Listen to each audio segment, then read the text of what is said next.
Prologue. Author's note: the rules were already in place. The problem was, so was he. Chapter 1 ***.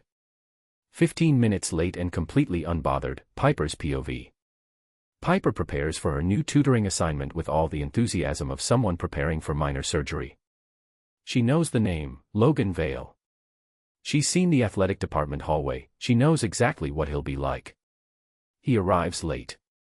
He's worse than she imagined. He's also, infuriatingly, more. ***cliffhanger***. He smiles at the end of their first session and says, "Same time next week." She says yes before she means to. Chapter 2. She has no idea what she signed up for, Logan's POV. We get Logan's version of the same meeting. He clocked Piper the moment he walked in, her posture, her red pen notes, the deliberate way she arranged everything like she was daring the world to be as orderly as she was. He could use this. He tells himself it's strategic. He almost believes it. ***cliffhanger***. Marcus asks him how the tutoring went. Logan says fine, then stares at the ceiling of his dorm room for an hour, thinking about something she said.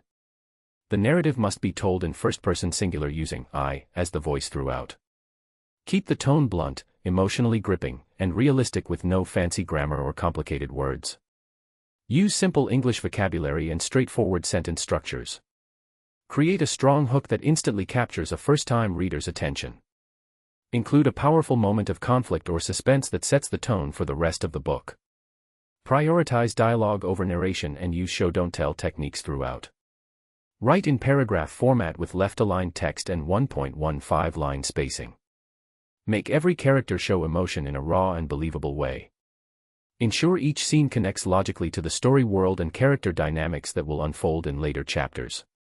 Avoid repeating words and steer clear of overused phrases such as delve, elevate, embark, enhance, landscape, tapestry, comprehensive, dive, furthermore, interplay, journey, pivotal, resonate, showcasing, testament, vast, in summary, in conclusion, or any AI-sounding expressions. Focus on creating authentic human voices through dialogue and genuine emotional reactions. Build tension naturally through character interactions and conflicts rather than explanatory narration. End with forward momentum that makes readers need to continue to the next chapter. Chapter 1. 15 minutes late and completely unbothered. Piper's POV. I arrived 20 minutes early. Not because I was nervous. I want to be very clear about that. I arrived 20 minutes early because I am always 20 minutes early, because being early means the room is yours before anyone else can claim it, and a room that belongs to you is a room where you control what happens. That's basic strategy. That has nothing to do with Logan Vale. I set up my side of the table the way I always do. Notes on the left. Red pen uncapped, parallel to the notepad edge. My copy of the Intro to Legal Reasoning textbook open to Chapter 3, which is where his professor confirmed he started losing the thread.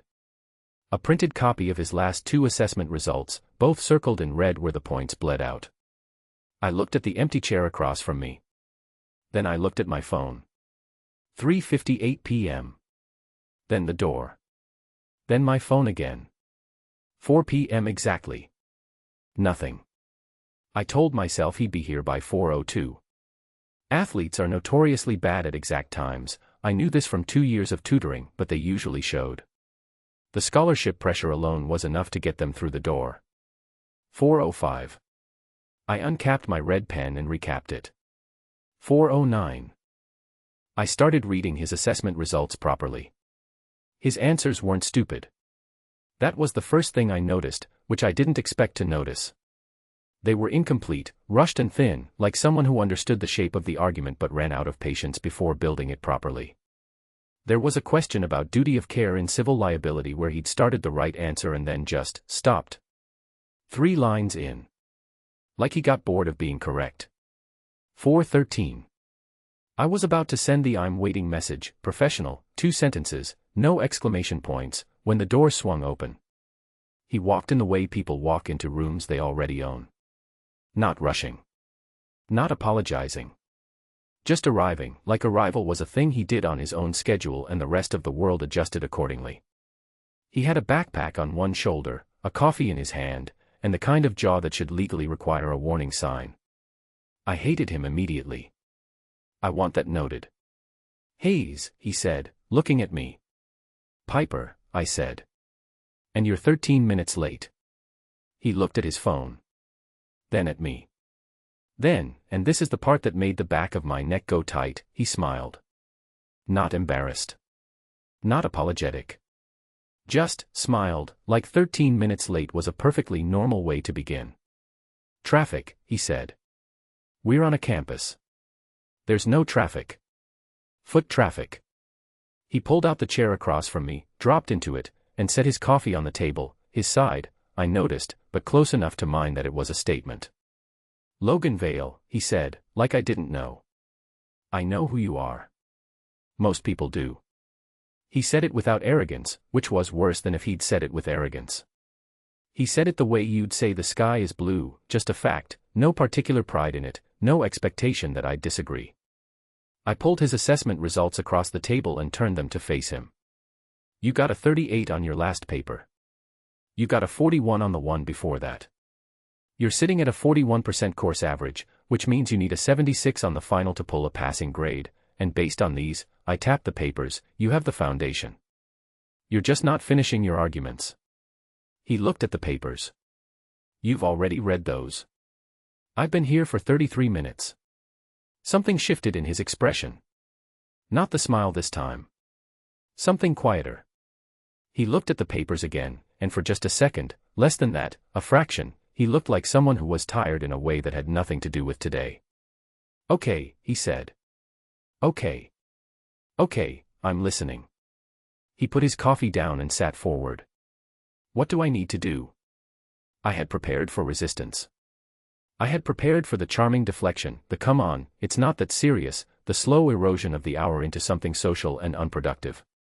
I had not prepared for okay, I'm listening delivered like he meant it. I recovered in approximately 1 second, which I'm proud of. You need to finish your thoughts, I said. Every argument you start in these papers has a correct instinct behind it. You're identifying the right issues. You're just stopping before you prove anything. It's like, I paused, looking for something he'd relate to, it's like setting up for a shot and leaving the ice before you take it. He looked at me. You watch hockey? I used Google. He laughed. It was short and genuine and landed somewhere I didn't want it to land. Fair enough. We worked for the next 40 minutes. He was not what I expected, and I want to be honest about that because I'm the kind of person who has to be honest even when it's inconvenient. He asked good questions. Not what's the answer questions, but why does it work that way questions, the kind that mean someone actually wants to understand the structure and not just pass the test. He argued with me twice, once about a negligence principle I explained and once about my definition of reasonable standard, and both times he was wrong, but the arguments weren't dumb.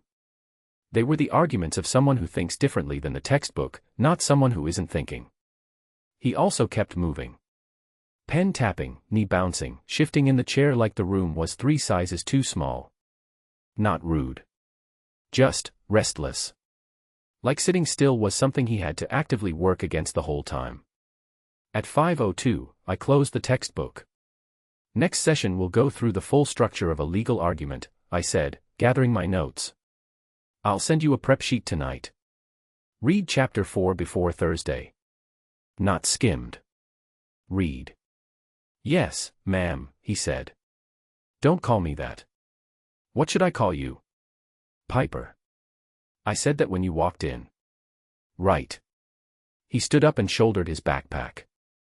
Then he stopped, like he'd just thought of something, and looked at me with an expression I couldn't categorize cleanly. Not the easy smile from before.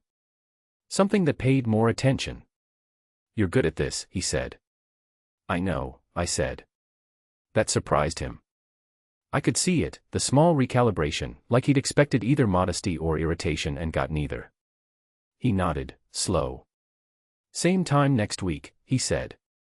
The word yes came out of my mouth before I'd made any conscious decision to say it. He smiled again, different from the first one, smaller and quieter, and left. I sat back down. I looked at the empty chair. I looked at my notebook, still in my bag. Rule 7, still intact, still in blue ink. Then I looked at the door he'd walked out of, and I thought about the way he'd said okay, I'm listening, like it was a choice he was making deliberately. Like he didn't make it for everyone. I picked up my red pen. I told myself it meant nothing. I almost believed it. Chapter 2. She has no idea what she signed up for. Logan's POV. I was 11 minutes late. Not 13. I walked past the tutoring center at 4:09 and checked through the narrow window in the door before going in. Old habit, same thing I do before I step on the ice. Know what you're skating into before you skate into it. That's the only reason I know the exact time, because I looked at my phone while I was standing in the hallway deciding whether to be strategic about my entrance. She was already there. Of course she was already there. She was sitting with her back straight like she'd measured the angle with a protractor, red pen uncapped, a printed stack of my worst academic moments laid out on the table in front of her, and the general energy of someone who had already won the argument you hadn't started yet. I watched her for about 30 seconds through the window. She read something in my assessment results, made a note, flipped back a page, made another note. Her coffee was on the far left of the table, untouched. There was a second mug next to it she hadn't used either. For a second I thought it was for me, and I felt something odd about that. I didn't have a word for it, and then I looked again and realized it was just a second cup of hers that had gone cold. Still. I'd thought it for a second. I pushed the door open. She looked up at me the way people look at a problem they've already diagnosed. Not surprised. Not flustered. Just identifying. Like I was a fact she was confirming rather than a person she was meeting. Hayes. I said. Piper, she said. And you're 13 minutes late. I checked my phone. 11, clearly. I let it go. I sat down and put my coffee on the table. She glanced at it once, one glance, very fast, like she was calculating how close to her side it was and deciding whether to say something, and then looked back at me. Here's the thing about people like Piper Hayes. You can see the shape of them in about 4 seconds if you're paying attention. She was someone who had every piece of herself exactly where she wanted it and was watching to see where you were going to put yours. The notes lined up. The pen parallel to the edge. The stack of my papers turned precisely face up, corners even. That wasn't obsession. That was armor. I know what armor looks like. I wear enough of mine. She slid my assessment results across the table and started talking. I expected the talk. I'd had it before, different tutors, different professors, same general shape. Your grades are low, here's what's low about them, here's what you need to do. Usually I nodded, said the right things, and figured out the minimum path through. But then she said, you're not finishing your arguments. Not, you're not working hard enough. Not, you don't understand the material. She'd actually read the papers and noticed the specific thing that was actually true, which was that I started the right things and stopped before I proved them. And that, I don't know why that landed differently. It just did. She said it was like setting up for a shot and leaving the ice before I took it. She'd Googled hockey metaphors. For me. This person who had spent 33 minutes alone in this room clearly not enjoying the assignment had still taken the time to find language that would work for me. I didn't say that. I said, you watch hockey. She said, I used Google. I laughed because I couldn't help it.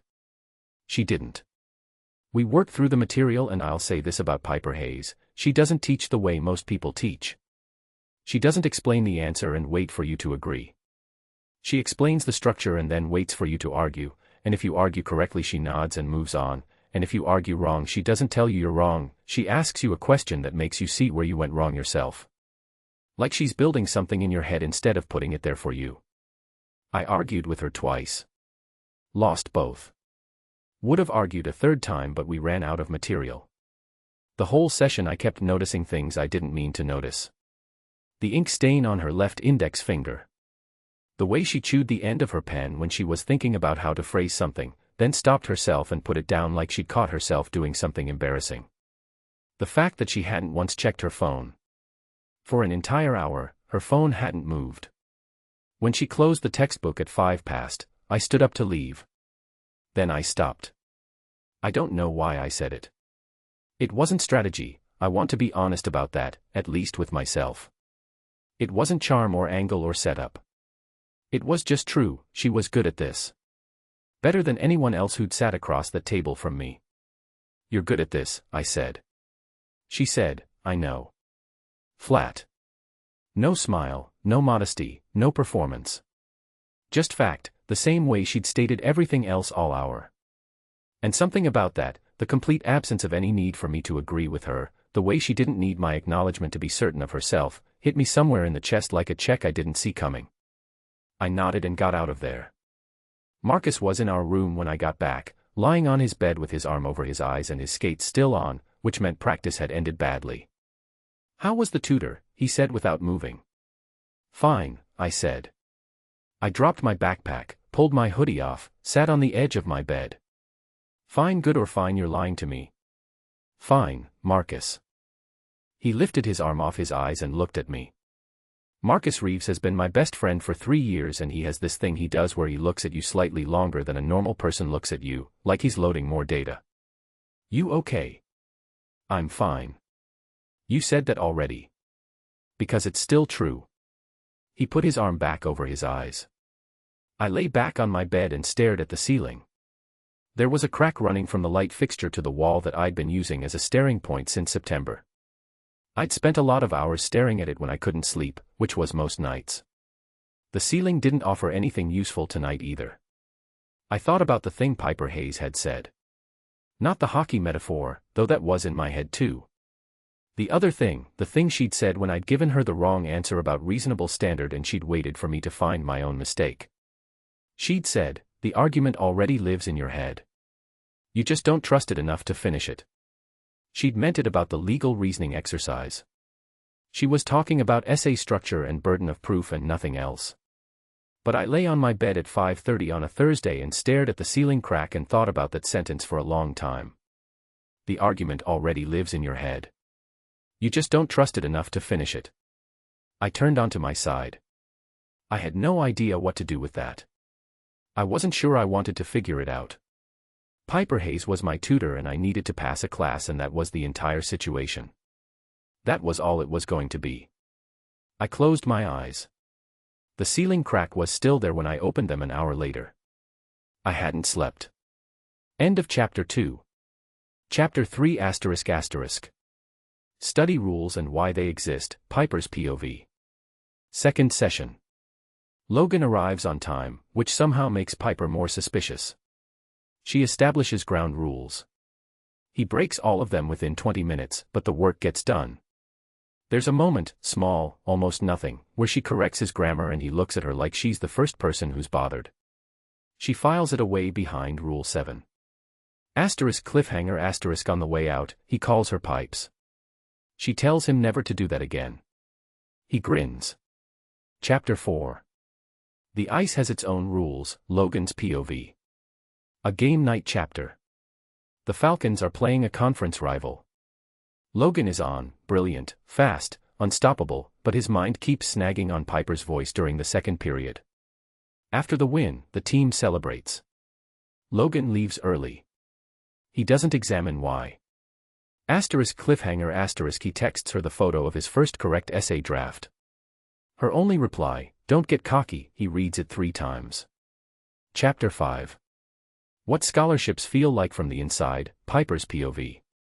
We learn Piper's full backstory through a scene with Jade, not an info dump, but a conversation that happens because Jade is concerned. Piper deflects with sarcasm. The real story comes through in what she won't say. ***cliffhanger** a letter from the financial aid office, her tutoring effectiveness review is coming up. If Logan fails his midterm, it counts against her. The narrative must be told in first-person singular using I as the voice throughout. Keep the tone blunt, emotionally gripping, and realistic with no fancy grammar or complicated words. Use simple English vocabulary and straightforward sentence structures. Create a strong hook that instantly captures a first-time reader's attention. Include a powerful moment of conflict or suspense that sets the tone for the rest of the book. Prioritize dialogue over narration and use show-don't-tell techniques throughout. Write in paragraph format with left-aligned text and 1.15 line spacing. Make every character show emotion in a raw and believable way. Ensure each scene connects logically to the story world and character dynamics that will unfold in later chapters. Avoid repeating words and steer clear of overused phrases such as delve, elevate, embark, enhance, landscape, tapestry, comprehensive, dive, furthermore, interplay, journey, pivotal, resonate, showcasing, testament, vast, in summary, in conclusion, or any AI-sounding expressions. Focus on creating authentic human voices through dialogue and genuine emotional reactions. Build tension naturally through character interactions and conflicts rather than explanatory narration. End with forward momentum that makes readers need to continue to the next chapter. Chapter 3. Study rules and why they exist. Piper's POV. He was already there when I arrived. Not in the room, I would have seen him through the door window. He was sitting on the floor outside the tutoring center with his back against the wall, long legs stretched across the hallway, reading something on his phone. He looked up when he heard my footsteps, and the first thing he said was, "It's 3:52. I looked at him. I'm aware of the time.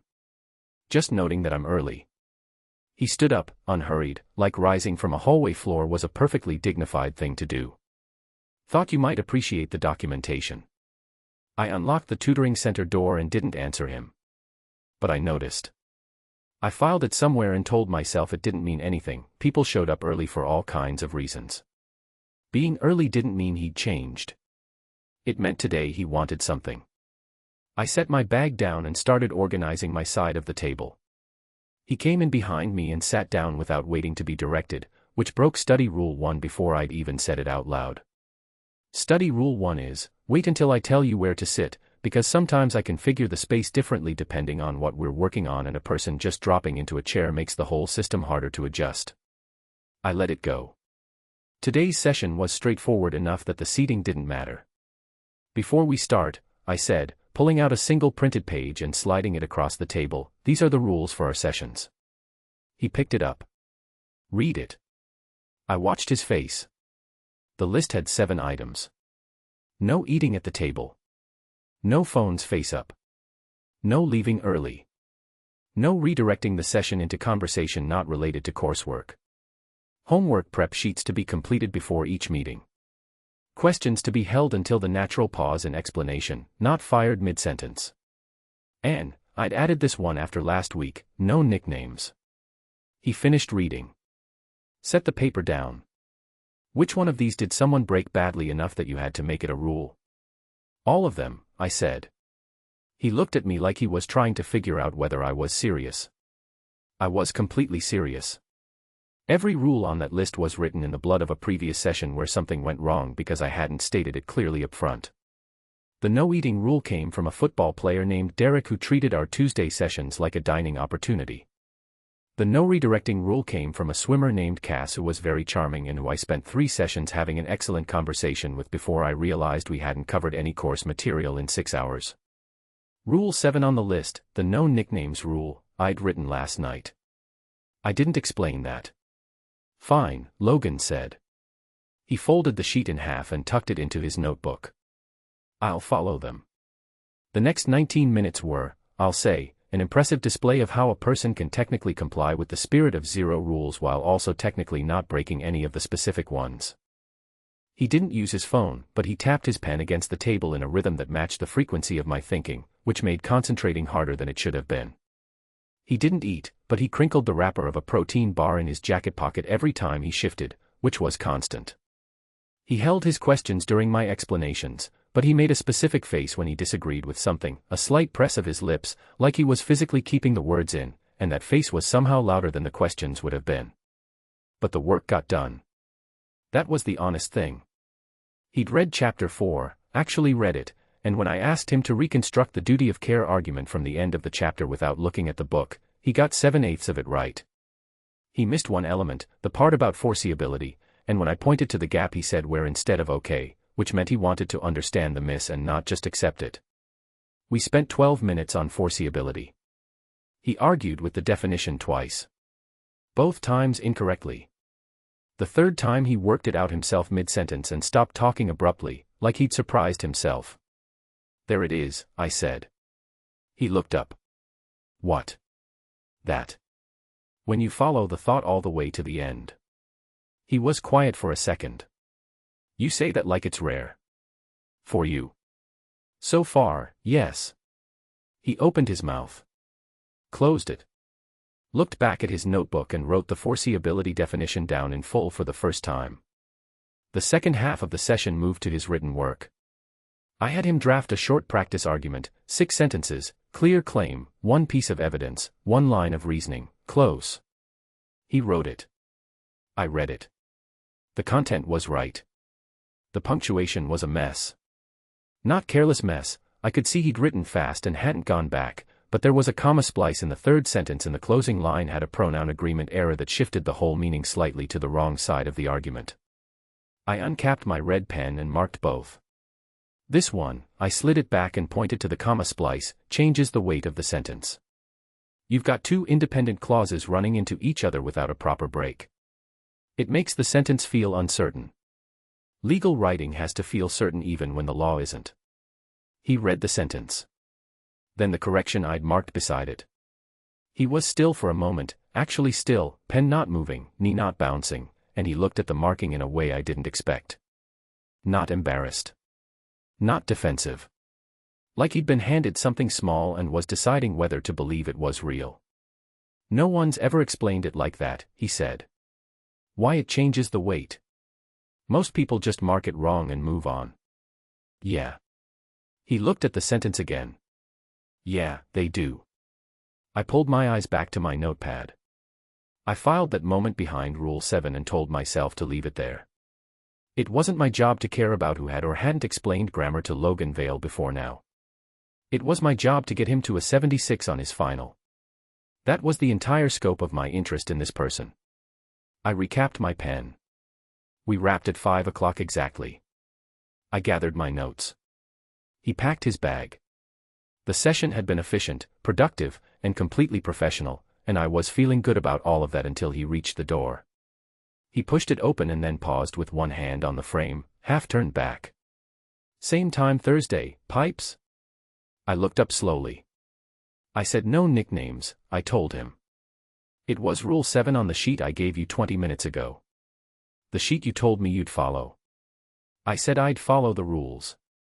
That grin, unhurried and completely unbothered, the same one from last week, the one that I suspected worked on approximately everyone else in this building. I didn't say how well. He left before I could answer.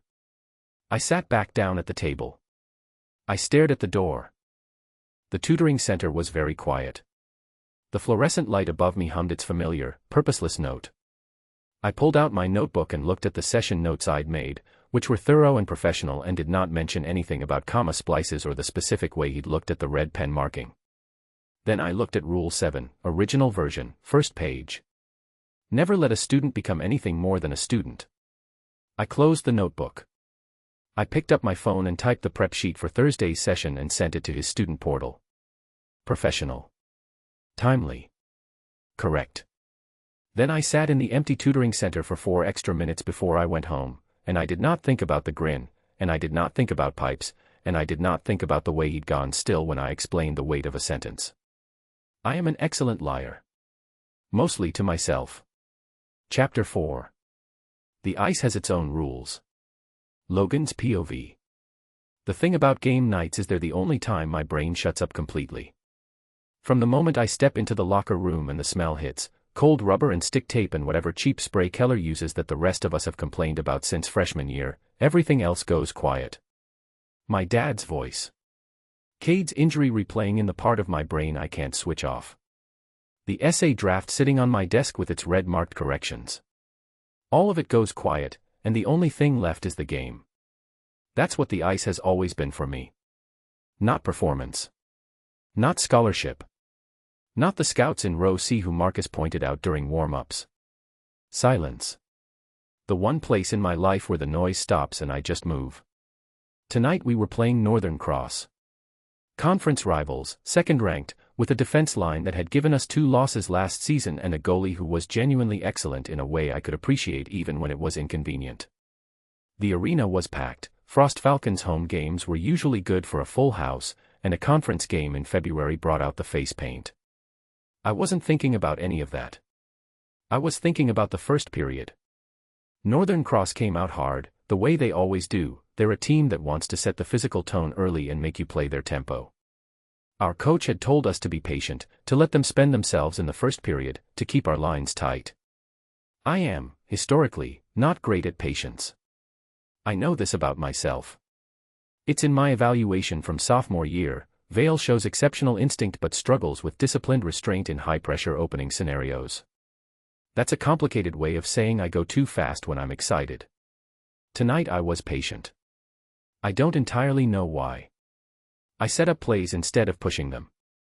I fed the puck to Reeves twice when I had a shot because his angle was cleaner. I waited. And in the 14th minute of the first period, the patience paid out. Marcus scored off a setup I made from behind the face-off circle, clean and precise, and the arena went up like a sound wave. We went into the break-up 1. In the second period, something strange happened. I was on the ice for a power play, 42 seconds in, Northern Cross down a man, and I was in exactly the right position to receive a cross-ice pass from our right winger, and I heard Piper's voice in my head. Not her saying anything I wanted to hear. Her saying, "You start the right things and stop before you prove them." It's like setting up for a shot and leaving the ice before you take it.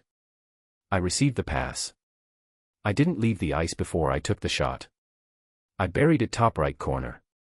Goalie didn't move in time. The arena lost its mind. I held my stick up and skated the arc, and the noise was enormous and physical, the way crowd noise at Frost is. It comes through the ice itself, through your skate blades, up through your legs. I should have been in that moment completely. I was in it about 80%. The other 20% was thinking about a comma splice and the way someone had looked at a red pen mark like it was the first time anyone had bothered. I don't want to make too much of that. I'm making a note of it because it was there. It was a thing that happened in the second period of a conference game where I should have had nothing in my head but hockey, and it was there. That's all I'm saying. We won 4-1. I had 2 goals and 1 assist. Coach pulled me aside after the final buzzer and said 3 words, "That's your game." From Coach Briggs, that was the equivalent of a standing ovation. The locker room afterward was loud. Keller was singing something terrible. The freshmen were doing the thing freshmen do after a big win where they're too excited to function. Marcus was texting someone and smiling, which I didn't comment on because Marcus smiling at his phone is personal business I respect. I showered, changed, and left before the formal celebration started. Not because I wasn't happy about the win, I was. It was a good game, a real game, the kind you remember. But the team was heading to Callahan's, which is the bar 2 blocks from campus where the hockey team's presence guarantees a certain kind of night that requires a certain kind of energy, and I didn't have it tonight. I walked back to the dorm in the cold. February at Frost Academy is a serious commitment to winter. The path from the arena to the residence halls runs along the back edge of campus where the old oak trees stop blocking the wind, and at 10 p.m. it was the kind of cold that gets inside your collar and stays there. I put my head down and walked and thought about the game and didn't let myself think about anything else. I got to my room. Marcus wasn't back yet. The desk sat there with my notebook open on it and the practice essay draft on top, red marks and all. I sat down. I looked at the comma splice correction. I read the note Piper had written beside it in clean, small handwriting, 2 independent clauses. Break them apart. Each thought deserves its own space. I read the sentence. Rewrote it correctly in the margin. Then I looked at the full draft. I'd been staring at it for a week telling myself it wasn't good enough to send. I didn't have a system for knowing when something was done. On the ice, you know a shot is ready because the angle opens and you feel it. With writing, I'd never had anyone show me what the open angle felt like. I took a photo of the draft. Red marks and all. I opened my phone and found Piper's contact. Hayes, Piper, tutor, the way the student portal auto-populated it, professional and arm's length, and I sent her the photo without a caption. 38 seconds later. Don't get cocky. 3 words. No punctuation at the end. No exclamation point, no emoji, no good work or nice job. Just flat, dry, perfectly Piper. I read it. Read it again. Read it a 3rd time. I was still smiling at my phone when Marcus walked in, looked at me, and said, "How was the tutor?" "Fine," I said. I put my phone face down on the desk. Outside, the frost campus snow kept falling, quiet and relentless, and I lay back on my bed and looked at the ceiling crack and thought, against my better judgment, against everything that was practical and clean and simple, that "don't get cocky" might be the best 3 words anyone had sent me in months. I didn't examine why. I was getting better at lying to myself. Piper would probably say I wasn't finishing that argument either. She'd probably be right. Chapter 5. What scholarships feel like from the inside. Piper's POV. Jade was eating cereal at 9 p.m. when I got home, which meant she'd had a bad day and was in full emotional regression mode. She looked up when I came through the door. "You have the face," she said. "I don't have a face." The face you get when something is bothering you and you've already decided not to talk about it. Your eyebrows do a specific thing. I put my bag down and didn't look in the mirror above the door, which was a deliberate choice. My eyebrows are neutral. They're so not neutral right now. She tucked her feet under her on the couch and pointed her spoon at me. "Sit. I have reading." "You always have reading. Sit down for 10 minutes. You look like you've been carrying something heavy since Thursday." I sat down. Not because she told me to. Because I was tired and the couch was there and I had, objectively, been carrying something heavy since Thursday, even if I was not going to say that. Jade is a journalism major and she has the specific skill of asking questions like she's not asking questions, the way good journalists do. She just starts talking, and the conversation moves, and somehow you're answering things you hadn't planned to answer. I know she does this. It doesn't make it less effective. "How's the new assignment going?" she asked, tone casual, eyes on her cereal. "Fine." Fine like Derek the football player fine, or fine like actual fine? Different from Derek. Different how? I pulled my knees up to my chest. The radiator in our dorm room clicked on the way it always did at 9, unreliable and 2 degrees too warm. He reads the prep material. Actually reads it. He asks questions about the structure rather than just the answer. Jade's spoon paused. Wow. A hockey player who does his homework. Hold the press. Don't make it into something. I'm not making it into anything. I'm just noting that your version of fine contains more detail than usual. I looked at her. She looked back at me, wide-eyed and perfectly innocent, which meant she knew exactly what she was doing. "He's a student," I said. "A complicated one." "That's it." "What makes him complicated?" "He's contradictory. He acts like nothing matters and then goes completely still when something does. He makes everything a performance and then for about 4 seconds stops performing." I stopped. Jade's spoon was hovering. "It's difficult to calibrate," I said, which was not what I'd been about to say. "From a tutoring standpoint." Jade set her bowl down. This was the sign that the casual conversation phase was over. "Piper. Don't. When's the last time you let someone sit across a table from you for 2 hours and actually paid attention to them? That's literally my job. You know what I mean." I didn't know what she meant. I looked at the radiator. The clicking had stopped, which meant it was working now, which meant the room was going to be 2 degrees too warm in approximately 6 minutes. "I'm careful for reasons," I said. "I know your reasons." "Then you know they're not irrational." Jade was quiet for a moment. She pulled her legs down from the couch and leaned forward with her elbows on her knees. "Piper. What happened sophomore year with that tutor? That was him. That was one specific person who did a specific bad thing. It doesn't mean." "I know what it means and what it doesn't mean," I said, and my voice came out flatter than I intended, flat enough that Jade stopped. "I'm not carrying it around like a wound. I'm using it like information." "That's different." "Is it?" I didn't answer. Here is what Jade knows, because she was there. Sophomore year, before I became the one doing the tutoring, I was assigned to a student-led study group run by a senior pre-law student named Garrett. Garrett was brilliant and charming and took a specific interest in my academic progress. I thought it was mentorship. I thought it was someone in my field seeing something in me worth developing. I was 19 and my father had spent my whole childhood telling me I wasn't smart enough to matter, so when someone older and impressive said "You're exceptional, I want to help you," I believed it. What Garrett actually wanted was someone to write his thesis sections when his own grades slipped. He framed it as collaboration. He made me feel like saying no would prove I wasn't as smart as he'd said. I wrote 3 sections. When the Academic Integrity Office flagged his thesis, his name was on it and mine wasn't, but his version of events made the flagging go away, and my version of events made me look like someone who couldn't take a joke about a working relationship. My scholarship went under review for 11 weeks. 11 weeks of not sleeping. 11 weeks of checking the financial aid portal 3 times a day. 11 weeks of calculating how many hours I could work if the scholarship went away, whether I could cover tuition plus rent plus food, whether I'd have to transfer, whether the thing I'd built my entire plan on since I was 12 years old was going to be taken away because I'd trusted the wrong person. It didn't go away. The review cleared. I was fine. But I wrote Rule 7 the night the review came back in my favor, sitting in the tutoring center at midnight, and I've been writing it ever since.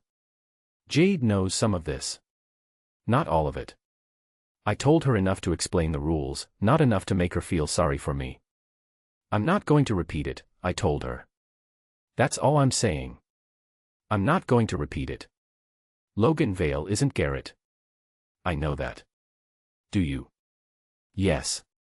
I said it clean and certain. He's not Garrett. He's not anything. He's a student I need to get to a 76 on his final, and when that's done he goes back to his team and I go back to my caseload, and that's the complete and total shape of this situation. Jade looked at me for a long time. Then she picked up her cereal again. Okay. Okay. I said okay. I'm not going to argue with you. She took a bite. I just want you to know that careful and closed aren't the same thing. You can be careful and still let a person be a person. I opened my mouth to answer. My phone buzzed on the coffee table. I leaned over and looked at the screen. It was an email. Frost Academy Financial Aid Office. Subject line, Tutoring Effectiveness Review, Spring Semester Assessment Notice. I sat very still. Jade clocked my face. What? I opened the email. Read it once. Read it again. As part of the Academic Support Program's semester review, your tutoring effectiveness rating will be assessed at the conclusion of the midterm period. Ratings are calculated based on student performance outcomes, session attendance records, and faculty evaluations. Students assigned to tutors with below standard effectiveness ratings may be reassigned. Tutors whose ratings fall below the required threshold as defined in Section 4.2 of the Academic Support Agreement may be subject to work-study funding review. I scrolled down. There was a table of my current students, their midterm dates, and the projected assessment window. Logan Vale's name was in the second row. His midterm was in 4 weeks. If he failed it, not passed below average, not scraped through, failed, it would count as a failed outcome on my effectiveness rating. One failed outcome dragged the average down. If the average fell below the threshold in Section 4.2 of an agreement I had read 4 times and could quote, my work-study funding went to review. My work-study funding covered $340 a month of my living expenses. Without it, my rent math stopped working. Without rent math working, everything stopped working. I put the phone face down on the table. Slowly. Like moving fast would make it more real. Piper. Jade's voice was careful now. What is it? Nothing, I said. It was the first time I'd lied to her directly instead of just incompletely. I picked up my bag from where I'd dropped it by the door. I have reading. Piper. I'm fine, Jade. I'll see you in the morning. I went to my room and sat on the edge of my bed in my coat, still in my shoes, and looked at the wall and did the math. The math I'd been doing in some form or another since I was 12 years old, since the day my father looked at my report card and said this isn't impressive, it's just adequate, since the day I decided that being adequate would never be good enough and the only thing standing between me and the version of my life I'd built in my head was my ability to keep performing at the level that made the money keep coming. The math had always worked out. It would work out now. Logan Vale would pass his midterm. He would pass it because I was good at my job and because he was, against everything I'd expected, not actually a lost cause. I told myself that. I looked at my notebook on the desk. Rule 7. Then I opened my laptop and pulled up his prep materials and started building the midterm study plan. I was not going to need a backup plan. But I opened a separate tab and looked at the Section 4.2 thresholds anyway. Just to know. Just to be prepared. End of Chapter 5. Chapter 6 ***. Cracks in the ice, Logan's POV. The first crack in Logan's armor. He misses a practice. Coach calls it uncharacteristic. Marcus asks if he's sleeping. Logan deflects. In the library that evening, he struggles with a passage about analytical reasoning, not because he doesn't understand it, but because his hands won't stop shaking. Piper notices. She doesn't say anything about the shaking. She simply moves on to a different example. ***, you did that on purpose, he says, meaning the pivot. Did what, she says, meaning nothing at all. Chapter 7. The bet, Logan's POV. The bet is introduced from Logan's side. His teammates are razzying him at practice about spending time with the Iron Librarian. One of them, Keller, suggests a wager, make the tutor smile before playoffs. Logan doesn't officially agree. He also doesn't officially refuse. He goes to their session that afternoon. He makes her laugh, a real one, surprised out of her, then feels immediately terrible about it. ***, he didn't laugh back. He just looked at her like the ground shifted. Chapter 8. Not what I expected, Piper's POV. Piper catches herself doing something she never does, looking forward to their sessions. She hates this about herself. She runs extra laps, she doesn't run, this is notable. She visits Jade and asks, neutrally, what it means when you start thinking about a person's voice while you're trying to study. Jade's face does something alarming. ***Nate Reed, her freshman year ex, texts her after a year of silence. Heard your tutoring veil. Be careful. The narrative must be told in first-person singular using I as the voice throughout. Keep the tone blunt, emotionally gripping, and realistic with no fancy grammar or complicated words. Use simple English vocabulary and straightforward sentence structures. Create a strong hook that instantly captures a first-time reader's attention. Include a powerful moment of conflict or suspense that sets the tone for the rest of the book. Prioritize dialogue over narration and use show-don't-tell techniques throughout. Write in paragraph format with left-aligned text and 1.15-line spacing. Make every character show emotion in a raw and believable way.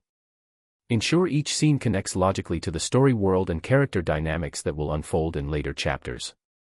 Avoid repeating words and steer clear of overused phrases such as delve, elevate, embark, enhance, landscape, tapestry, comprehensive, dive, furthermore, interplay, journey, pivotal, resonate, showcasing, testament, vast, in summary, in conclusion, or any AI-sounding expressions. Focus on creating authentic human voices through dialogue and genuine emotional reactions.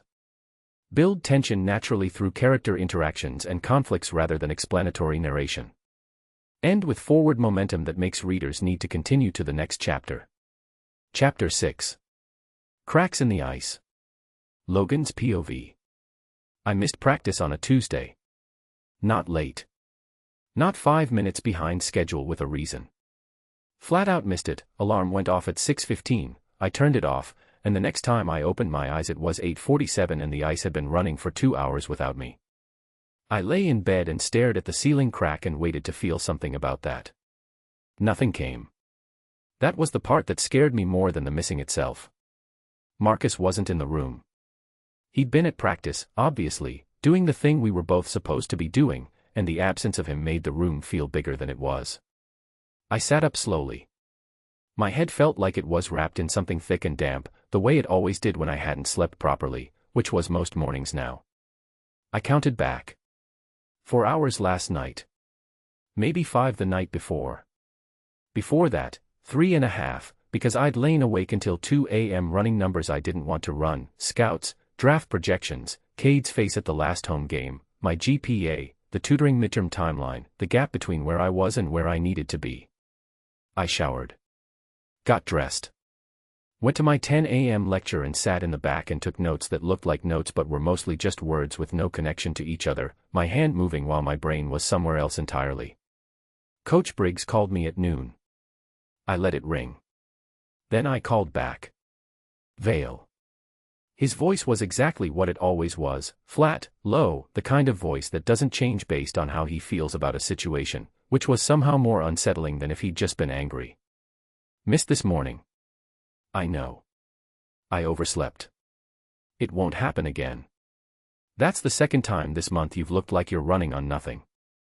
Reeves says you're not sleeping. I made a mental note to have a specific conversation with Marcus about what counted as private information. I'm fine. I had a bad night. It won't affect the game Friday.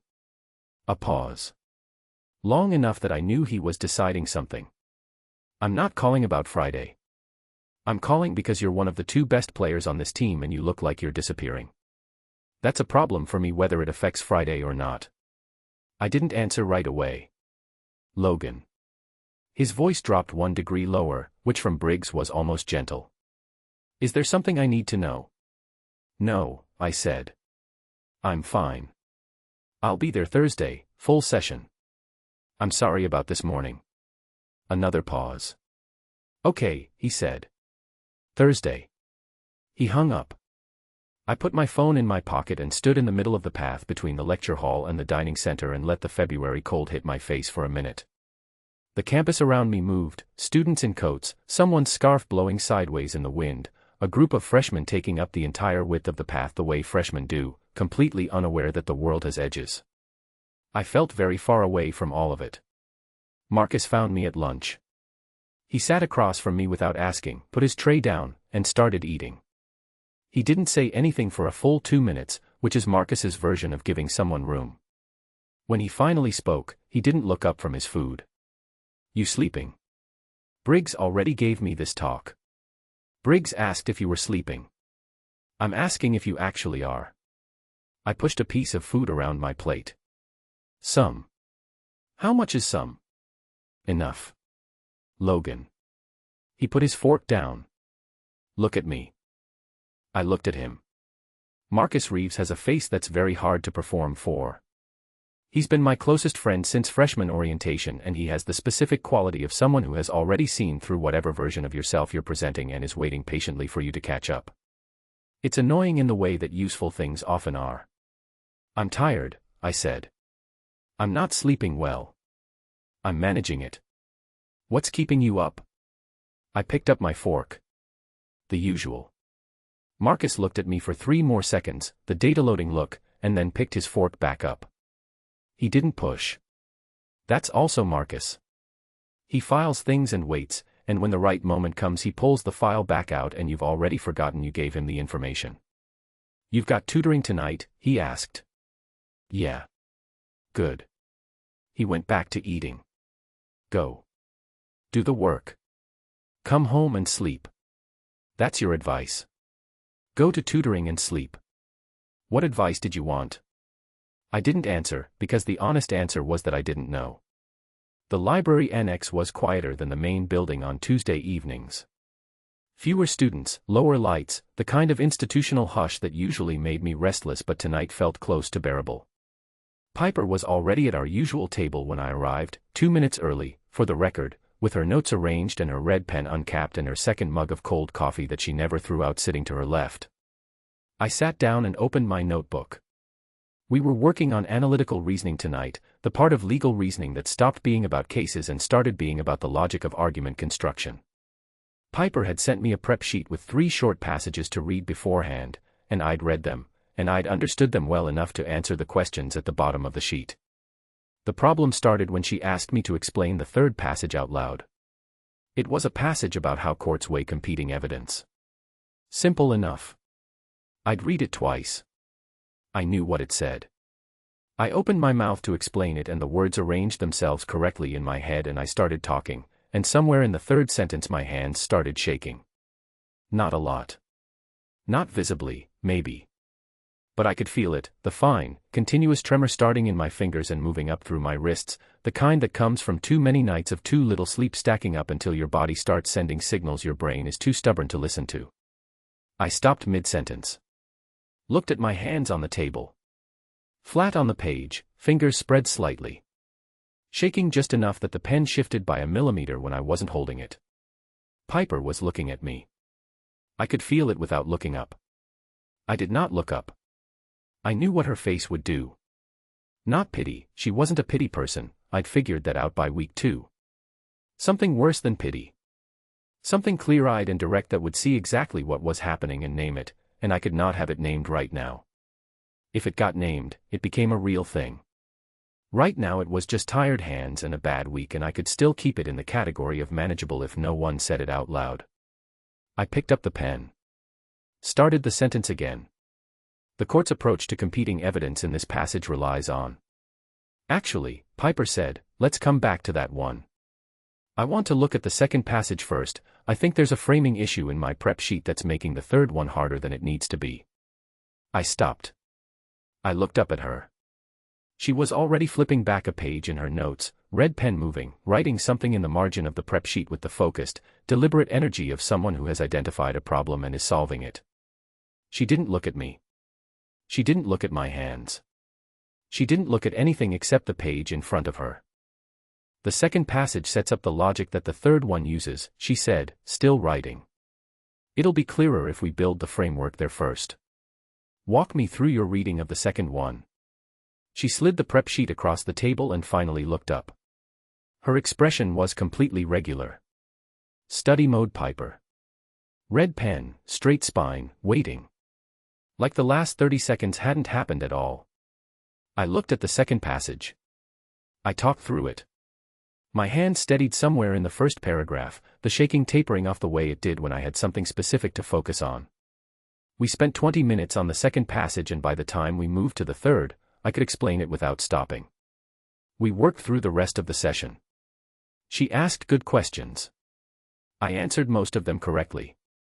She marked 2 things in red, explained both, moved on. Professional. Thorough. Normal. At 5 o'clock she closed the notebook. I sat back in my chair and looked at her packing up her notes, the precise stacking, the pen cap clicked back on, the prep sheet folded exactly in half, and I thought about the pivot. The specific moment she'd pulled us away from the passage and toward something easier without a single word about why. You did that on purpose, I said. She zipped her bag. Did what? She said it clean and even, no pause, no slight tell in her expression. Just, did what, flat and easy, like she genuinely had no idea what I was referring to. I looked at her. She looked back at me. The passage switch, I said. You moved us off it on purpose. I told you. There was a framing issue in the prep sheet. There wasn't a framing issue. She held my gaze for exactly 2 seconds. Then she stood up and shouldered her bag. Same time Thursday, she said.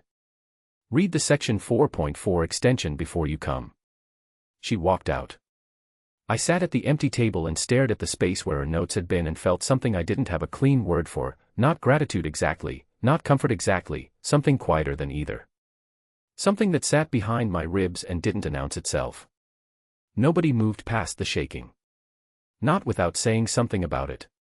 Not without making me explain it or own it or look at it directly. She just moved. I picked up my pen. Put it down. I didn't have a word for what that was. But I thought about it the whole walk home. Chapter 7. The Bet. Logan's POV. It started, like most bad ideas, with Keller opening his mouth. Thursday practice had been good, sharp and physical, the kind of session where everyone was locked in and the lines were moving the way Briggs had been pushing us toward for 3 weeks. I was on the ice properly for the first time since Tuesday's missed session, and everything felt cleaner, like sleep and cold air, and an hour of just skating had reset something. We were cooling down, half the team still on the ice, half already in the tunnel, when Keller skated up beside me with the energy of someone who had been sitting on something funny since before warm-ups. Yo, Vale. He fell into stride next to me. Heard you were at the library again last night. I have tutoring. Yeah. 4 weeks in a row. That's how tutoring works, Keller. It's a recurring commitment. He grinned. How's the Ice Queen? I kept skating. She's my tutor. She's fine. Reeves says you actually do the homework she sends. Because I want to pass the class. Reeves also says, Keller cut across my path to skate backwards in front of me, because he had the self-preservation instincts of a golden retriever, that you mentioned her twice at lunch last week without noticing. I stopped. Keller stopped, still grinning.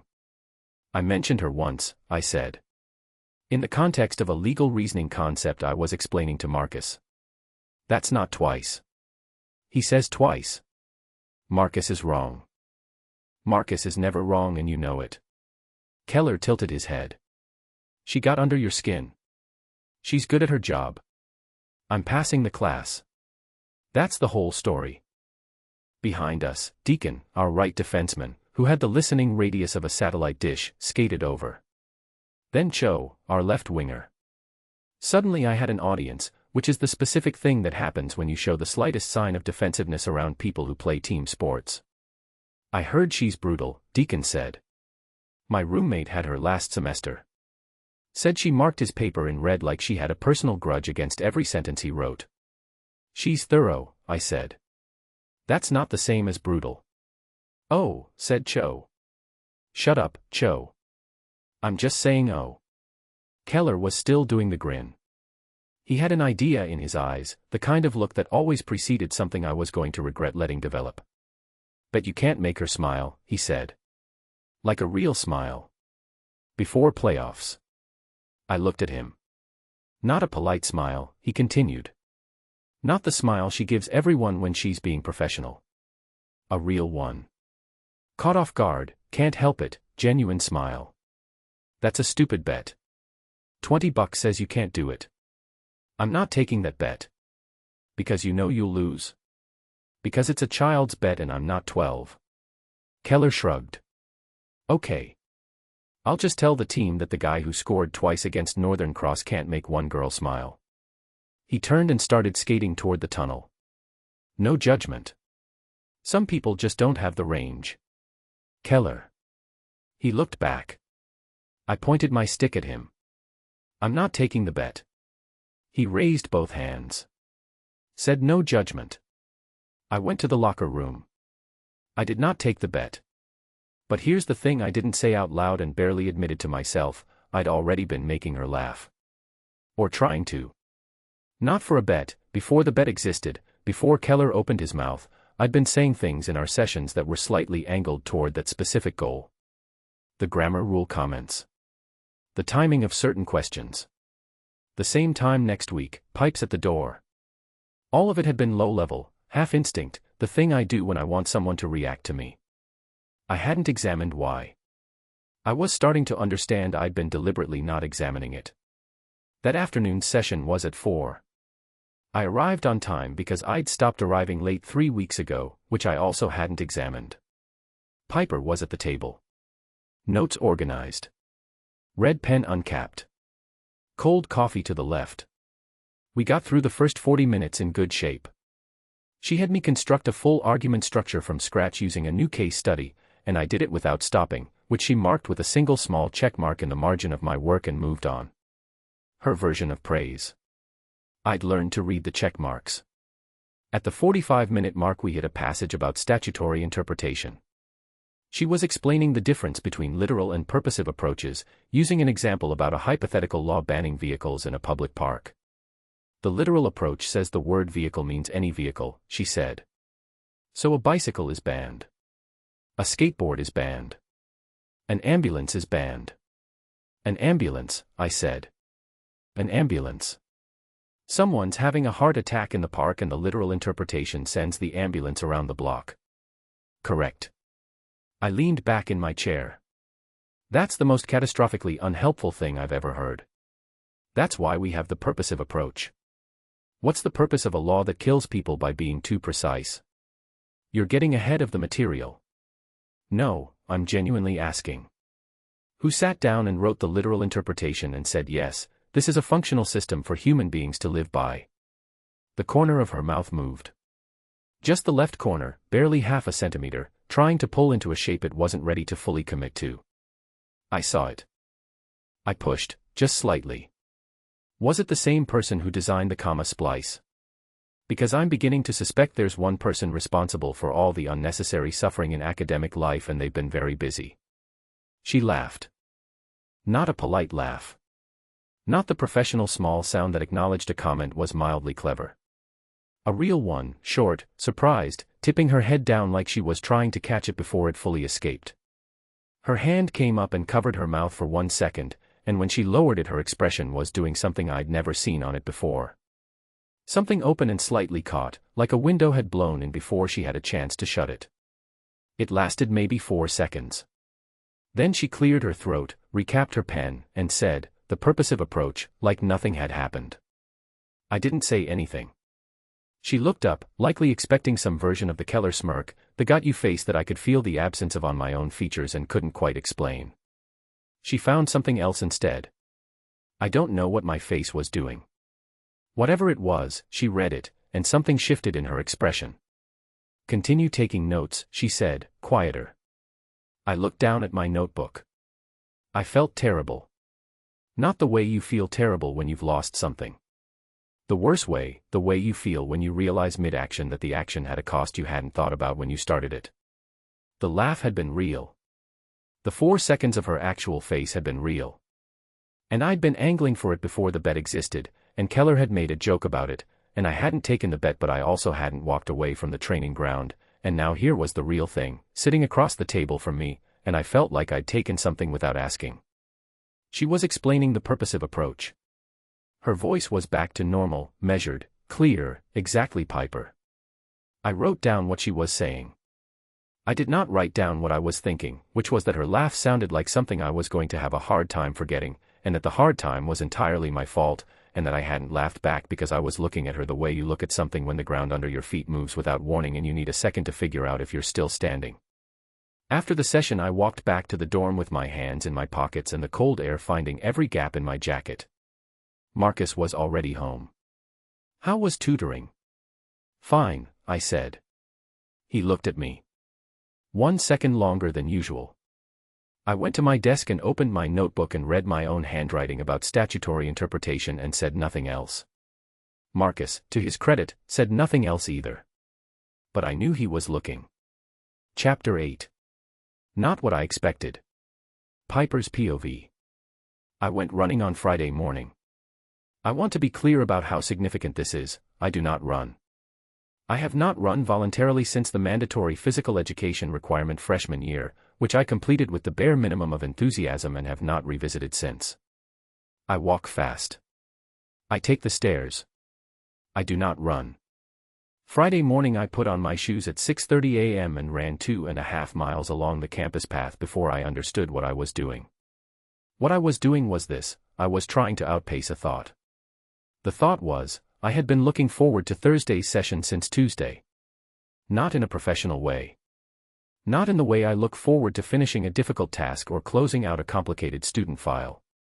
In the specific, inconvenient way where Wednesday afternoon I'd caught myself at my desk not reading the case law I was supposed to be reading because I was instead thinking about whether Logan would have done the prep sheet and what his first instinct would be on statutory interpretation and whether he'd push back the way he usually did or approach it from a different angle this week. I had thought about his first instinct. This was a problem. I ran half a mile more. The campus at 6:30 in February was blue dark and empty. My breath came out in small white clouds and my lungs were not happy about any of this, but unhappy lungs were better than the alternative, which was sitting in my room being honest with myself. I made it back to the dorm in 24 minutes, which I know because I checked my phone at both ends because apparently I had become the kind of person who tracked runs. I stretched in the stairwell, breathing hard, and told myself that this was a health decision and completely separate from any thought process involving any person. I went upstairs. Jade was awake, which she shouldn't have been at 6:54 a.m., standing in the small kitchen area in her robe with both hands around a mug and the expression of someone who has not yet decided whether to be a person today. She looked at me. At my running shoes. At my general flushed and out-of-breath appearance. "Did you just run?" she said. "I went for a walk." "You're wearing running shoes and you're breathing like that from a walk." It was a brisk walk. Jade put her mug down very deliberately on the counter. "Piper." I felt like some fresh air. "That's allowed. You voluntarily went outside at 6 in the morning in February to get fresh air. People do that. You don't." She pulled out the chair at our small kitchen table and sat down, both hands around the mug, watching me with the focused energy of someone who had just been handed a breaking story. Talk. There's nothing to talk about. You went running. You never run. Something made you run. What was it? I took off my shoes. Set them by the door. Poured myself a glass of water and drank it standing at the sink with my back to her. It's nothing, I said. Is it a person? No. Is it a student? I turned around. Jade. Is it a specific student who plays hockey, Anne? I just want to ask a neutral question, I said, cutting across her before she could finish the sentence that would make it real. Hypothetically. Her face did something alarming. It went from investigative to delighted in approximately 1 second, which was the worst possible direction for this conversation to travel. Hypothetically, she agreed, too quickly. I sat down across from her. I looked at the table for a moment, gathering the precise words that would make this sound like a question about behavioral psychology and not about me specifically. Hypothetically, I said, if someone, a person, a general person, found that a voice was interrupting their thinking. Not in a distracting way. More like a recurring reference point. Like when you're working through a problem and you find yourself thinking, what would this person say about this? I paused. What would that mean, generally speaking, for a person's psychology? Jade was very still. Hypothetically, I added. Hypothetically, she said, in a careful voice that was working hard to stay level, that would mean the person's brain had assigned that specific voice a category of importance. Like the brain had decided, without asking permission, that this person's perspective was worth keeping close. Okay, I said. And that would be a general psychological response. Nothing specific to Piper. What? Whose voice is it? I stood up and put my water glass in the sink. I have reading to do. You went running, Jade said behind me. You physically ran from the thought and then came in here and asked me about it. You know exactly what it means. I know what it doesn't mean, I said.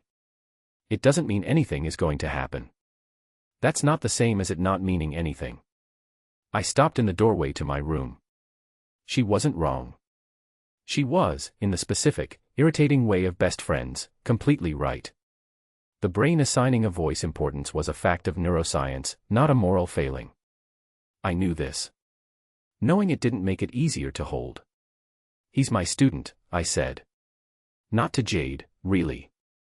To the door frame. I know, she said. Gentle now, which was somehow harder to bear.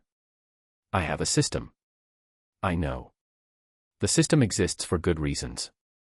I know that too. A pause. But, Piper, sometimes the thing the system is protecting you from is also the thing worth having. I went to my room and closed the door softly. I sat at my desk. Opened my laptop.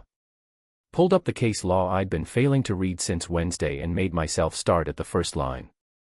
I got through 3 paragraphs before I gave up pretending that I wasn't going to think about it, and just thought about it quietly for a few minutes with my chin in my hand and my eyes on the middle distance. Logan Vale was not Garrett.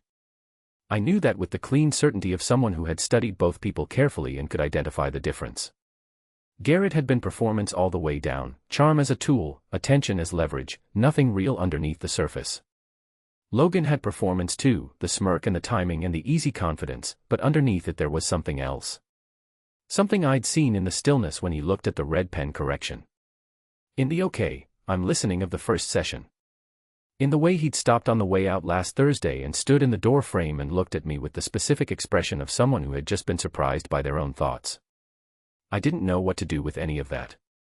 My phone buzzed. Unknown number. I almost ignored it. Then I looked at the preview and a cold feeling moved up the back of my neck. I opened the message. Heard you're tutoring Vale. Be careful. I stared at it. Typed back, who is this? The reply came in 12 seconds. Nate. We were in the same study group freshman year. Just a heads up, Piper. Vale has a reputation for making things complicated. Be careful. Nate Reed. I sat very still. Nate Reed, who had been in the same social orbit as Garrett's sophomore year. Who had been one of the people who'd looked away when things went wrong. Who had my number from 2 years ago and had apparently just kept it. I put my phone face down on the desk. I picked up my pen. I looked at my notebook, closed on the desk in front of me. I didn't open it. I didn't need to see Rule 7 written in blue ink to feel its weight. I could feel it from here, through the cover, through the years, through the run I'd just taken and the thought I'd been running from in the conversation with Jade and this message from a number I hadn't thought about in 2 years. Be careful. I already was careful. That was the whole point. That was the point of the rules and the systems and the notebook and the red pen and the cold coffee I never threw out, all of it armor, all of it constructed very deliberately to make sure I was always careful. I looked at the running shoes I'd left by the door. I looked at my phone. I thought about his voice, specific, mine to describe even if I didn't want it to be, and I thought about what Jade had said, and I thought about what Nate's text meant and whether it meant anything real or whether it was just a stone thrown from a safe distance. I opened my laptop. I went back to the case law. I read the same first line 4 times before it stuck. End of Chapter 8. Chapter 9 ***. Overheard, Piper's POV. Coming to find Logan for a makeup session, Piper pauses outside the locker room when she hears laughter inside, and her name attached to a bet. The words she hears are partial. Enough. The look on her face when she enters the tutoring room would freeze the rink. She gets through the hour without letting on. She is extraordinarily professional. Logan notices something is wrong and can't figure out what. *cliffhanger** she tells Jade that night, I was right about him the whole time. She sounds like she's convincing herself. Chapter 10. The wrong kind of winning, Logan's POV. Logan figures out what Piper heard. He confronts Keller in the locker room, badly. He shows up at Piper's dorm building. She doesn't answer. He stands in the cold for a while, then leaves. He sits in his car and calls his brother Cade. He doesn't explain what happened. He just asks, how do you apologize to someone you've already given a reason not to trust you? Cade asks what he did. Logan says he's still figuring it out. *cliffhanger** a text from Piper at midnight, tomorrow's session is cancelled. I'm assigning you to Davidson, Chapter 11. The transfer, Piper's POV. Piper goes through with the transfer request, or tries to. Logan shows up to the tutoring center before it's processed, sits in her chair, and waits. He doesn't explain or argue. He just puts his notebook on the table and opens it. His face is, I'm not going anywhere. Piper makes the worst decision of her disciplined academic career. She sits down. By the end of the session, they've argued their way back to something that feels, suspiciously, like more than before. *cliffhanger** walking out, their hands brush. Neither moves away as fast as they should. The narrative must be told in first-person singular using I as the voice throughout. Keep the tone blunt, emotionally gripping, and realistic with no fancy grammar or complicated words. Use simple English vocabulary and straightforward sentence structures. Create a strong hook that instantly captures a first-time reader's attention. Include a powerful moment of conflict or suspense that sets the tone for the rest of the book. Prioritize dialogue over narration and use show-don't-tell techniques throughout. Write in paragraph format with left-aligned text and 1.15 line spacing. Make every character show emotion in a raw and believable way. Ensure each scene connects logically to the story world and character dynamics that will unfold in later chapters. Avoid repeating words and steer clear of overused phrases such as delve, elevate, embark, enhance, landscape, tapestry, comprehensive, dive, furthermore, interplay, journey, pivotal, resonate, showcasing, testament, vast, in summary, in conclusion, or any AI-sounding expressions. Focus on creating authentic human voices through dialogue and genuine emotional reactions. Build tension naturally through character interactions and conflicts rather than explanatory narration. End with forward momentum that makes readers need to continue to the next chapter. Chapter 9.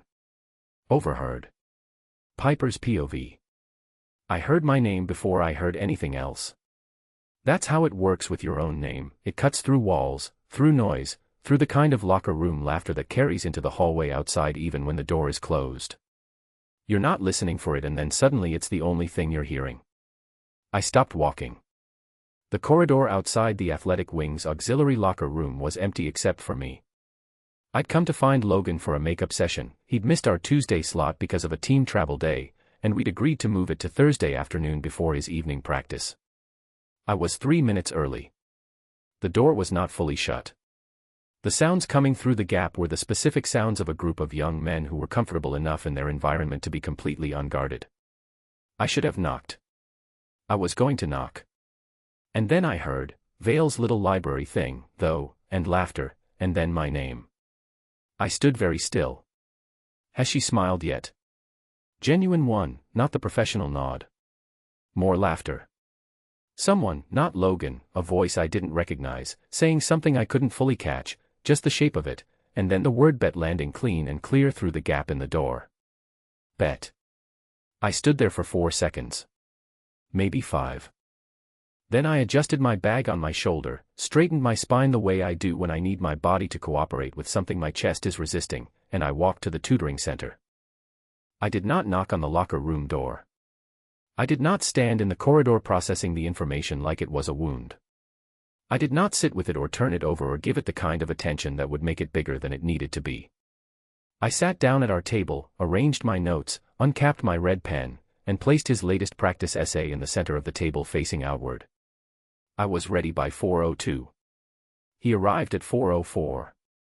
He came in with his bag on one shoulder and his hair still slightly damp from what I assumed was a post-practice shower, and he dropped into his chair and said, "Sorry, 2 minutes," with the easy tone of someone who expected forgiveness to be automatic.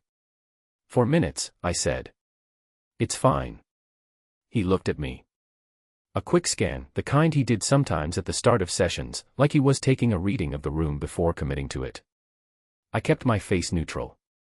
I had a very good neutral face. I had been building it since I was 12 years old and it had never once failed me when I needed it. Essay first, I said, and pushed the paper across the table. We worked. I want to say that clearly because it's true, we worked. The session was productive. His essay had improved significantly since the first draft, his argument structure was clean, his evidence was placed correctly, and he'd caught the pronoun issue himself before I marked it. There were 2 remaining problems, both minor, both fixable, and I explained both of them in the same tone I always used, with the same precision, with the same red pen making the same clean marks in the margins. I did not look at him differently. I made sure of that. Specifically, deliberately, with the kind of focus usually reserved for final exams, I made sure that nothing in my voice or my posture or my eye contact was different from any other Thursday session. Rule 7 was not the only rule I was using tonight. Tonight I was using every rule I'd ever written, including the ones I'd never put in the notebook. Do not let them see that it landed.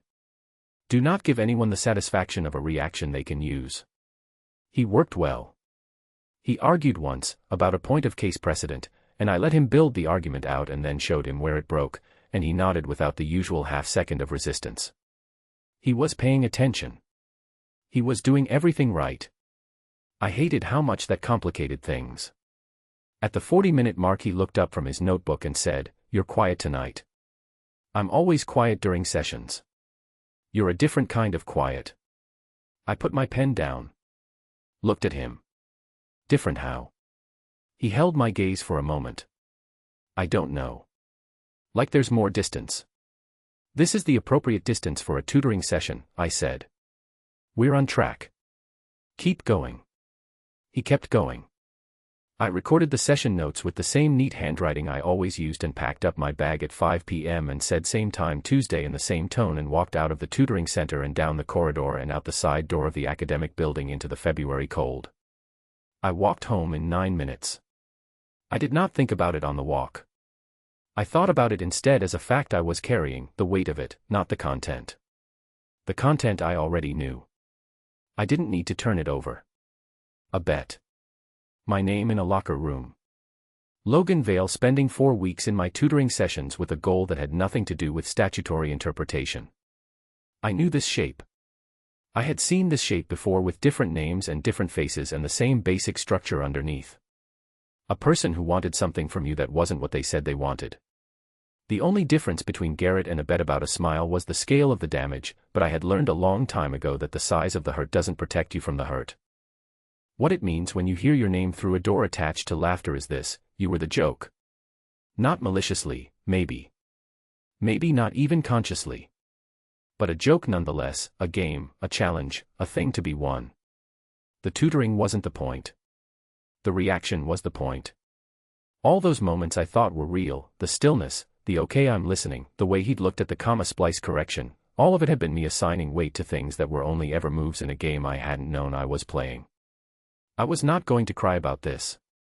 I had cried once, hard, in the bathroom of the financial aid office junior year, and I decided then that people who did what Garrett did and what whoever made this bet did not get my tears.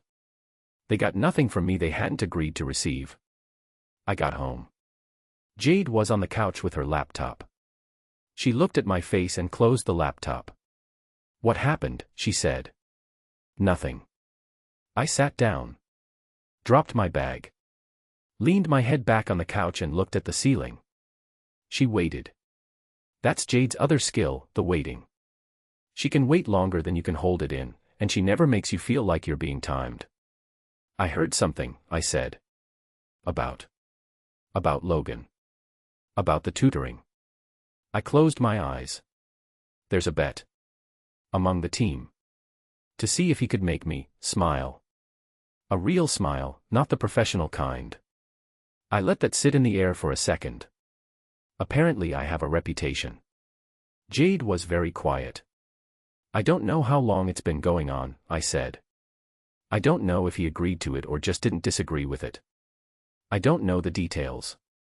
I opened my eyes. I don't need the details. Piper.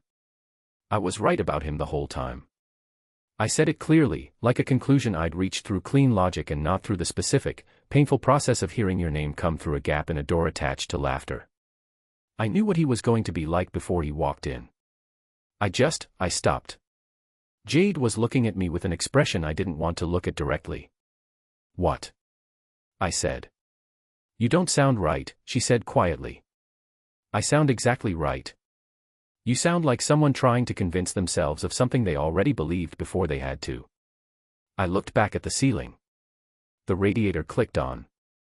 "I was right about him the whole time," I said again. My voice was steady. My hands were still. My face was doing the neutral thing it was trained to do. Every single part of me was a very convincing liar.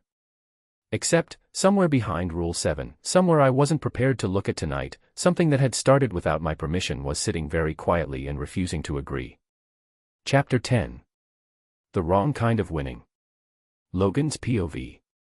I figured it out during film review on Friday morning. We were watching the Northern Cross tape, Briggs pointing out defensive positioning in the second period, and I was sitting in the back row of the film room not watching the tape. I was thinking about Thursday's session. Specifically, I was thinking about the distance. The different kind of quiet. Piper was always measured in sessions. Precise, professional, contained. But there was a texture to her containment that I'd learned over 6 weeks, the way she leaned forward slightly when something interested her, the way her pen tapped twice before she made a correction, the way silence meant she was building toward something rather than away from something. I knew the shape of her attention. Thursday's session had no texture. It was flat and correct and perfectly professional and completely empty of anything real. I sat in the back of the film room while Briggs talked about defensive coverage and I thought about what had changed between Tuesday and Thursday, and then Keller laughed at something Deacon said in the row in front of me, and I heard the specific quality of that laugh, and I knew. I left film review 3 minutes early. Briggs said my name. I said bathroom and kept walking. I found Keller coming out of the film room 10 minutes later and walked him to the far end of the corridor away from the rest of the team. "Did you say something to Piper?" I said. He looked confused. "What?" "No. I don't even know where she." "Not to her." "About her." "Did you say something where she could hear it?" The confusion on his face went through a shift. "I mean, we were in the auxiliary locker room before Thursday practice. We were talking about," he stopped. "The bet," I said. "Logan, I don't think she could have." "Was the door open?" He was quiet for 1 second too long. Keller. My voice came out flat. Not angry yet, past anger, into something colder than anger that I didn't have a comfortable name for. Was the door open? It was barely open. Like a crack. She wasn't. She was coming down that corridor at 4 o'clock, I said. Every Thursday. She has never once been late to a session in 6 weeks. She was there, and the door was open, and you were talking about a bet with her name attached to it. Keller's jaw tightened. Not defensively. He had the look of someone who had just understood the exact weight of a thing they'd treated as light. I didn't think. No, I said. You didn't. I walked away before he could finish. I stood outside Piper's residence hall for 11 minutes. I know the exact time because I checked my phone when I arrived and then kept checking it while I stood in the cold with my hands in my jacket pockets and the kind of wind that finds the gap at your collar and stays there. The building was 3 floors of lit windows and the specific anonymous warmth of somewhere you can't get into without a key card. I'd texted her before I came. Can we talk? 2 words, sent at 6:47 p.m., read at 6:52 p.m., no reply. I texted again at 7:03, outside her building, looking up at the lit windows. I know what you heard. I need to explain it. Read immediately. No reply. I stood there. I rang the building buzzer for her room at 7:09. It rang through to her room phone. No answer. She was in there. I was almost certain she was in there, behind one of those lit windows, doing the thing Piper Hayes did when she'd been hurt, going completely quiet and controlled and more self-contained than any person I'd ever met, like she could make herself so solid that nothing could find a way in.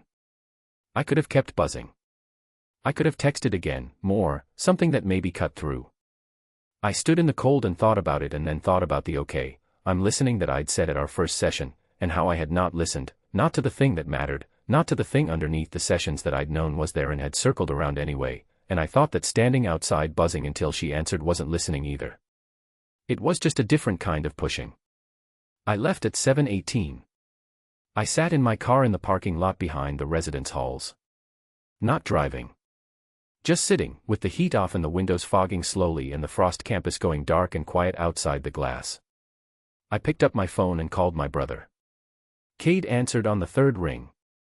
There was noise behind him, something on TV, the sound of an apartment with people in it, the normal texture of his life in Detroit that I sometimes forgot existed in the gaps between our calls. Hey, he said. Wasn't expecting you tonight. Yeah. I leaned my head back on the headrest. I need to ask you something. Okay. He turned the TV down. Cade was like that, if you called, you had his full attention immediately, no transition. I'd always taken it for granted. I was taking less things for granted lately. Ask. How do you apologize to someone who already had a reason not to trust you, and then you gave them another one? A pause.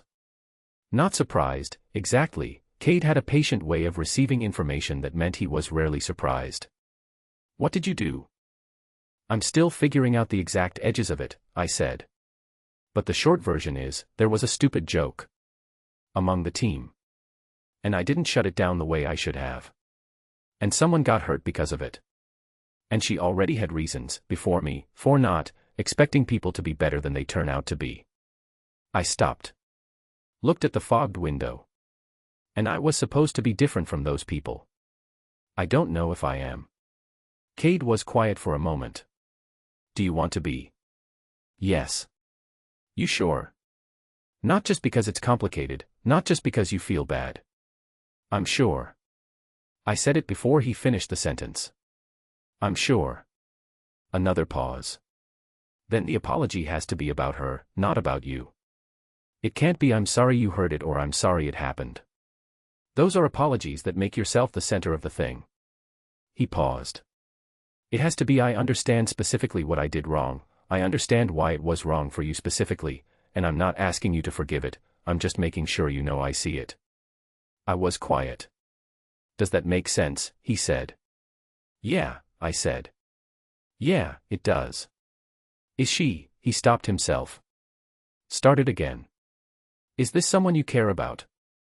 The question sat in the car with me. I looked at the foggy window, at the dark campus beyond it, at the light that might have been her window 3 floors up in the residence block and probably wasn't but might have been. "Yeah," I said. "I think she is." "Then you've got to let her decide what to do with the apology once you give it. You can't manage how she receives it. You give it clean and then you step back. What if she doesn't? Then she doesn't." His voice was steady. "That's her right, Logan. That's what you owe her, the apology and the space to do whatever she wants with it." I sat with that. "When'd you get so smart?" I said. He made a sound that was almost a laugh. "I had a lot of time to think in physical therapy." The way he said it, even, no self-pity, just a fact delivered like weather, made my chest pull in the specific way it always did when Cade talked about the injury without flinching. Like he'd made his peace with something I still hadn't made my peace with on his behalf. We talked for a few more minutes about nothing important, his work, the Detroit weather, whether I'd eaten a real meal this week. I had not, technically. When we hung up, the car was fully cold, the heat having lost the argument against February. I was still sitting there at 11:40 p.m. when my phone buzzed. "Piper." I grabbed it. "Tomorrow's session is cancelled. I'm assigning you to Davidson." I stared at the screen. Davidson was the other senior tutor in the program. He was competent and methodical and fine, and the thought of sitting across a table from fine and competent and not Piper was so unexpectedly, disproportionately wrong that it took me a full 30 seconds to understand the size of what I was about to lose. Not just the tutoring. Not just the midterm. I typed "please don't" and then deleted it.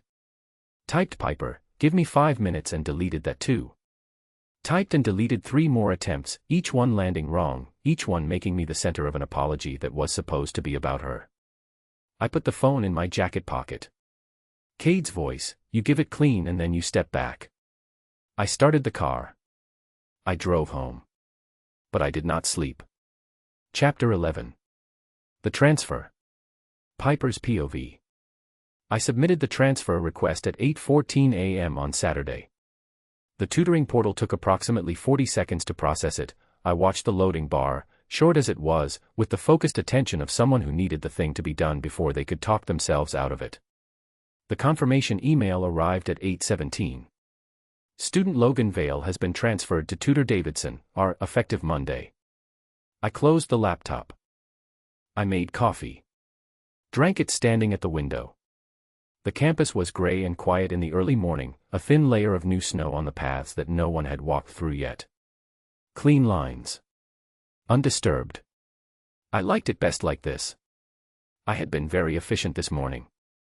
I had woken at 6:30, showered, made the bed with the corners straight, reviewed my own coursework for 90 minutes, submitted the transfer, and was now drinking coffee and looking at a campus that was clean and orderly and exactly as it should be.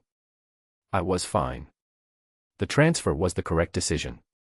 Logan Vale was a student whose presence in my sessions had introduced a variable I hadn't consented to, and removing the variable was the logical, professional, self-protective response. Davidson was a good tutor. Logan would pass his class. My effectiveness rating would be unaffected because the transfer came before the midterm assessment window, which I'd checked before submitting. Everything was going to be fine. I finished the coffee and went to the tutoring center at 2 o'clock for my Saturday prep session. I used Saturday afternoons to organize materials for the following week, and when I pushed open the door, Logan Vale was sitting in my chair. I stopped in the doorway. He was at the table, my side of the table, the side I always sat on, with his notebook open in front of him and his pen in his hand and the specific expression of someone who had decided to be somewhere and was not going to be moved from it by ordinary means. He wasn't doing anything dramatic. He wasn't standing, wasn't blocking the door, wasn't positioned like a confrontation. He was just sitting. With his notebook open. Like he'd arrived for a session we hadn't scheduled. He looked up when I came in. Neither of us spoke for a moment. "The transfer has been submitted," I said. "I know." He didn't move. "I got the system notification." "Then you know this session isn't." "I know." He looked at his notebook. Then back at me. "I came anyway." I stayed in the doorway. "Logan." My voice was measured. This is the voice I'd developed over 2 years of tutoring, the one that was professional and clear and carried no opening for negotiation. The transfer is the right decision for both of us. Davidson is an excellent tutor. Your midterm is in 3 weeks and you have the foundation to pass it. I don't want Davidson. What you want isn't the primary. I know, he said, again, and there was something in the way he kept saying it, not as a deflection, not as a dismissal, but as a genuine acknowledgement, like he was marking that he understood and wasn't going to argue the point, that cut across my prepared sentence and left me briefly without the next one. He looked at the notebook. Then at me. I'm not here to make you feel better about what happened, he said. I'm not here to explain it away or convince you I'm someone I'm not. He stopped. Pressed his lips together briefly, the way he did when he was choosing words more carefully than usual. I need you to know that the bet was Keller's idea and I never agreed to it. I should have shut it down. I didn't. That's mine to own and I'm not asking you to care about the distinction. I was still standing in the doorway. The thing I made you laugh at, he said. That wasn't for the bet. I want you to know that. I know you have no reason to believe it. He stopped again. Shorter this time. It wasn't. The room was very quiet.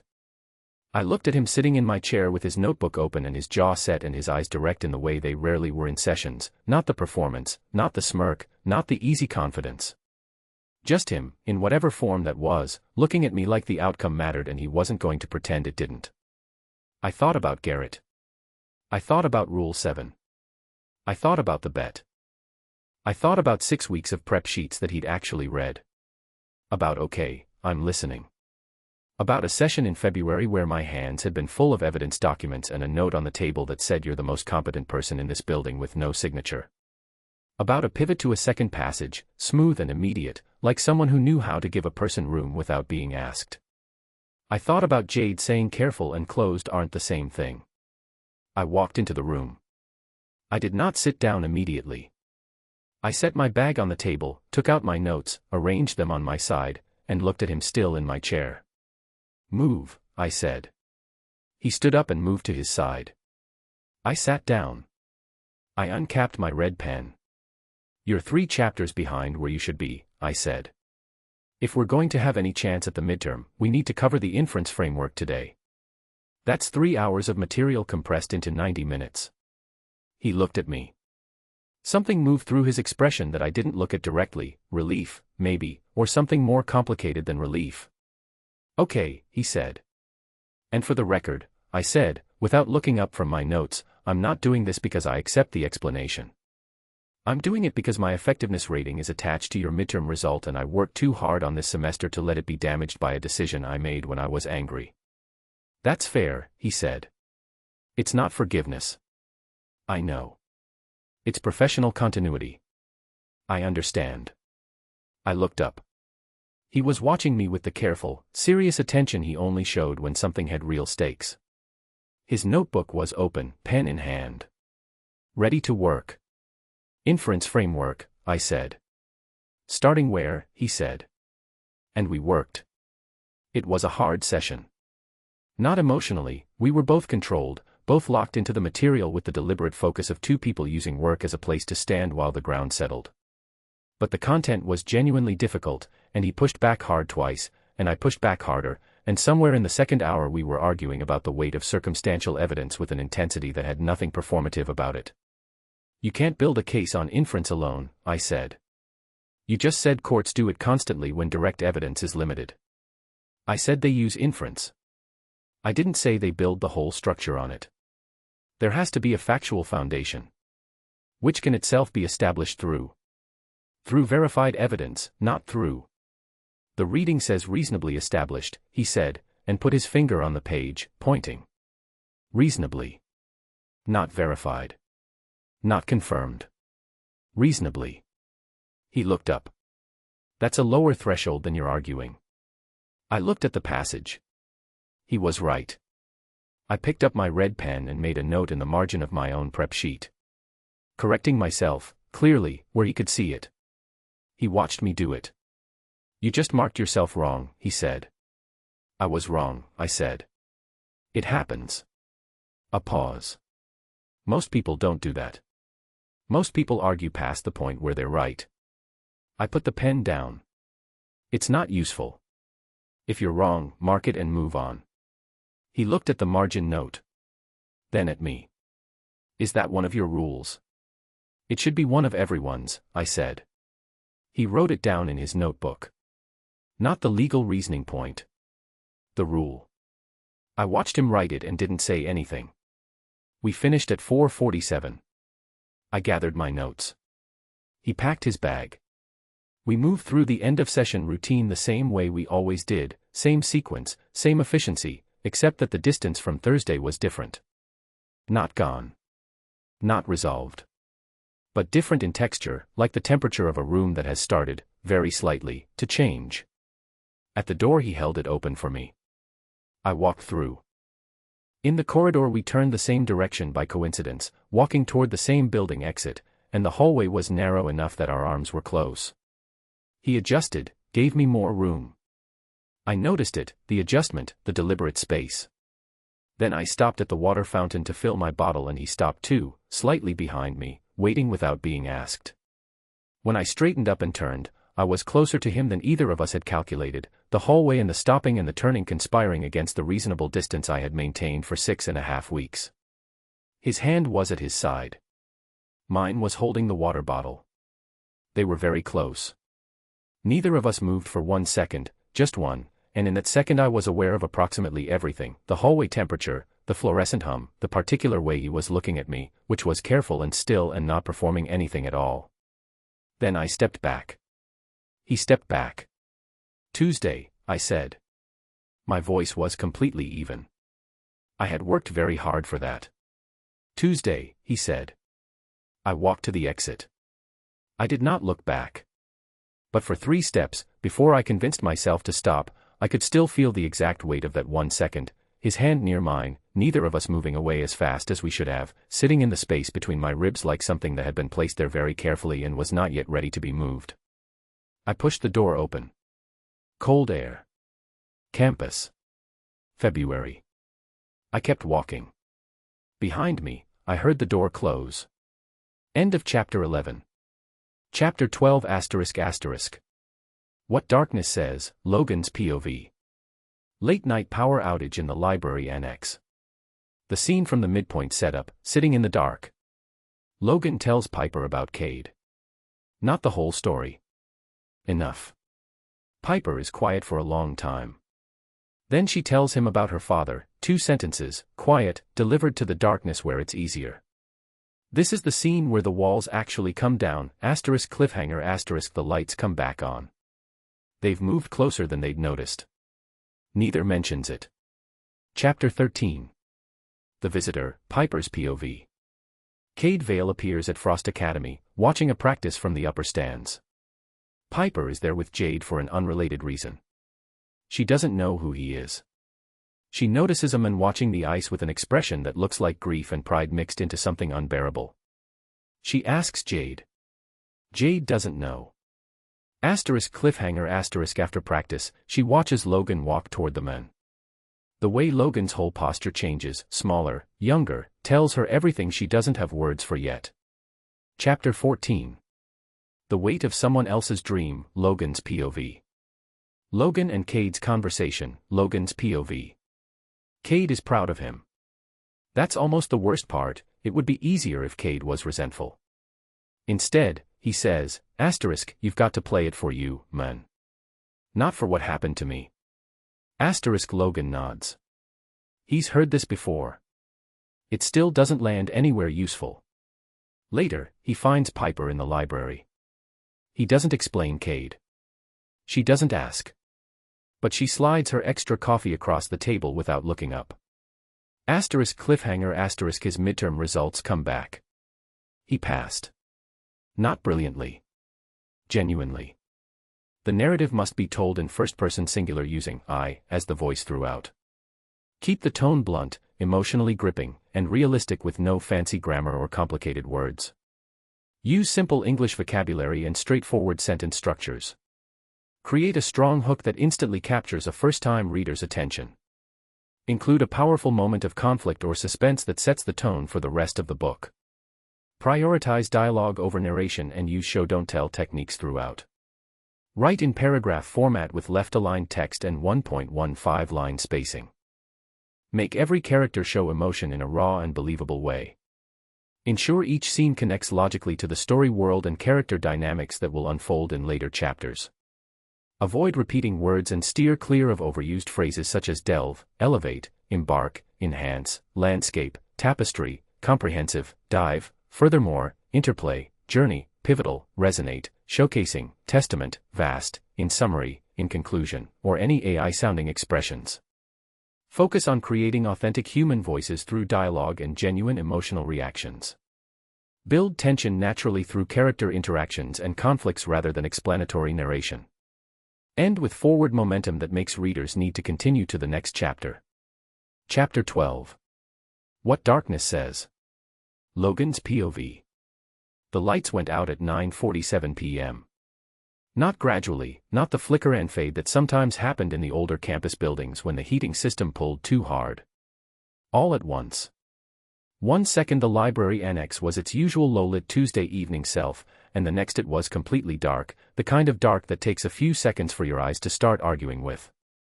From somewhere in the main library, 3 floors up and through 2 sets of doors, I heard a collective noise, part groan, part surprised laughter, from whatever study groups were still there at this hour. Then silence. The specific silence of a building that has lost its mechanical heartbeat, the hum of the ventilation and the lights going absent at the same time. I sat very still at our table. "Power's out," I said. "Observant," said Piper. I couldn't see her. I could hear her, the soft sound of her setting her pen down, the slight shift of her chair. The table between us was invisible. The window at the end of the annex let in a thin gray wash of campus security lighting from outside, just enough to make shapes out of the dark without making them clear. "Phone flashlight," I said. "The annex maintenance policy says power outages in this building resolve within 15 minutes, she said. "The backup generator covers the main stacks and the study rooms but not the annex. "We can wait." "You know the annex maintenance policy. I've been using this building for 2 years. "Of course you have." A pause. Then, and I was almost certain of this, a sound that was almost a quiet laugh, cut short. The dark made it hard to tell. We waited. The maintenance policy was wrong, or the 15 minutes was a generous estimate, because at the 10-minute mark the lights were still out and the shapes in the room were still just shapes. I put my phone on the table when the power went, screen up, and the faint light from it was the only clear thing in the room, a small rectangle of pale blue between us that neither of us was looking at. "Foreseeability," I said. "What?" "We covered foreseeability last week. A duty of care exists when harm is foreseeable. So technically, studying in a building with a 15-minute outage policy when it's already 9:45 and we've been here for 2 hours. That's not how foreseeability works. It's a reasonable application. It's a creative misapplication." But her voice had shifted slightly, not warmer exactly, but less flat. The dark did something to the texture of conversation. Remove the professional layer, the measured distance. Without faces and eye contact and the table as a defined boundary, we were just 2 voices in a room. I leaned back in my chair. "Can I ask you something?" I said. "Depends what it is." "Why pre-law?" A pause. "Why does anyone choose their field?" "No, I mean, specifically you. You could have gone straight to poli-sci, you could have done philosophy, you could have done a dozen things that feed into law school without being pre-law. But you chose the direct line." I looked at the dark ceiling. "Most people who do that have a reason." She was quiet for a moment. "My father," she said. Then stopped. I waited. Didn't push. "He spent my whole childhood telling me I wasn't smart enough for certain things," she said. Her voice was completely even. Too even, the kind of even that takes work to maintain. Not cruel about it. Just certain. Like it was a fact he was helping me understand rather than something he was choosing to say. A brief pause. Pre-law was one of the things on his list. I said nothing. "I got the acceptance letter on a Thursday," she said. I remember the day exactly. I sat in the kitchen and looked at it for about 20 minutes because I kept waiting for the feeling I thought I'd have, the vindication feeling, the I proved him wrong feeling. Another pause. shorter. It didn't come. It just felt like, next. Like I'd finished one argument and was moving immediately to the next one. Are you still arguing with him? She was quiet. Piper. I don't know, she said. Quiet enough that I almost didn't catch it. I don't know when it stopped being about him and started being about me. Or if it has. I looked at the gray shapes of the room and thought about what she'd just given me, 2 sentences that cost something, dropped into the dark where it was easier to say true things. I understood that. I understood it specifically. My brother played center, I said. She didn't react. Just waited. Cade. For years ahead of me. He was better than I am. I said that flat, because it was just true, no point dressing it up. He had scouts following him from sophomore year. NHL track, everyone knew it, including him. He never talked about it as pressure, he just loved hockey the way some people love the thing they were made for. Like it wasn't a choice. I stopped. Looked at the window, at the thin gray light. Junior year, late season. Collision at the boards. The other guy was bigger and came in wrong and Cade's shoulder took the full impact. I paused. Career over. Not probably over. Over. The room was very quiet. He was 20, I said. I was 16. I watched it happen. Logan. He's fine now, I said, fast, because I could hear where her voice was going and I needed to redirect it. Not because I couldn't handle her concern. Because I didn't trust myself with it. He's got a good life. He works, he's happy, he's more okay with it than I will probably ever be on his behalf. I shifted in the chair. But I've been playing ever since with one part of my brain always, accounting for it. Like if I'm good enough, if I get to where he was going, then I don't know. Balances something. It doesn't work that way, she said. I know. You can't retroactively fix someone else's loss by succeeding in their place. I know that. And he wouldn't want. I know, Piper. I said it without edge.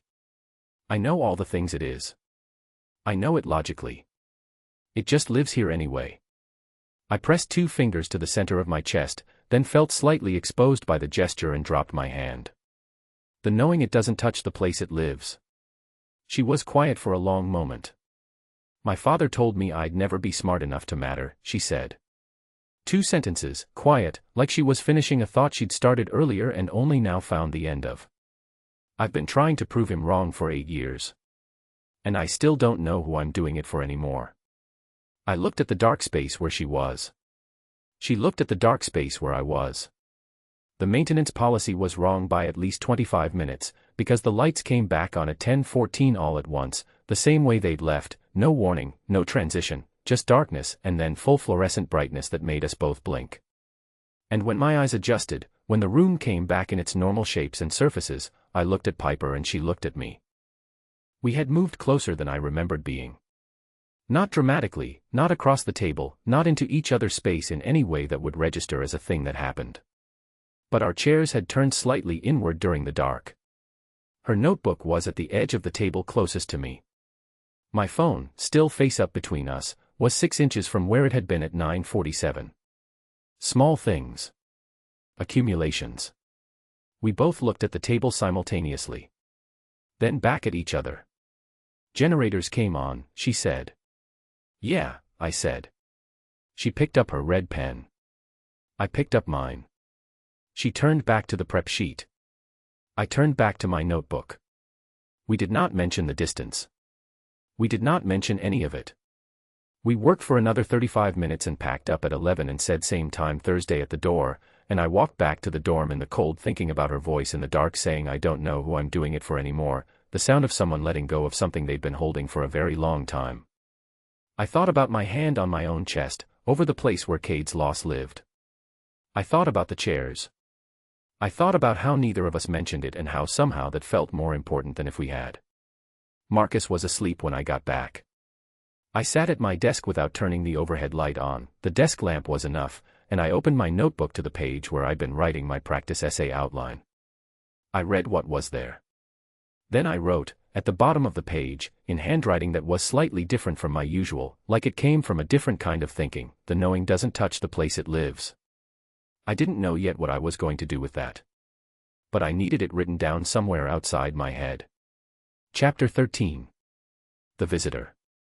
Piper's POV. Jade had been trying to get me to a Frost Falcons game since September.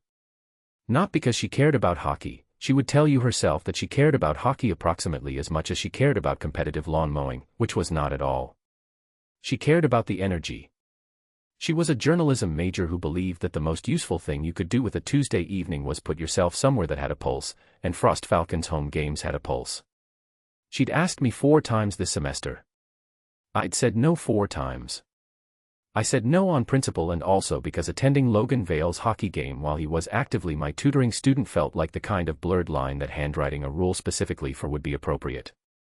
And then she told me the Campus Journalism Society was covering the game for a feature on student-athlete culture, and she needed a second person for note-taking, and it was a paid opportunity. The paid part was the part that got me. We sat in the upper section, which is where Jade's press credentials placed us, not the student section, which was loud and face-painted and entirely committed to the experience, but the quieter upper tier where you could see the whole ice from above and where the people sitting nearby were mostly older, mostly calm, mostly watching with the specific attention of people who understood what they were looking at. I did not, technically, understand what I was looking at. I'd Googled hockey rules in September when the assignment first came through, and again in October, and I had the structure of it clear enough: periods, lines, icing, offside, the basic architecture of the game. But watching it from the upper tier was a different experience from knowing the rules. It was faster than I expected. More physical. The sound of the ice when someone went into the boards came up through the building structure in a way that surprised me the first time it happened. I took notes for Jade's article and watched the game and told myself this was professional and not personal, which was mostly true. The Falcons were playing Harmon University, a mid-table conference team they were expected to beat. In the first period they were up 2-0 before the halfway mark, and Logan had 1 goal and 1 assist, which I noted in Jade's notepad with the neutral handwriting of someone who was recording facts. I noticed him the way you notice something that has become familiar without your permission. His number. His particular way of skating, the slight lean forward, the way he turned left easier than right and compensated for it. The fact that I knew these things about him was information I kept in a separate compartment from the section of my brain that held Rule 7. Halfway through the second period, Jade nudged me. "Who's that?" she said. I followed her line of sight. In the upper section, 4 rows below us and slightly to the left, a man was standing at the railing rather than sitting. Late 20s, maybe. Dark hair, broad shoulders, a physical echo of someone in a way I couldn't immediately name. He was watching the ice with his hands on the railing and his weight forward, and the expression on his face was the most complicated expression I'd seen on a person who was supposed to be watching a game. It was grief, but not the acute kind. The old kind, settled in, lived with, carrying its weight in a specific place. And underneath it, or maybe threaded through it, something that looked like pride so fierce it hurt him. Both at the same time. Both completely real. He was watching the ice like someone who'd lost the right to be there. "I don't know," I said. Jade studied him for a moment. "He knows someone on the team." "What makes you say that?" "He's not watching the game," she said. "He's watching one player." See. She was right. The man's eyes tracked with a specific pattern. He followed the puck when Logan had it and lost interest when he didn't. "Number 11, Jade said. My pen stilled. "Probably a family member," Jade said, already turning back to her notes. "The way he's watching, that's a parent or a sibling. Nobody else watches like that." I looked at the men. I looked at the ice. I looked back at the men.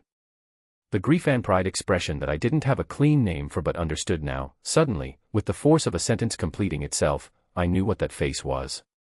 I'd heard it in a dark library annex 8 days ago in a voice that was careful and even and too controlled to fully cover what it was carrying. I looked at the physical echo I hadn't been able to name. I named it now. Dark hair. Broad shoulders. The way he stood. The buzzer ended the second period. The arena filled with movement, people standing, getting food, the team disappearing into the tunnel. The men at the railing stayed. He pulled out his phone, looked at it, put it back in his pocket. He stayed at the railing the whole intermission, looking at the ice as if he couldn't see any reason to step back from it. I wrote nothing in Jade's notepad. The third period started. Logan scored again. The arena went up and I watched the man at the railing. His hands tightened on the metal, just slightly, and he closed his eyes for 1 second. 1 second, eyes closed. When he opened them he was smiling. Not a happy smile. The kind that costs something. "You okay?" Jade said beside me. "Fine," I said. I uncapped my pen and went back to noting quotes for her article. I was not fine. I was sitting in the upper tier of a hockey arena at 9 p.m. putting together pieces of a person I'd been trying very hard to only understand at the level required for academic effectiveness, and the pieces were forming a shape I hadn't agreed to know. The game ended. Falcons won 5-1. The arena moved through its post-game noise, announcements, music, the flood of students heading for exits. The man at the railing finally stepped back. He walked along the upper tier toward the section staircase, hands in his jacket pockets, no particular hurry. Jade was packing her bag and talking to someone from the Journalism Society on her phone. I watched the man reach the staircase. I watched him go down. I watched him emerge, minutes later, at ice level near the tunnel entrance, the area where the team came out for family access after games. He stood at the edge of it, slightly separate from the gathering parents and friends. 3 minutes later the team started coming out. I watched Logan come through the tunnel door. He was still in his gear, pads, jersey, skates traded for sneakers, the damp-haired post-game look, and he was laughing at something Marcus had just said. Full Logan, game night Logan, the easy confidence and the automatic grin at full volume. He saw the man. And it happened immediately. Not gradually, all at once, the way the lights had gone out in the library annex. The grin didn't disappear exactly. It changed. Became something smaller and less practiced and younger, like watching a layer come off. His shoulders dropped an inch. His chin came down. He walked toward the man differently than he walked toward anyone else. Not smaller because he was unhappy. Smaller because he was real. I was too far away to hear what they said. The man, Cade, I was certain now, Cade, the name from the dark room, put his hand on Logan's shoulder briefly and said something short. Logan nodded.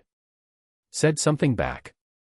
The man shook his head slightly, like disagreeing gently, and Logan looked down at his sneakers for a second the way people look down when they're receiving something they don't know how to hold. I looked away. I didn't have a right to that moment. I wasn't supposed to have seen it. It was the kind of private that happens in public spaces sometimes, two people in a crowd being more alone together than most people manage in private.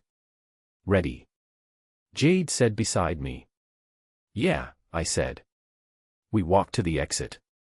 In the corridor I kept Logan's expression in my head, not the game night version, not the tutoring session version, not any of the versions I'd catalogued and filed behind appropriate professional distance. The smaller one. The younger one. The one that came out only in the presence of a brother who was watching a life he'd lost from the upper tier of a hockey arena with grief and pride on his face. I thought about what Logan had said in the dark. I've been playing with one part of my brain always accounting for it. I thought about his voice saying it, even, careful, putting the words down like objects he'd carried a long way. I thought about the knowing doesn't touch the place it lives. I pulled my coat tighter at the exit and walked into the February cold and did not think about Rule 7. For the first time in 2 years, I forgot to think about Rule 7 for a full 4 minutes. That was the most frightening thing that had happened to me this semester. Chapter 14. The Weight of Someone Else's Dream. Logan's POV. Cade looked older than the last time. Not in a bad way, not tired or worn, nothing like that. Just more settled. Like the 2 years since I'd seen him in person had deposited something in his face that wasn't there at 26. He was standing at the edge of the family access area in the same jacket he'd owned for 4 years, hands in his pockets, and when he saw me come through the tunnel his face did the thing it always did, opened up, uncomplicated, genuinely glad. I hugged him harder than I meant to. Hey, he said against my shoulder. Hey, good game. You didn't have to come all the way from Detroit. I was in Minneapolis for work. He stepped back and looked at me. Figured it was stupid not to drive the extra hour. You drove from Minneapolis. It's an hour and a half. Don't make it sentimental. I laughed. It felt like something loosening. We found a quiet spot in the corridor outside the family area while the rest of the crowd thinned out. Marcus gave me a chin nod on his way past and took the team toward the locker room, giving me the space without being asked. That's Marcus. Cade leaned against the wall and crossed his arms and looked at me the way he always had, direct, patient, already knowing more than I'd said. You look like you haven't slept in 3 weeks. I'm sleeping. Some. Yeah. I leaned against the opposite wall. Some. He studied me. The game looked good. Really good. That third period, the breakaway especially. You didn't rush it. I've been working on not rushing it. It showed. He paused. You look different out there tonight. Different how?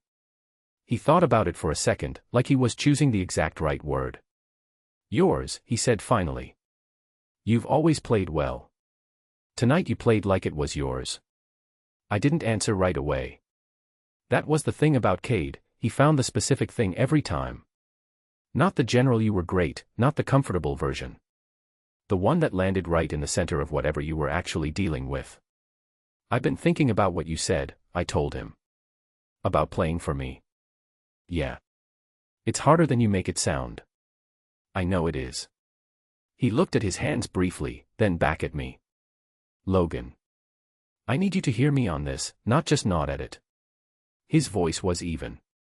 No drama, no urgency, just steady. When I watch you play, and I watch every game you stream, every one, I don't watch it to see you finish something for me. I watch it because it's good, and it's you, and it makes me feel good. That's the whole story. Cade. Let me finish.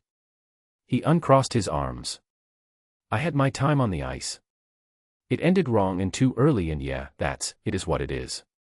I've made my peace with it. What I haven't made my peace with is watching you carry my loss on top of your own life like it's a debt you owe. He looked at me. It's not. You don't owe me anything. You never did. I looked at the floor. The corridor was emptying out around us, the last of the post-game crowd moving toward the exits, leaving the echo of the big space behind. I know, I said. Do you? I looked up. I know it here. I tapped my temple. The knowing doesn't touch the place it lives.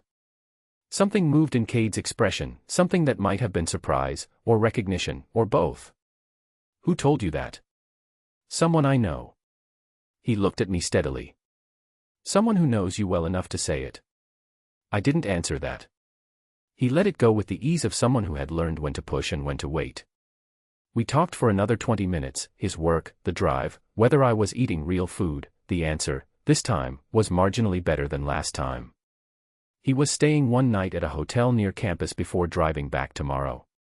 I walked him to the parking structure and stood in the cold while he found his rental car, and when he drove away I stood there for a minute with my hands in my pockets and watched the taillights disappear. I thought about what he'd said, you look like it was yours, and I tried to feel the shape of what that meant. Playing something for yourself instead of for the debt. I understood it intellectually. I'd understood it intellectually for 2 years. The gap between understanding a thing and living a thing was a gap I didn't yet know how to close. But tonight on the ice, for about 40 minutes in the third period, I'd been close. The library closed at 11 on game nights, but the annex had extended hours on Thursdays until midnight. I didn't have a session tonight, Piper and I were on a Tuesday through Thursday schedule and the game had been a Thursday, but I went anyway, because the dorm was loud with post-game noise and I had an essay due Friday morning that I hadn't touched since Monday. She was there. I didn't expect her to be. I stopped in the annex doorway and she was at our table, not her notes spread wide the way they were in sessions, but one book open, one notebook, a single pen. Working quietly, head down, the cold coffee to her left. At 11 p.m. on a game night. She looked up when I came in.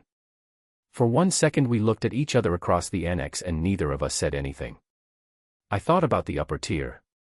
I'd caught a glimpse of her up there in the second period, Jade beside her with a notepad, Piper in her dark coat, looking at the ice. I hadn't acknowledged it. She hadn't acknowledged it. We'd both acted like it hadn't happened, and I'd had Kate to think about for the rest of the night, and maybe she'd had things of her own. I walked in. Sat down at my side of the table. She went back to her book. I opened my essay draft. We worked in parallel for 15 minutes. The annex quiet around us, the late Thursday hush of a building that was mostly empty. My essay was going better than Monday. I could feel the argument structure holding, the way it had started to hold since she drilled it into me through 6 weeks of red pen corrections and mark it and move on and a pivot to a second passage in a session where my hands wouldn't stop shaking. At some point, I didn't track exactly when, she stood up briefly, went to the small side counter where the annex kept a coffee station, and came back with 2 cups. She set one down on my side of the table without looking at me and sat back down and went back to her book. She did not say anything about the cup. I did not say anything about the cup. I drank it. It was black, which was not how I usually drank coffee, but I drank it black tonight without comment because she'd made it black, and that meant she wasn't asking what I wanted, she was just giving what she had, and that was enough, and maybe it was even more than enough in a way I couldn't fully articulate. We worked until 11:30. Then she closed her book, packed her bag with her usual precision. I finished the paragraph I was on and closed my notebook. "How was it?" she said. She was looking at the table when she said it. Neutral voice. Professional piper. The game. A pause. Just barely. The game. Good, I said. Really good, actually. She nodded. Still looking at the table. Good. She stood. I stood. We went to the door in the same order we always did, her first because she was always packed first, and she held it open on her way through with her arm back, the door held for me without looking. I caught it. In the corridor she turned left. I turned left. We walked without speaking. Campus was quiet. Outside was cold. Our breath came out in the same small white clouds. At the junction where her path split from mine, she stopped. "The midterm results post-Friday," she said. "I know." She met my eyes briefly. Then looked away again. "You'll pass," she said. "Not I think you'll pass or you should be fine. Just, you'll pass." The same way she said everything, clean, certain, no wasted words. "Yeah," I said. She went her way. I went mine. The results posted at 9 a.m. Friday on the student portal. I checked my phone in bed, the campus still dark, Marcus still asleep across the room. I looked at it. Not a 76, not the number Piper had said I needed for a passing final grade average. Better. A 71 on the midterm, which moved my course average to 58%, which meant a 70 on the final would get me a passing grade. A 70 instead of a 76. 6 points of margin I hadn't had 3 weeks ago. I put my phone down. I'd passed it the way I'd wanted to pass it, the way you want things when you've stopped letting yourself want things halfway. Not just technically through. Not on the skin of the requirement. Genuinely. With work that was mine, arguments I'd finished, reasoning I'd built from the framework she'd been building in me since January. Marcus' alarm went off at 9:15. He reached over and silenced it and then lay there with one arm over his eyes. "Results," he said, because he'd known the portal was posting this morning. "Yeah," I said. "Good." I thought about the number. Thought about a 41% average at the start of the semester. Thought about an essay draft with red margins. Thought about a dark room and 2 voices and a cup of black coffee set down without a word. "Better than good," I said. Marcus lowered his arm and looked at me with the data-loading look. I was already getting up. End of chapter 14. Chapter 15 ***. Academic Integrity, Piper's POV. Dr. Calloway's complaint lands. The Academic Integrity Office calls Piper in for a meeting. The implication is clear: a failing student doesn't improve this quickly without help from the tutor that crosses the line. Piper is calm in the office. She is not calm walking out of it. Logan finds her on the steps outside the building, sitting in the cold. He doesn't know what happened. He just sits next to her. *cliffhanger*, she tells him. He says, not a smile, not a smirk, *tell me what you need. *. Chapter 16. Midpoint confession, Logan's POV. Logan stays until 11 p.m. helping Piper gather her defense documentation. He's pulling student records, session logs, time-stamped work. He's more focused than she's ever seen him. She falls asleep at the table for 20 minutes. He doesn't wake her.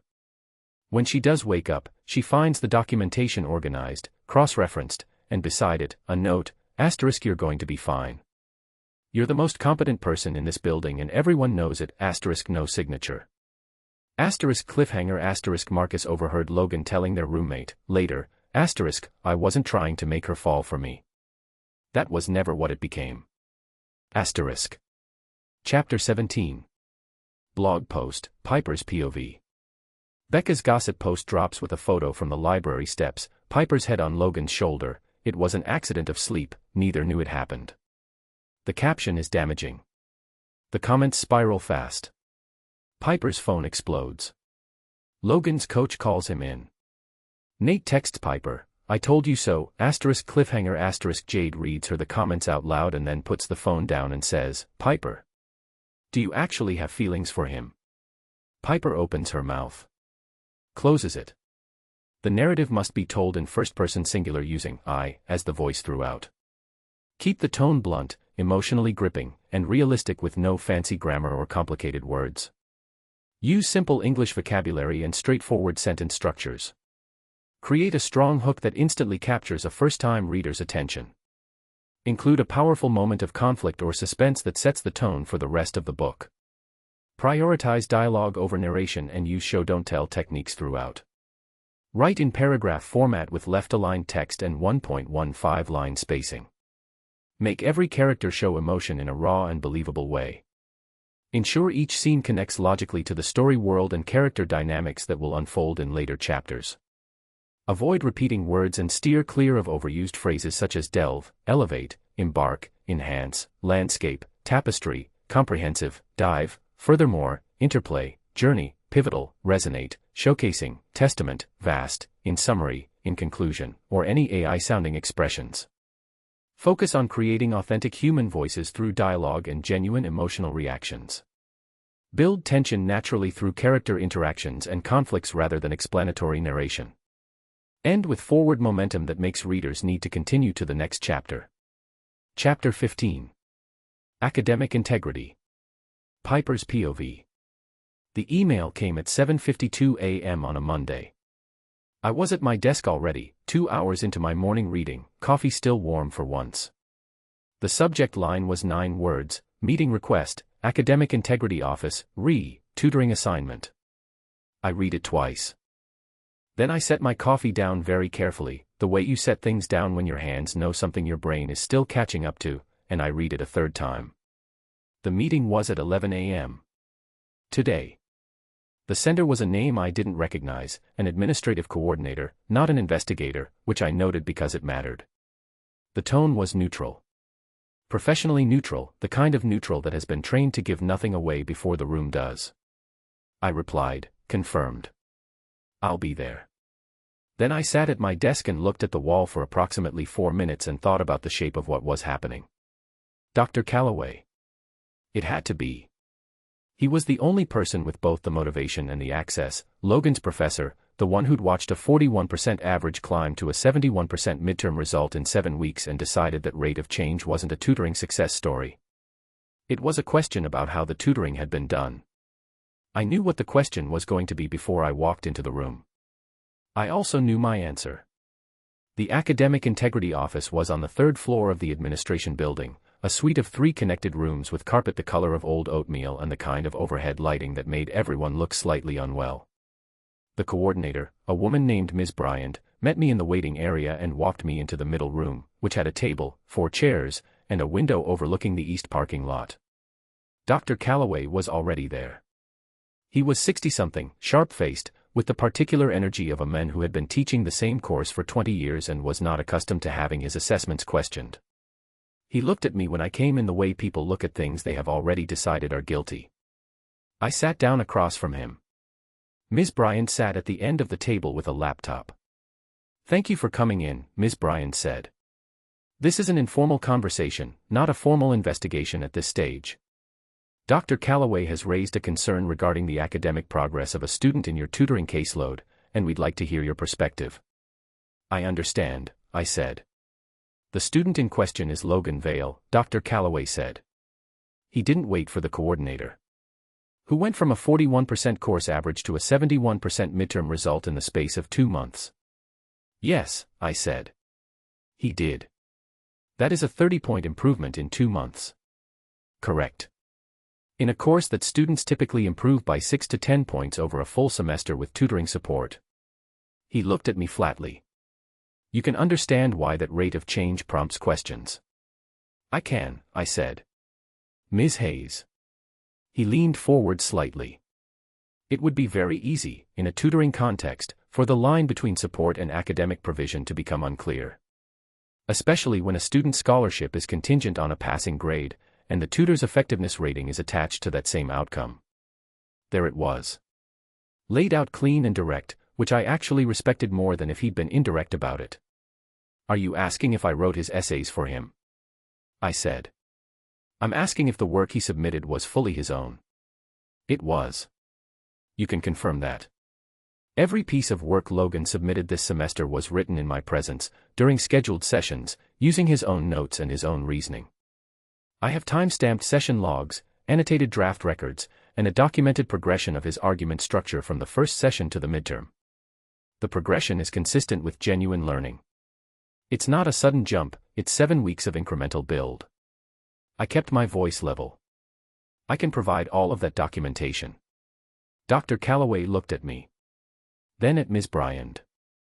The concern, Ms. Bryant said carefully, is that Mr. Vale's improvement, while possibly legitimate, occurred at a rate that is statistically unusual for this particular course. We're not making an accusation. We're asking for documentation that supports the outcome. I'll have everything to you by end of day tomorrow, I said. There's also the question, Dr. Calloway said, of whether the tutoring relationship remained within appropriate professional scope. I looked at him. He held my gaze. Students sometimes develop personal connections with their tutors that can compromise objectivity. I'm not suggesting impropriety. I'm noting that a tutor who has become personally invested in a student's success might, perhaps unconsciously, provide more direct assistance than the guidelines permit. The room was very quiet. I put both hands flat on the table. I have followed every guideline in the academic support agreement for the duration of this assignment, I said. My session logs show session start times, end times, topics covered, and student response quality for every meeting we've had. Logan Vale's improvement is documented step by step. There is nothing in that record that you cannot account for. He looked at his hands. I've taught this course for 19 years. I know what legitimate improvement looks like and I know what engineered improvement looks like. Then when you review my documentation, I said, you'll see the difference. Ms. Bryant closed her laptop gently. We'll expect the documentation by tomorrow at 5 p.m. In the meantime, the tutoring assignment will continue as normal. She looked at me. This is a review, Ms. Hayes. Not a conclusion. I understand, I said. I stood up. Picked up my bag. Kept my shoulders level and my chin straight and my face doing the thing it did when I needed the outside of me to be unreadable. I walked out of the room, through the waiting area, down the corridor, and down 3 flights of stairs. I pushed through the administration building's front door and walked to the top of the front steps and sat down. The cold hit immediately, February air, direct and honest, no pretense about it. The steps were stone and the cold from them went through my coat and into the back of my legs and I sat with it because it was real and it was external and it gave my body something true to respond to. I was fine. I was completely fine. I put my bag in my lap and held it there with both hands and looked at the East Campus path and counted my breathing the way the therapist I'd seen twice had taught me, 4 in, 4 out, a box of air that stays the same size no matter how much pressure is applied around it. I had the documentation. Every session log, every time-stamped draft, the full progression from a 41% average to a 71% midterm, clean and cross-referenced and sitting in a folder on my laptop. I had built those records because building records was what I did, not because I'd anticipated this, not because I'd known it was coming, but because I kept records of everything because records were the only thing that couldn't be argued with. I was fine. Garrett's face moved through the back of my head and I pushed it away because this was not that and I was not going to make it that. I was fine. I was sitting on frozen stone steps at 11:47 a.m. not moving because the outside of me was performing fine very competently and the inside of me was 11 weeks of a scholarship under review, sitting in a financial aid office 3 years ago at 19 years old, calculating whether I could cover rent. Footsteps on the path below. I looked up. Logan stopped at the bottom of the steps. He was in a jacket and jeans, backpack on one shoulder, clearly coming from somewhere rather than looking for me. His trajectory had been toward the administration building entrance before he registered me sitting on the steps and stopped mid-stride. He looked at me. I looked at him. His face went through a quick read, the same scan he did at the start of sessions, only faster. He didn't say, "Are you okay?" He didn't say anything. He just came up the steps and sat down next to me. Not close. Not at an awkward distance. The natural distance of two people sitting on the same step when one of them has decided to be there. He put his backpack down in front of him and rested his arms on his knees and looked at the East Campus path. We sat. 2 minutes, maybe. 3. The cold worked on both of us equally and neither of us moved. "Calloway," I said. He turned his head slightly. He filed a concern with the Academic Integrity Office. My voice came out completely even. I was proud of that and also aware it cost something to maintain. "About the rate of your improvement." The implication is that the improvement wasn't legitimate. Logan was very still. "They want documentation by tomorrow at 5, I said. "I have everything I need. The session logs, the draft records, the progression notes. It's all there." I paused. "I'm not worried about it." I was absolutely worried about it. I felt him looking at me. "Piper," he said. "I'm fine. You're sitting on frozen steps in the middle of the day." I needed air. "It's 15 degrees. I'm aware." A pause. "How bad is it?" I looked at the path. "If the documentation doesn't satisfy the review, it goes to a formal investigation. If it goes formal, my effectiveness rating is suspended during the process. If the rating is suspended, my work-study funding," I stopped. "It's fine. The documentation will satisfy the review. And if it doesn't?" "It will." "Piper." His voice was quiet and direct and had no performance in it at all. "What do you need?" Not "it'll be okay" and not "don't worry" and not the automatic reassurance that people give when they want a problem to stop being visible.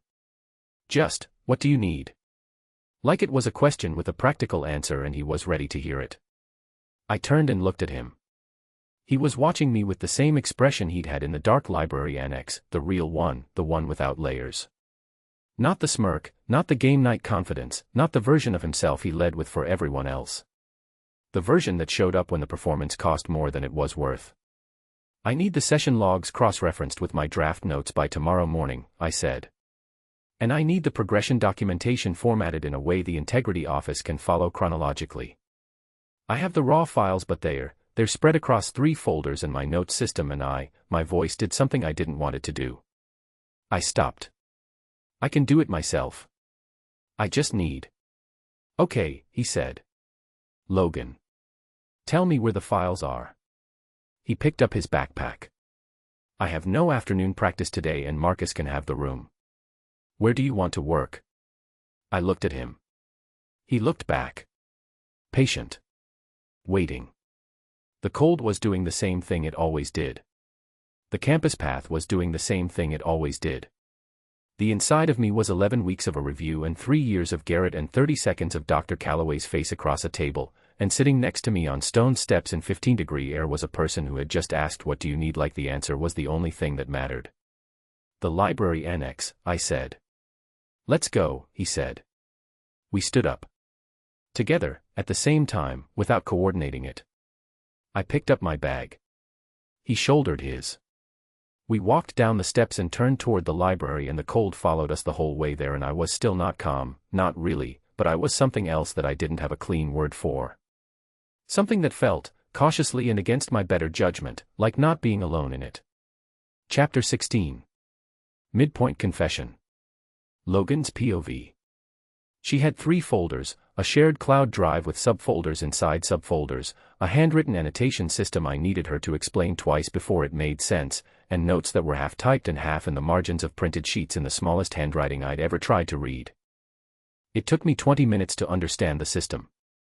Once I understood it, I didn't need her to direct me anymore. Okay, I said, sitting back. Session logs are in folder 1. Draft records are split between the cloud drive and the printed sheets. The progression notes are in the back of the blue notebook, she said without looking up from her laptop. I annotated each draft with a session date and a skill marker. Red ink for problems, black for improvements. And the time stamps are in the portal. The tutoring portal autologs check-in times. She pulled up the screen and turned the laptop to face me. Every session is there. Start time, end time, student ID, my tutor ID. The portal is the objective record, it can't be edited retroactively. I looked at the portal log. Column after column of clean data, dates, times, a digital record of every Tuesday and Thursday since January that said, in the language of institutional systems, these 2 people were in this room doing exactly what they said they were doing.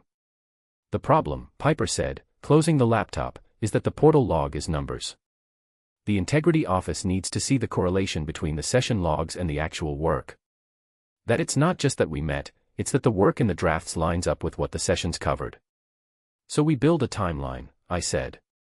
Session date, topic covered, corresponding draft change, skill marker from your notebook. She looked at me. That's a lot of cross-referencing. I can see that. I opened my own notebook to a blank page and uncapped my pen.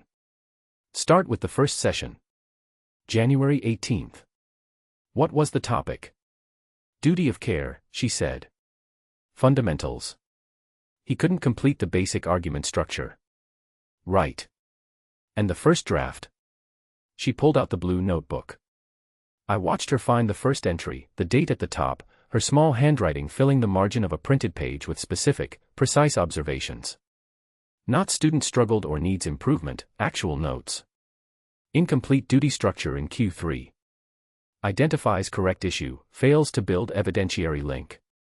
Recommend, argument mapping next session. I looked at it. You wrote this after every session? I said. Every one. For every student. She looked up. Yes. I thought about that for a second. Not just for Logan the assignment. For every student she'd ever sat across from in this room, every person who'd walked in with failing marks and walked out with something she'd given them. All of it documented, all of it tracked, all of it held with the same precise care she kept everything else. Okay, I said. Let's build the timeline. We worked for 3 hours.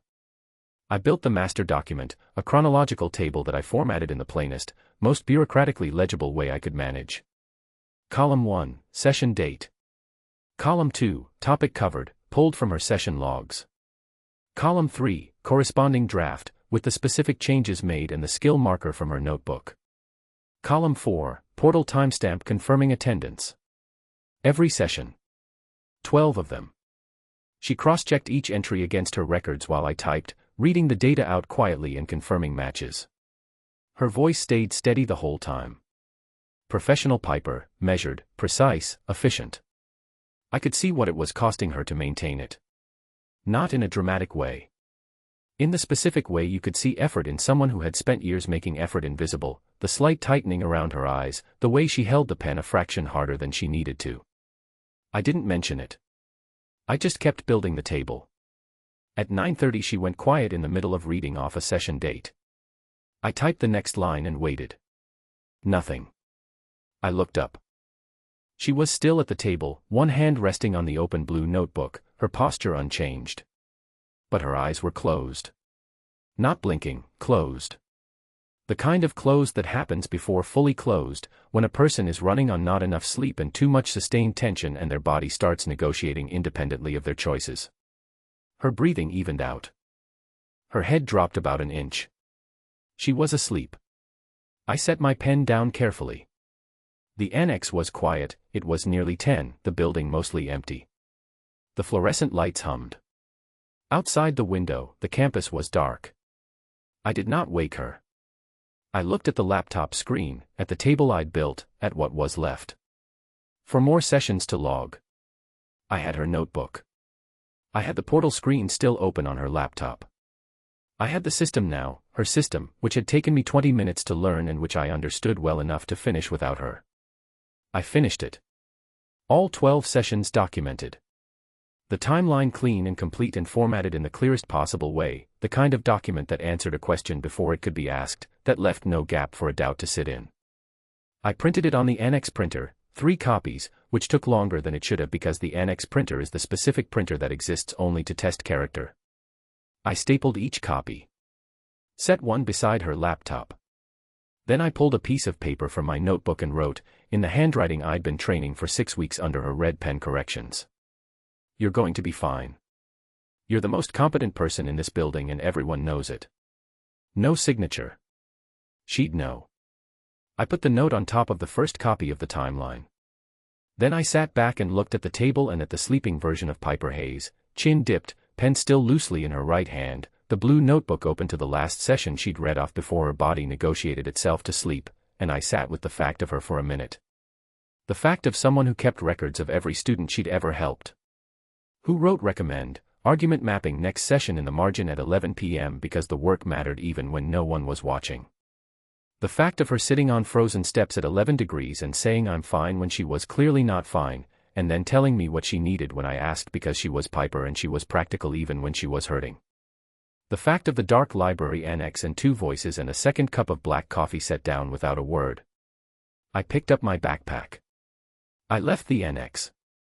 Marcus was on his phone when I got back to the room, lying on his bed with one arm behind his head.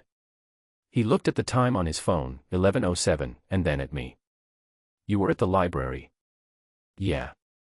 With the tutor. Working on some documentation. I sat on the edge of my bed and pulled off my jacket. Her professor filed an integrity concern. We were building the response. Marcus lowered his phone. Is she okay? I thought about the steps. About I'm fine in a voice that was doing a lot of work. About the note on top of a printed timeline that she'd find when she woke up. She will be, I said. He watched me for a moment. Logan. Yeah. You know you've spent more hours in that library this semester than you have since freshman orientation. I have a class to pass. You passed the midterm 3 weeks ago. He sat up slightly. You don't need 4-hour sessions on a Monday night. I didn't answer. I'm not saying it's a bad thing, Marcus said. His voice was even, matter of fact. I'm just noting it. Noted, I said. He went back to his phone. I stretched out on my bed and looked at the ceiling crack. I thought about the table I'd built. About the note. About whether she'd wake up embarrassed or just practical about it. I guessed practical, because she was always practical, because the mechanism she used to manage everything was making it an efficiency question rather than an emotional one. Our third-year roommate, Dev, came back from the bathroom and dropped onto his bed and said to no one in particular, whose idea was it to schedule stats at 8 a.m. on Fridays? Callahan's, Marcus said. Dev made a noise. I was still looking at the ceiling when Dev said, Vale, what's the deal with the tutoring thing? You've been there every other day. Passing a class, I said. Yeah, but... Dev, Marcus's voice, flat and quiet. Dev went quiet. I listened to the room settle. Lights off at 11:30. The campus outside going fully dark. I thought about what Marcus had said, noting it, not making it a problem, just noting it. The hours. The sessions that ran past the work and into something else. The documentation I'd built tonight not because anyone asked me to but because she needed it done and I had the system and she was asleep and it was the most useful thing I could do. I hadn't done it for a bet. I hadn't done it to make her like me. I hadn't done it for any reason that had a strategy behind it. The ceiling crack ran from the light fitting to the wall the same way it always had and I looked at it the same way I always did and in the quiet of the room I thought, carefully, without looking away from it, that somewhere between January 18th and tonight, without any moment I could point to as the exact one, this had stopped being a thing I was managing and become a thing I was in. I fell asleep thinking about a note on a printed timeline with no signature. The last clear thought I had before sleep was not about the championship or the scouts or Cade's face watching from the upper tier. It was. I hope she's still asleep when she finds it. Chapter 17. Blog post. Piper's POV. I woke up at the table. That was the first wrong thing, that I'd been asleep at all, that my body had made a unilateral decision to go offline in the middle of a work session in a semi-public building, which I would be embarrassed about in a moment. The second wrong thing was the note. I sat up slowly. The annex was quiet. The clock on the wall said 10:49 p.m. My neck was stiff. The pen was still in my hand. The laptop was open beside me. The screen showed the master document, finished. Complete.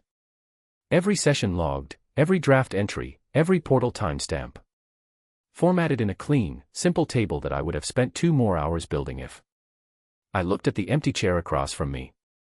The empty chair, and the 3 printed copies of the timeline stacked beside my laptop, each stapled, and a note on top of the first one. I read the note. I read it a second time. I set it face down on the table. Then I sat in the empty annex for a moment and looked at the finished document and at the empty chair and did something I had not done since the financial aid office 3 years ago. I felt, briefly, something break open in the center of my chest that wasn't fear and wasn't anger and wasn't the careful control I kept between myself and everything else. It only lasted a moment. Then I packed the documentation into my bag, took all 3 copies, and went home. I sent the files to the integrity office at 8:15 a.m. Tuesday morning. The cover letter was 2 paragraphs. Professional, specific, direct. I attached the master timeline, the portal logs, the annotated draft records, and 3 pages of session notes in chronological order. Everything the office needed to see the progression from January to March in documented, verifiable steps that no one could argue with because I had not left a gap to argue into. I hit send. Made coffee. Went to my 10 a.m. lecture. Came home. Jade was out. The apartment was quiet. I sat at my desk and did the reading I'd been falling behind on for a week, and I was actually reading it, not performing reading while thinking about something else, when my phone started buzzing. Not a call. Messages. Multiple. In a row, fast enough that the screen kept lighting up before it could go dark. I looked at it. Jade's name, 3 times. Then a number I didn't recognize. Then 2 people from my pre-law study group. Then Jade again, this time just a link and 3 question marks. I clicked the link. It was Frost Academy's anonymous campus blog, Frostbites, which had been running for 4 years and which I had never visited because I had no interest in campus gossip that wasn't verifiable or cited. The post had gone up at 11:23 p.m. the previous night. The headline was, Tutoring or Something More. Frost's resident ice queen and star center get cozy in the library. The photo was taken through the annex window. I looked at it for a long time. It was me and Logan, taken from outside, the angle suggesting whoever took it was standing on the small ledge below the window or holding a phone up to the glass. The shot was clear enough, the 2 of us at the table, him with his laptop and papers spread in front of him, and me with my head on his shoulder. Asleep. I had been asleep on his shoulder. I had no memory of it happening. I'd fallen asleep at the table and apparently, at some point between sitting up and slumping down, I'd ended up with my head against him. He hadn't moved away. He'd just stayed there and finished the documentation and written the note and printed 3 copies while I was asleep on his shoulder. The comments had 74 replies. I did not read all of them. I read enough. Isn't she his tutor? Isn't that like against the rules? No wonder he passed the midterm LOL. She's always been so stuck up about the tutoring program acting like she's better than everyone. Interesting. Wait, is this the girl from the academic integrity thing? Heard Calloway filed a complaint. Makes more sense now. I put the phone face down on the desk. The academic integrity thing. Someone had talked. Or someone had assumed. Or someone had seen me come out of the administration building yesterday and connected the dots to the blog post from tonight, and the result was a comment section that had already done the work of turning 2 separate, unrelated situations into one narrative that was very clean and very wrong and very public. My phone buzzed again. This time a call. Diane, my tutoring coordinator. I answered it. Piper. Her voice was careful.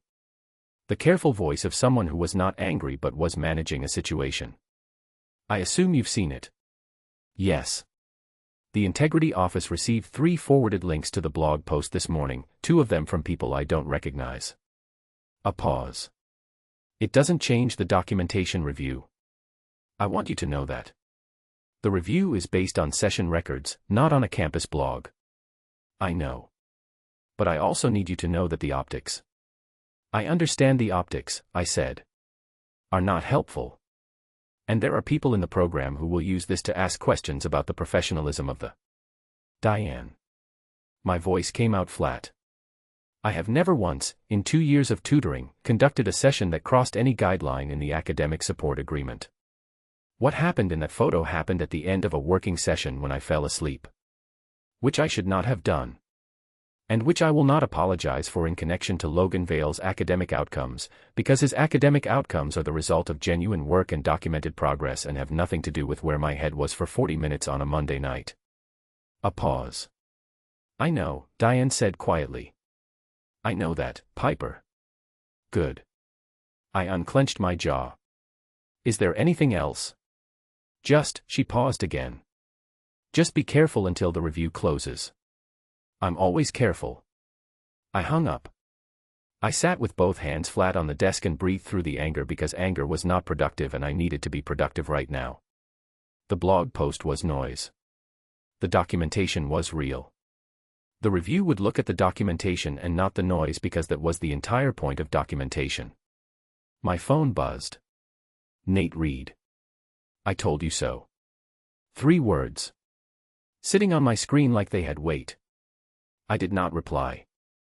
I put the phone in my bag and walked to Jade's room and knocked. Come in, she said. She was sitting cross-legged on her bed with her laptop, and the look on her face when she saw mine told me she'd already seen the blog, had been deciding whether to come to me or wait for me to come to her, and had chosen to wait. Sit, she said. I sat. She turned her laptop around and showed me the post. The comments were at 91 now. You can scroll, she said. Or we can close it. Close it. She closed it. It was a working session, I said. He was helping me build the documentation for the integrity review. I fell asleep. I didn't know I'd done that. I looked at the wall. I didn't know he stayed. Jade was quiet for a moment. But he did, she said. He finished the whole document. Printed 3 copies and left a note. I stopped. This doesn't change what the photo looks like. It doesn't change what the comments are saying or what Callaway is going to think or what. Piper, Jade said. What? She picked up her phone and opened the post one more time and then set it between us and looked at me. I'm going to read you one comment and then I'm going to ask you a question and I need you to actually answer it. I looked at the phone. The comment she pointed to was one I'd skimmed past. Genuinely, she looks comfortable for the first time ever in a photo on this campus and you're all making it weird. I looked at the screen. Jade put the phone face down. Piper. Her voice was very quiet. Not careful quiet. Real quiet. Do you actually have feelings for him? I opened my mouth. I closed it. The room was the same room it always was, same walls, same furniture, same radiator that clicked at 9 p.m. Everything exactly as it should be, except that my mouth was not producing the clean, simple, definitive answer I had been manufacturing on demand for 2 months. Jade waited. I looked at the closed laptop. I thought about the note. You're going to be fine. You're the most competent person in this building and everyone knows it. I looked at Jade.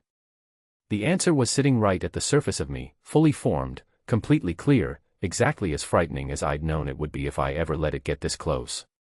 My mouth opened. End of chapter 17.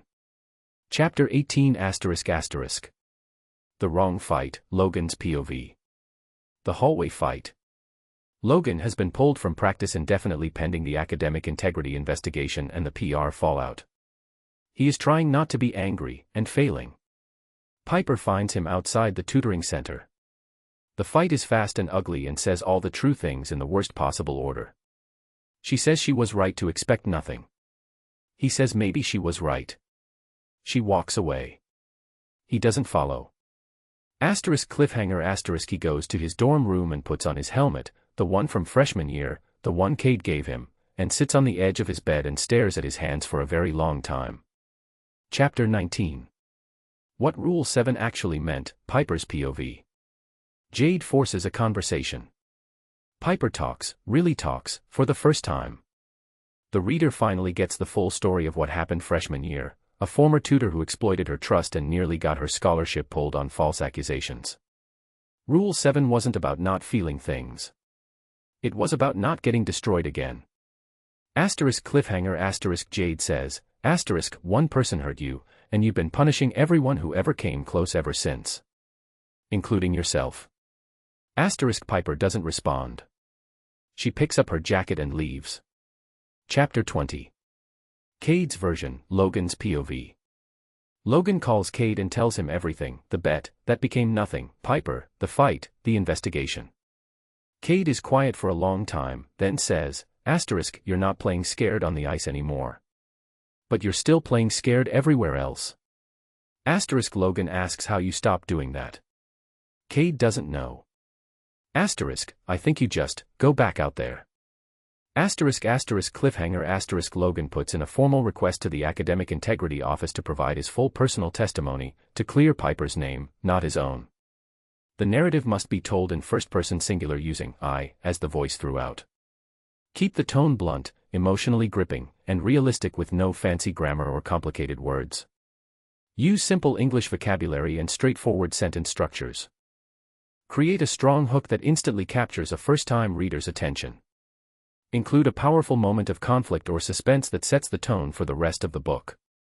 Prioritize dialogue over narration and use show-don't-tell techniques throughout. Write in paragraph format with left-aligned text and 1.15 line spacing. Make every character show emotion in a raw and believable way. Ensure each scene connects logically to the story world and character dynamics that will unfold in later chapters. Avoid repeating words and steer clear of overused phrases such as delve, elevate, embark, enhance, landscape, tapestry, comprehensive, dive, furthermore, interplay, journey, pivotal, resonate, showcasing, testament, vast, in summary, in conclusion, or any AI-sounding expressions. Focus on creating authentic human voices through dialogue and genuine emotional reactions. Build tension naturally through character interactions and conflicts rather than explanatory narration. End with forward momentum that makes readers need to continue to the next chapter. Chapter 18. The Wrong Fight. Logan's POV. Coach Briggs pulled me at 7 a.m. on Wednesday. Not from a specific practice. From all of them. Indefinitely, pending review, those were the exact words in the email, which I read standing in the corridor outside the locker room in my gear because I'd been about to go in for morning skate when my phone buzzed and I looked down and read it right there on the spot. Pending review. 2 words that meant, we don't know what you did but the optics are bad enough that your presence creates a problem we don't want until we understand the shape of it. The blog post. The integrity investigation.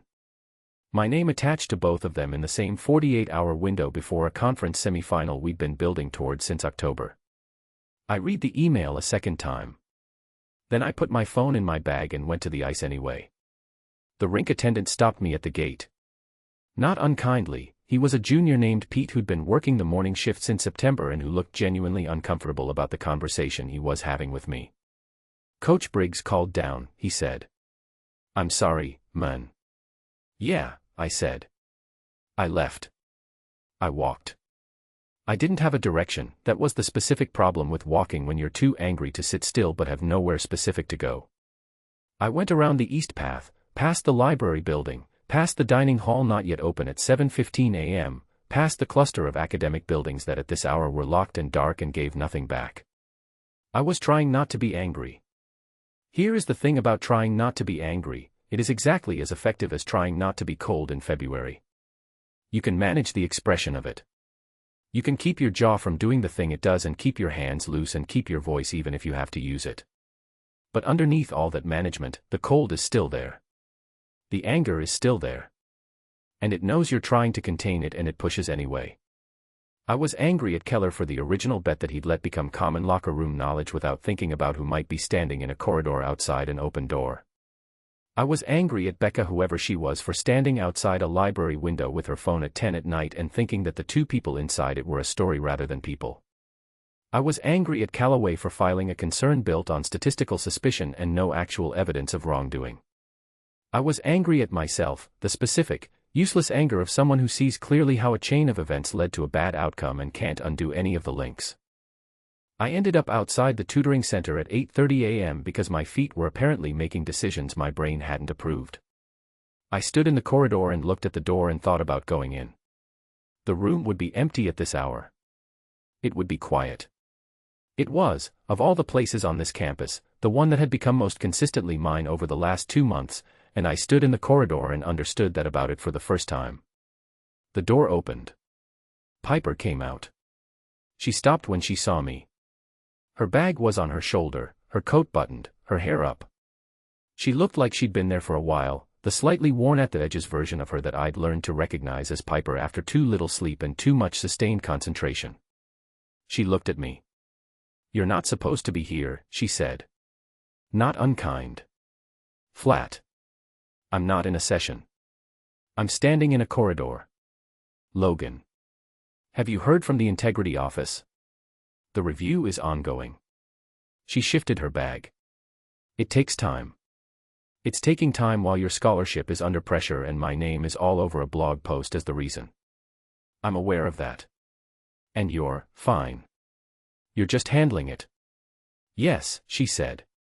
Quiet. Even. Something in the evenness of it got under my skin in a way I hadn't anticipated. Not because she was wrong to be even. Because the evenness was the armor and I knew what the armor cost and I was standing here having caused some of the need for it and there was nowhere to put that. "This is my fault," I said. "The blog post isn't." "Not just the blog post. Calloway. The rate of improvement that he found suspicious, that's because of how fast you actually got me there, which is because you're good at your job, which shouldn't be the thing that gets held against you." I stopped. All of it connects back to the same point. "The point," she said carefully, "being the tutoring assignment." "Yes." She looked at me. "And what exactly are you saying?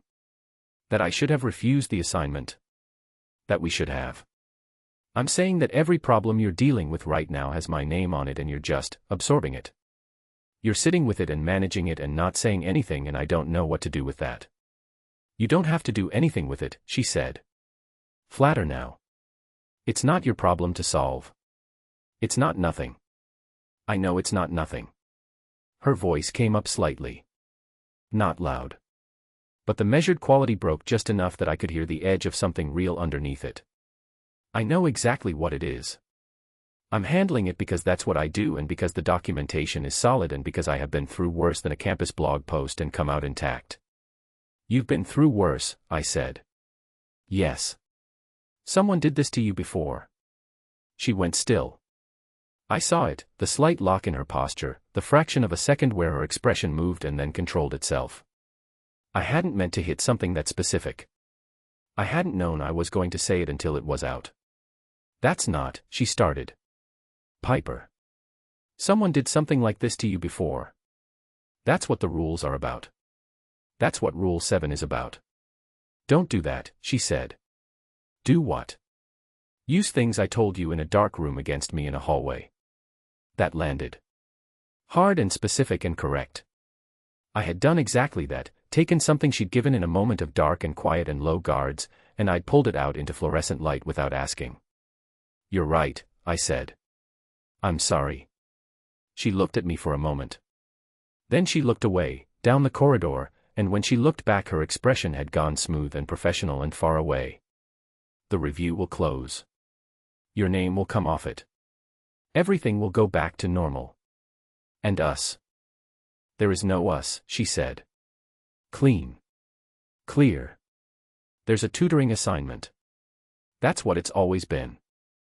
Something about the cleanness of it, the way she said it like it was just true, like the last 2 months had a simple, uncomplicated summary that fit in one sentence, pushed past the anger I'd been containing and into the specific, uglier anger underneath it. "Right," I said. "That's why you were asleep on my shoulder." Her jaw tightened. "That's why you slid your extra coffee across the table without saying anything about it," I said. That's why you sat in the dark and told me about your father. That's why when I asked what you needed you actually answered. Logan. Her voice was low now. Warning. I'm not saying it's more than you want it to be. I'm saying it's not less than it is. What it is, she said, is a situation I should have managed better from the start. I had the rules for a reason. I knew what the rules were for. And she stopped. Pressed her lips together. Started again, and this time the evenness was back, but it cost her something visible to maintain it. I was right about you before I had evidence. And then I got evidence and I decided to overlook it. And now my scholarship is under review and my name is on a gossip blog and Calloway thinks I cheated for you, Anne. You think this is the same as what happened before, I said. I think the end result looks remarkably similar. It's not the same. Maybe not.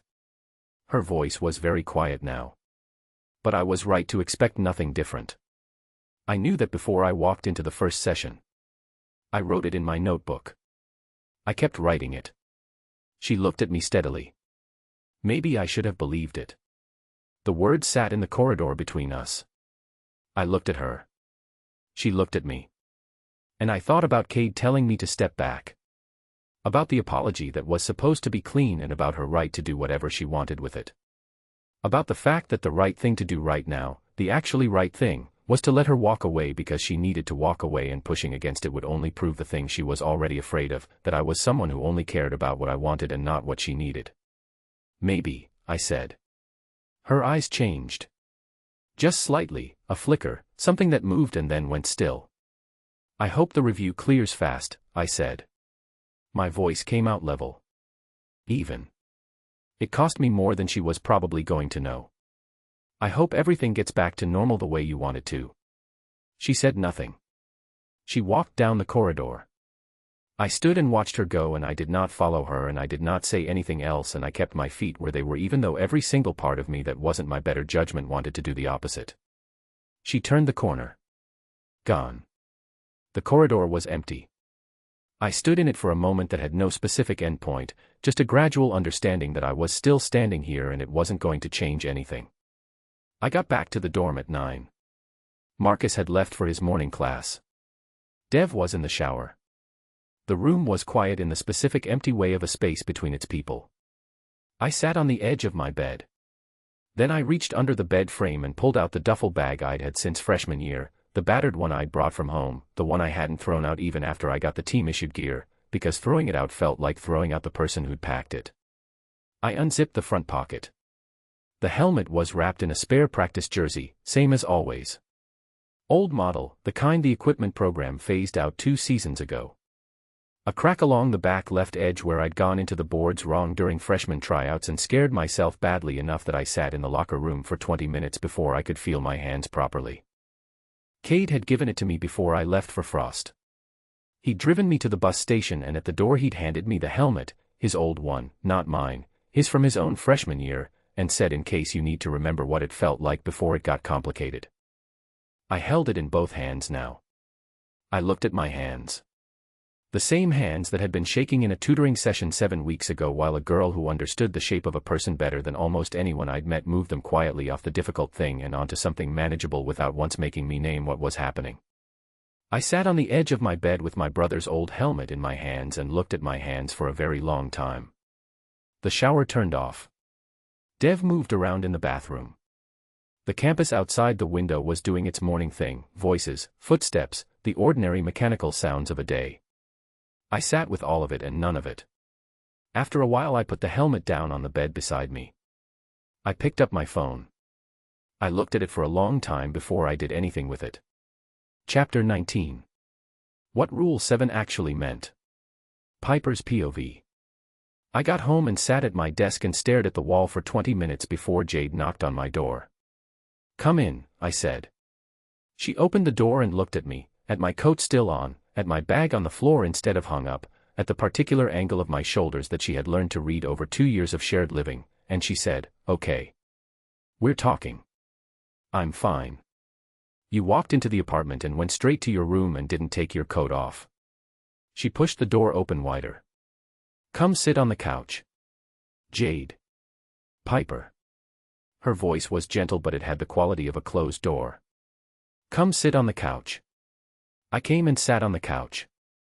She sat at the other end, cross-legged, facing me, with no phone and no laptop and no distraction. Just Jade, giving me the full attention that I had been on the receiving end of exactly 3 times in 2 years, and that I was always slightly unprepared for, no matter how many times it happened. "Start wherever," she said.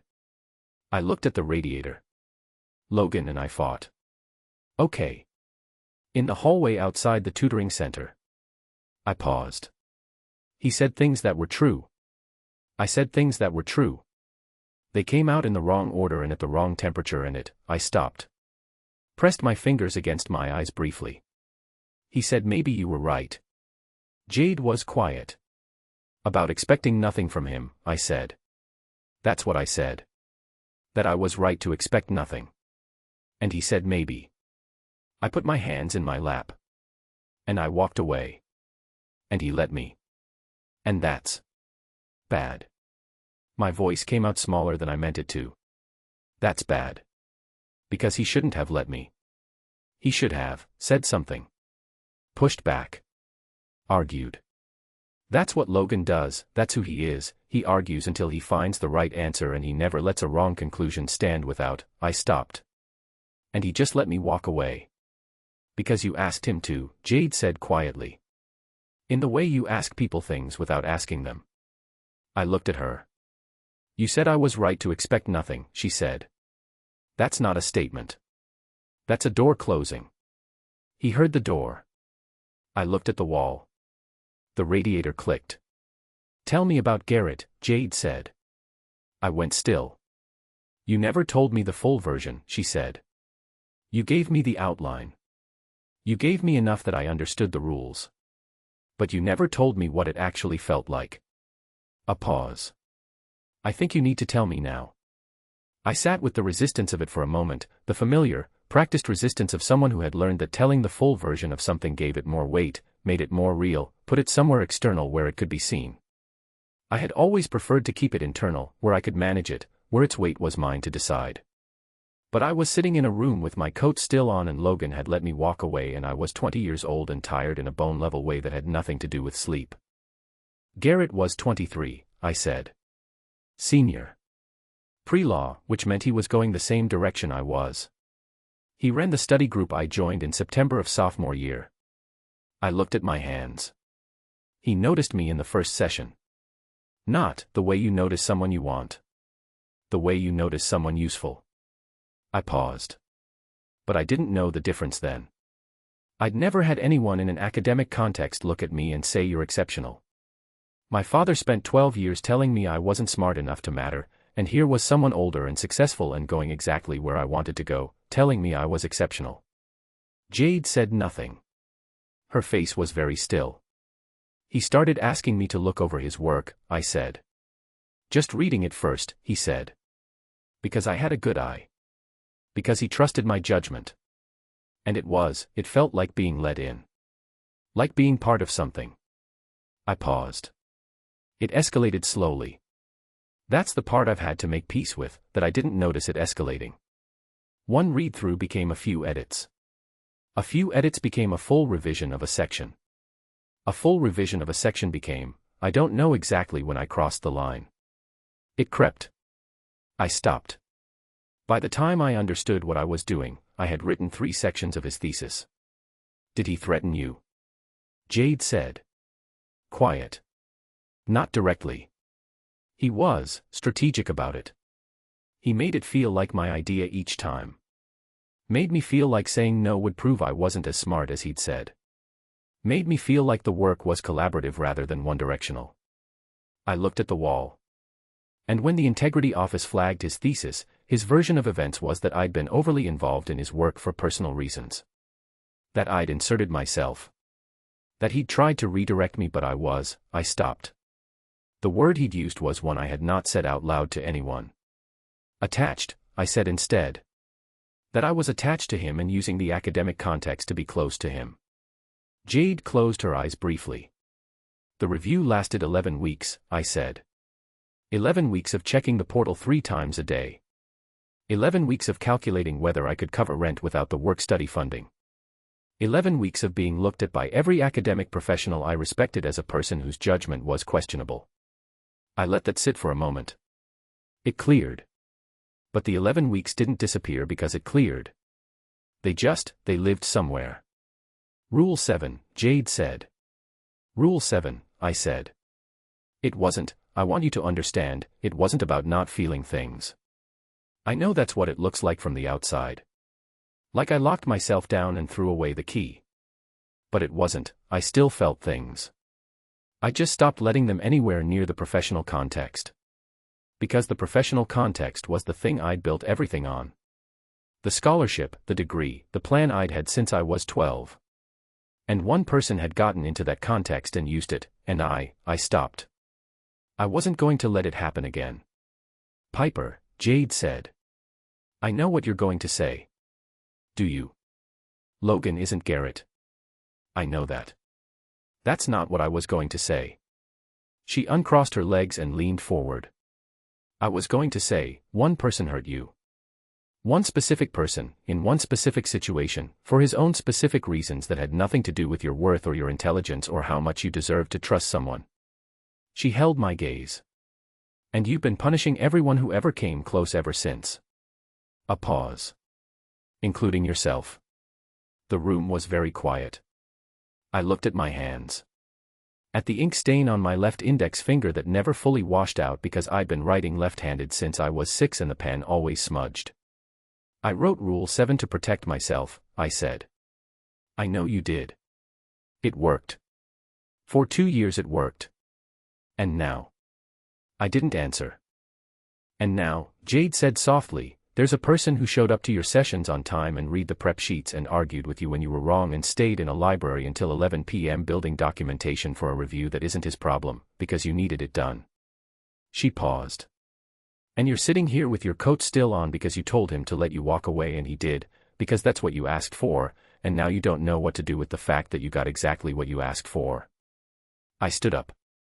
I picked up my jacket from the arm of the couch where I'd finally managed to get it off. I didn't remember taking it off, but it was there. Where are you going?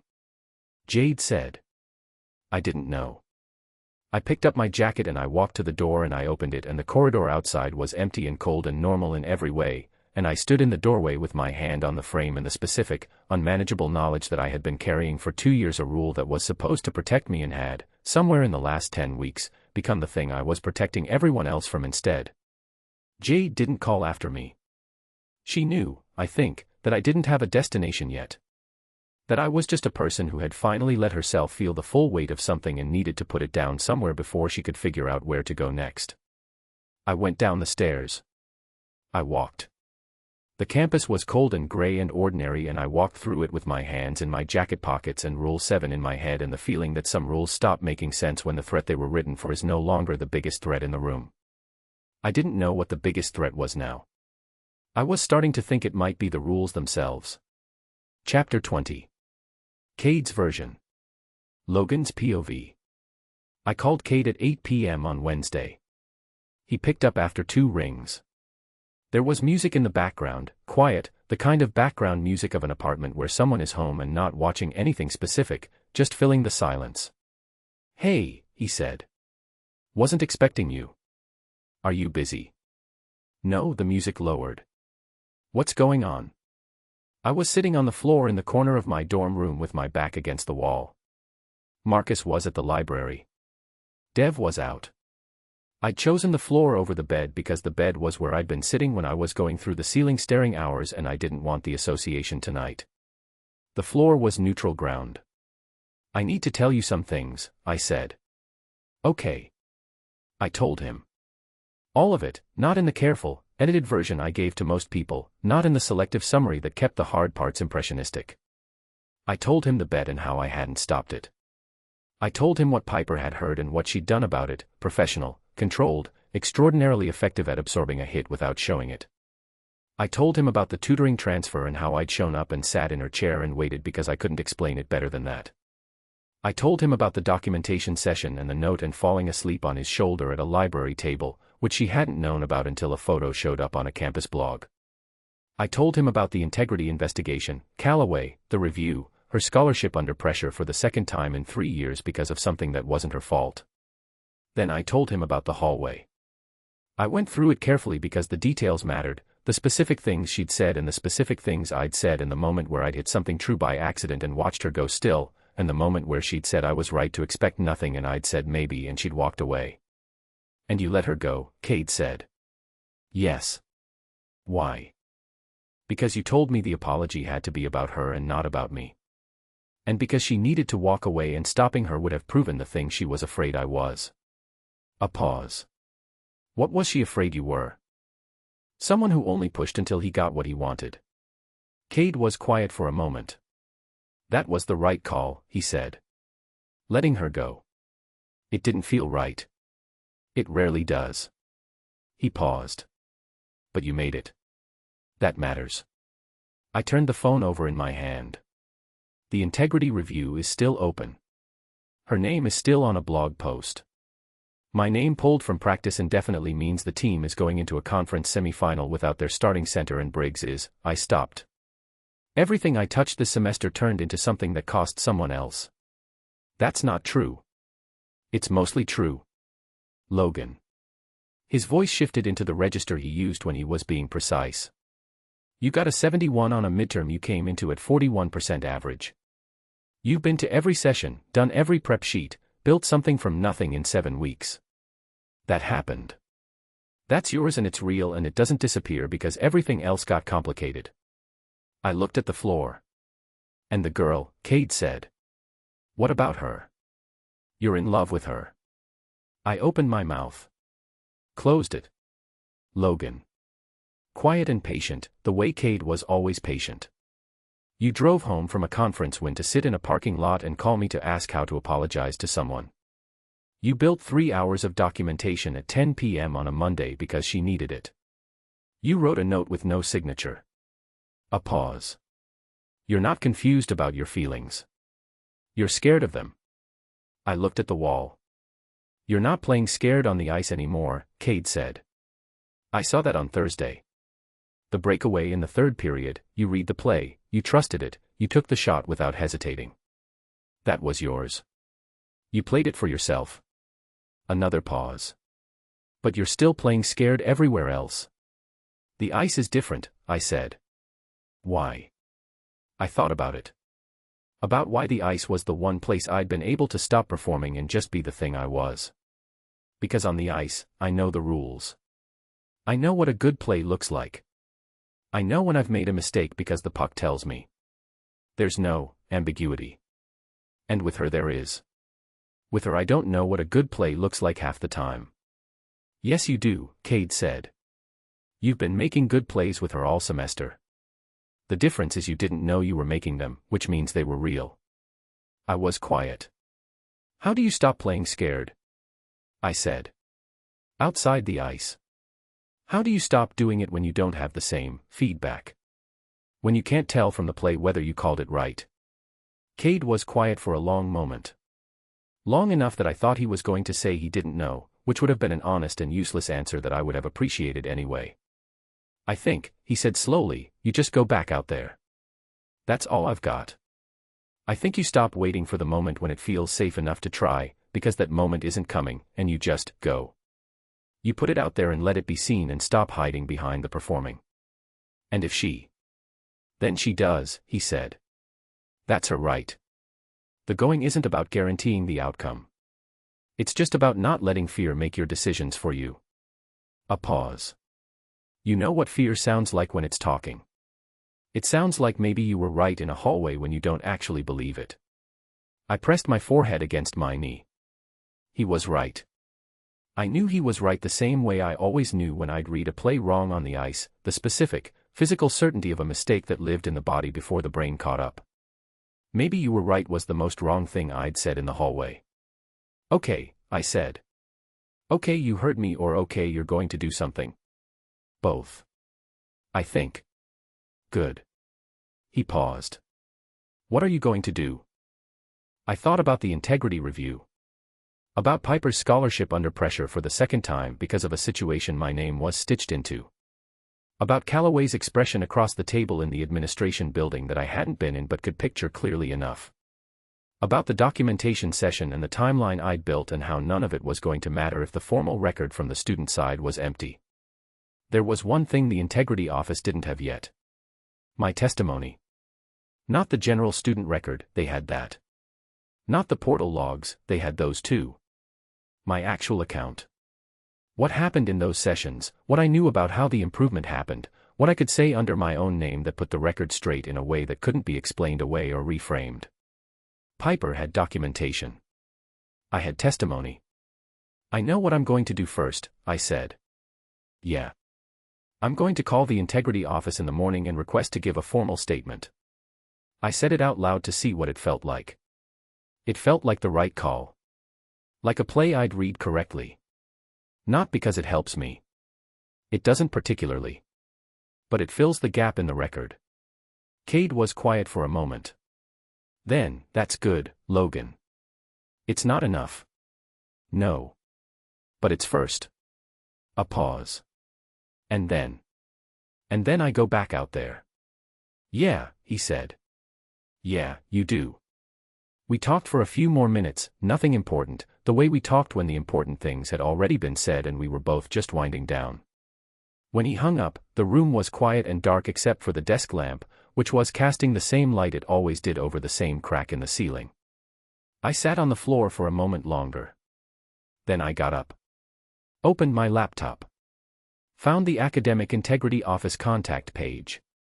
Read the instructions for student testimony requests, formal, official, specific in their requirements, exactly the kind of form Piper would have had organized and submitted within 20 minutes of needing it.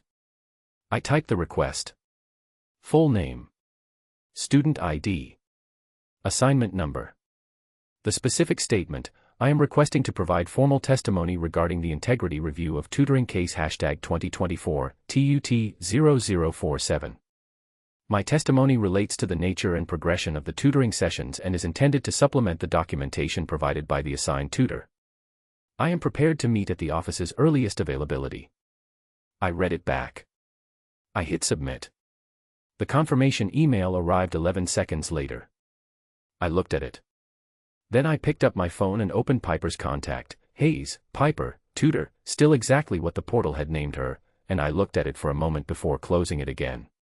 Not tonight. Tonight the testimony was enough. It was first, the way Cade had said. Everything else was the going back out there. I wasn't ready for that yet. But I was getting there. End of Chapter 20. Chapter 21 ***. Cleared, Piper's POV. Piper's scholarship is officially cleared. The session logs were conclusive. Logan's voluntary testimony, which she didn't know about until a school official mentions it in passing, played a role. She sits in the library for a long time afterward. She pulls out her notebook. Rule 7. She stares at it. She doesn't cross it out. She tears the whole page out. *cliffhanger** the Falcons' championship game is tomorrow. She still hasn't decided if she'll go. Chapter 22. The longest game, Logan's POV. The championship. Logan is cleared to play hours before puck drop. Every shift, every line change, he skates for himself, for the first time. Not Cade. Not the scouts. Not the scholarship. Himself, in the third period, tied 2-2, he scores the go-ahead goal on a breakaway, a play no one called, a moment of pure instinct. He doesn't celebrate with the usual flair. He looks up at the stands. All the way to the back row. *cliffhanger** she's there. Chapter 23. What happens after the buzzer, Piper's POV. Piper doesn't go to the team celebration. She waits in the corridor outside the arena exit, she's not sure why. The team streams past. Then Logan. He stops. They're alone in the corridor with the sound of celebration muffled behind the door. He speaks first. No smirk. No performance. Just, *, I need you to know, the bet stopped being anything the first time you explained contract law in a way that made me actually care about it. Whatever it became after that, I didn't engineer it. It just happened to me. Asterisk she listens. Then, asterisk, I know. Asterisk, asterisk, how? Asterisk, asterisk, because I stopped trying to fail you. Asterisk, asterisk, cliffhanger, asterisk, she steps forward first. He meets her halfway. The narrative must be told in first-person singular using I as the voice throughout. Keep the tone blunt, emotionally gripping, and realistic with no fancy grammar or complicated words. Use simple English vocabulary and straightforward sentence structures. Create a strong hook that instantly captures a first-time reader's attention. Include a powerful moment of conflict or suspense that sets the tone for the rest of the book. Prioritize dialogue over narration and use show-don't-tell techniques throughout. Write in paragraph format with left-aligned text and 1.15 line spacing. Make every character show emotion in a raw and believable way. Ensure each scene connects logically to the story world and character dynamics that will unfold in later chapters. Avoid repeating words and steer clear of overused phrases such as delve, elevate, embark, enhance, landscape, tapestry, comprehensive, dive, furthermore, interplay, journey, pivotal, resonate, showcasing, testament, vast, in summary, in conclusion, or any AI-sounding expressions. Focus on creating authentic human voices through dialogue and genuine emotional reactions. Build tension naturally through character interactions and conflicts rather than explanatory narration. End with forward momentum that makes readers need to continue to the next chapter. Chapter 21. Cleared. Piper's POV. The email arrived on a Friday morning at 11:03 a.m. I was in the library when it came, not the annex, the main building, third floor, the row of carrels along the north wall where I'd been sitting since 8 with my laptop and a case law textbook and the specific, sustained concentration of someone using work to keep everything else at a manageable distance. My phone was face down on the desk. I turned it over to check the time and saw the notification. Frost Academy Academic Integrity Office, Review Outcome, Case # 2024, TUT0047. I looked at it. I did not open it immediately. I set the phone down, face up this time, and I looked at the subject line for approximately 30 seconds. The subject line didn't say resolved or cleared or unsubstantiated. It said review outcome, which was neutral enough to mean anything. I picked it up. Dear Ms. Hayes, following a full review of the documentation submitted in relation to the above case, and after consideration of all available evidence, the Academic Integrity Office has determined that no breach of the academic support agreement occurred in relation to tutoring case # 2024, TUT0047. The review is now closed. Your tutoring effectiveness record will reflect this outcome. Your work-study funding status is confirmed unchanged. If you have any questions regarding this determination, please contact the office directly. Regards, Ms. Bryant, Academic Integrity Coordinator. I read it twice. Then I put the phone face down on the desk and sat with my hands flat on either side of the laptop and looked at the case law textbook open in front of me without reading it. Cleared. The word sat in my head in the clean way that true things sit, not loudly, not with relief that announced itself, just settled and certain and permanent in the way that relief is never quite permanent in the moment you're expecting it. I had been waiting for this for 12 days. I had been calibrating every morning around the possibility that it might not come. I had been doing the rent math in the back of my head every evening before I went to sleep and reminding myself that the documentation was solid and the documentation would hold and the documentation was all that mattered. The documentation held. I was fine. I was going to sit in this library corral and be fine about it. I gathered my things and moved to the table I usually used on the third floor when I needed space rather than a corral, a wide wooden table near the window that looked out over the South Campus path, quiet enough to hear the specific silence of a building that was doing its job properly. I set down my notebook and my laptop and my cold coffee and sat down. A student worker was pushing a cart of returned books past the table. She was a freshman I half recognized from the tutoring program orientation, not one of mine, one of the other tutor's students. "Excuse me," she said, pausing, slightly awkward. "Are you Piper Hayes?" "Yes." "I thought so." She adjusted the cart. "I work in the admin office on Thursdays." I'm not supposed to say anything, probably, but I just wanted to say." She stopped. Reorganized her words. "Someone came in and gave a voluntary statement for your case. Last week." One of the hockey players. She looked at the cart, slightly pink. I just thought you should know. It seemed like it mattered. She pushed the cart away before I could respond. I sat very still. Voluntary statement. I turned the phrase over. The Integrity Office email had said after consideration of all available evidence, not just the documentation I'd submitted. All available evidence. I had submitted the session logs, the draft records, the annotated progression notes, the portal timestamps. I had submitted everything I had. I had not submitted a voluntary statement from a student. That wasn't something I could submit. That was something a student submitted for themselves. The only student in case #2024 TUT0047 was Logan Vale. I sat at the library table and looked at the South Campus path through the window and thought about that.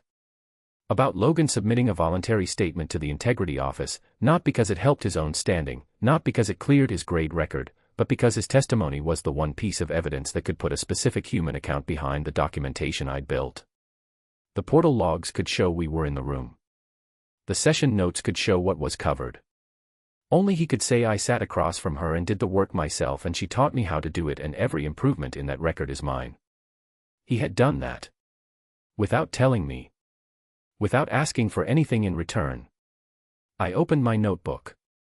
I flipped through the pages, session prep sheets, case law notes, the midterm study plan I'd built for Logan, the documentation outline I'd drafted for the Integrity Office. Pages and pages of the semester, all of it in my handwriting, all of it the tangible record of the last 10 weeks. I found the page. It was near the front of the notebook, not the beginning but close to it, the early February version of me, midnight in the tutoring center, writing the same sentence for the third time. Rule 7, never let a student become anything more than a student. I looked at it. The ink was blue. The 7 still had the same slant it always had. The period at the end sat there the way it always did, a closed door, a finished sentence, a rule that had done exactly what rules do when you write them with conviction. It had held, until holding was no longer the same thing as protecting. I didn't cross it out.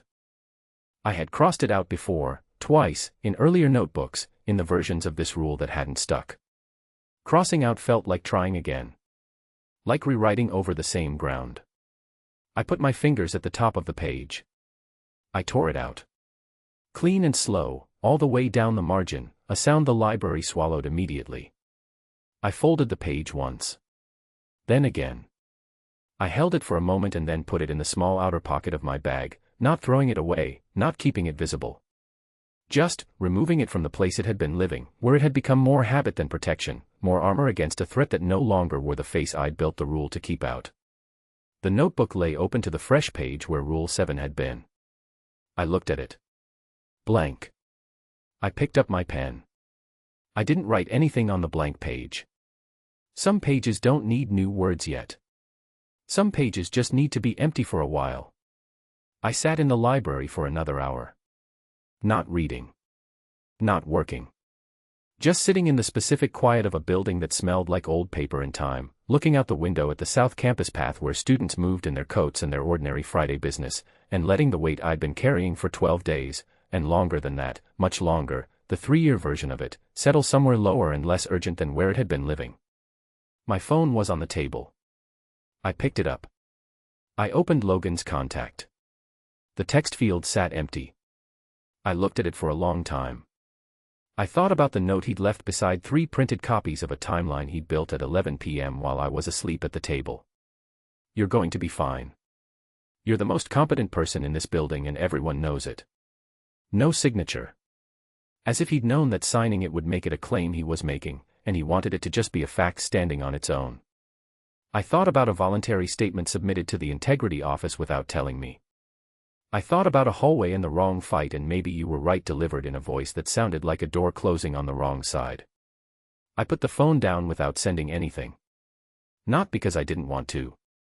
Because I hadn't figured out what I wanted to say yet, and Piper Hayes does not send messages she hasn't figured out. That was not one of the written rules. It was just true. I closed the notebook. I stayed at the library table until 4 o'clock. Then I went home and sat on the edge of my bed and looked at the championship game schedule on the academic portal, which listed all major student-athlete events for the semester. Frost Falcons Conference Championship. Tomorrow. 7 p.m. Frost Arena. I looked at it. Logan had been reinstated to the team. I'd heard it through Jade, who'd heard it from someone in the sports journalism section who'd heard it from the athletics department. Cleared to play. Hours before puck drop. I looked at the schedule. I thought about the upper tier and a man watching the ice with grief and pride on his face. About a voice in a dark annex saying I've been playing with one part of my brain always accounting for it. About a breakaway in the third period where something had looked different about the way he skated, like it was his. I thought about Rule 7, folded twice in the outside pocket of my bag. I still hadn't decided. I looked at the schedule until the screen went dark and then I looked at the dark screen and thought about it some more. Chapter 22. The longest game. Logan's POV. Coach Briggs called me at 4:47 p.m. on Saturday. "You're in," he said. "Official reinstatement as of 5 o'clock. Be at the arena by 6. I was already dressed. Not in gear. I hadn't wanted to assume, hadn't wanted to sit in the locker room in full equipment if the call didn't come.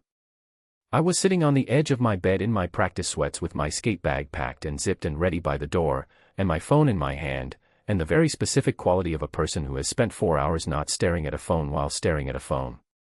"I'll be there," I said. "Logan."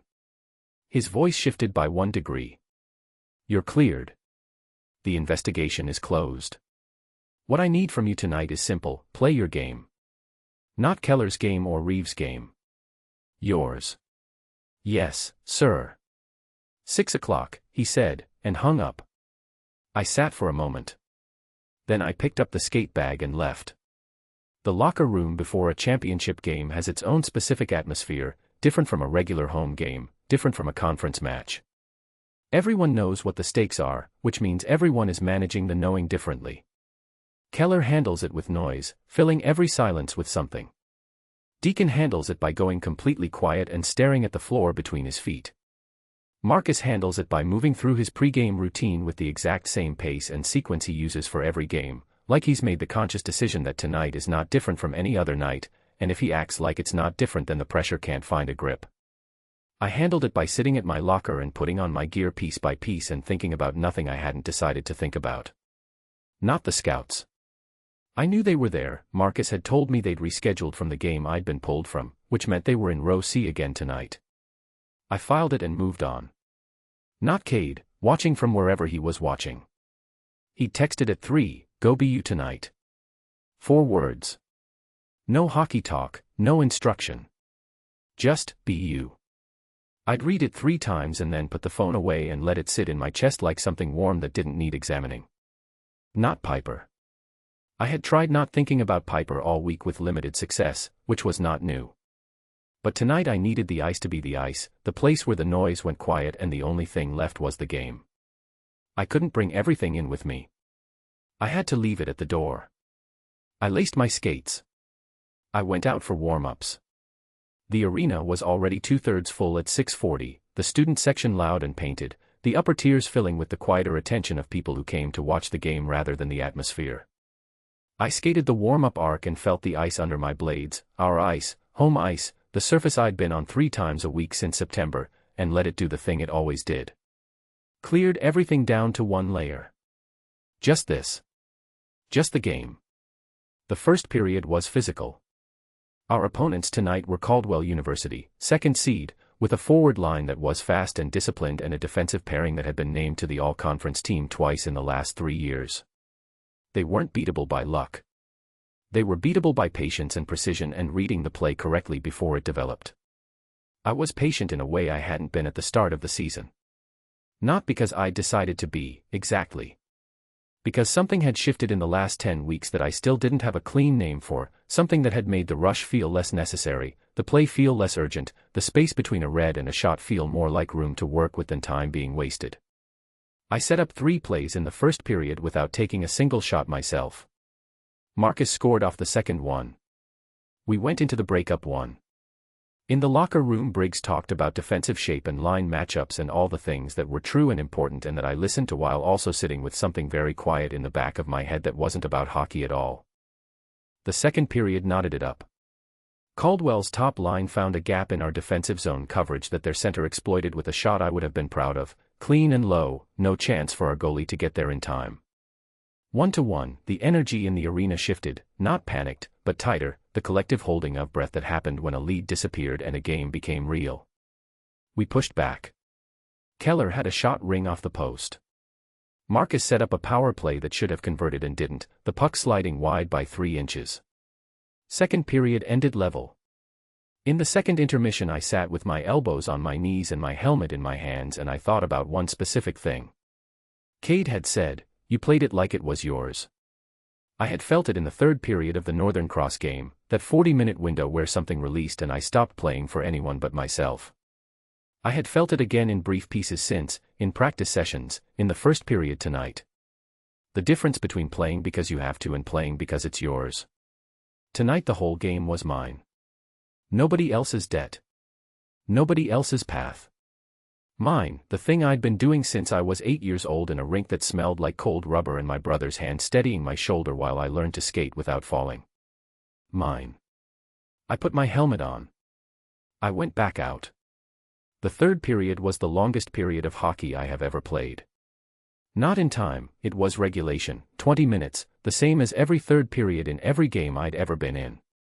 Longest in the way that matters, which is the way where every shift has real consequences and every line change happens with the score level and the game sitting on a needlepoint balance between two teams that were, genuinely, evenly matched. 6 minutes in, Deacon blocked a shot at the edge of our defensive zone and I picked up the puck at center ice with open space ahead of me and one Caldwell defender between me and the goalie. Nobody called the play. There was no play to call.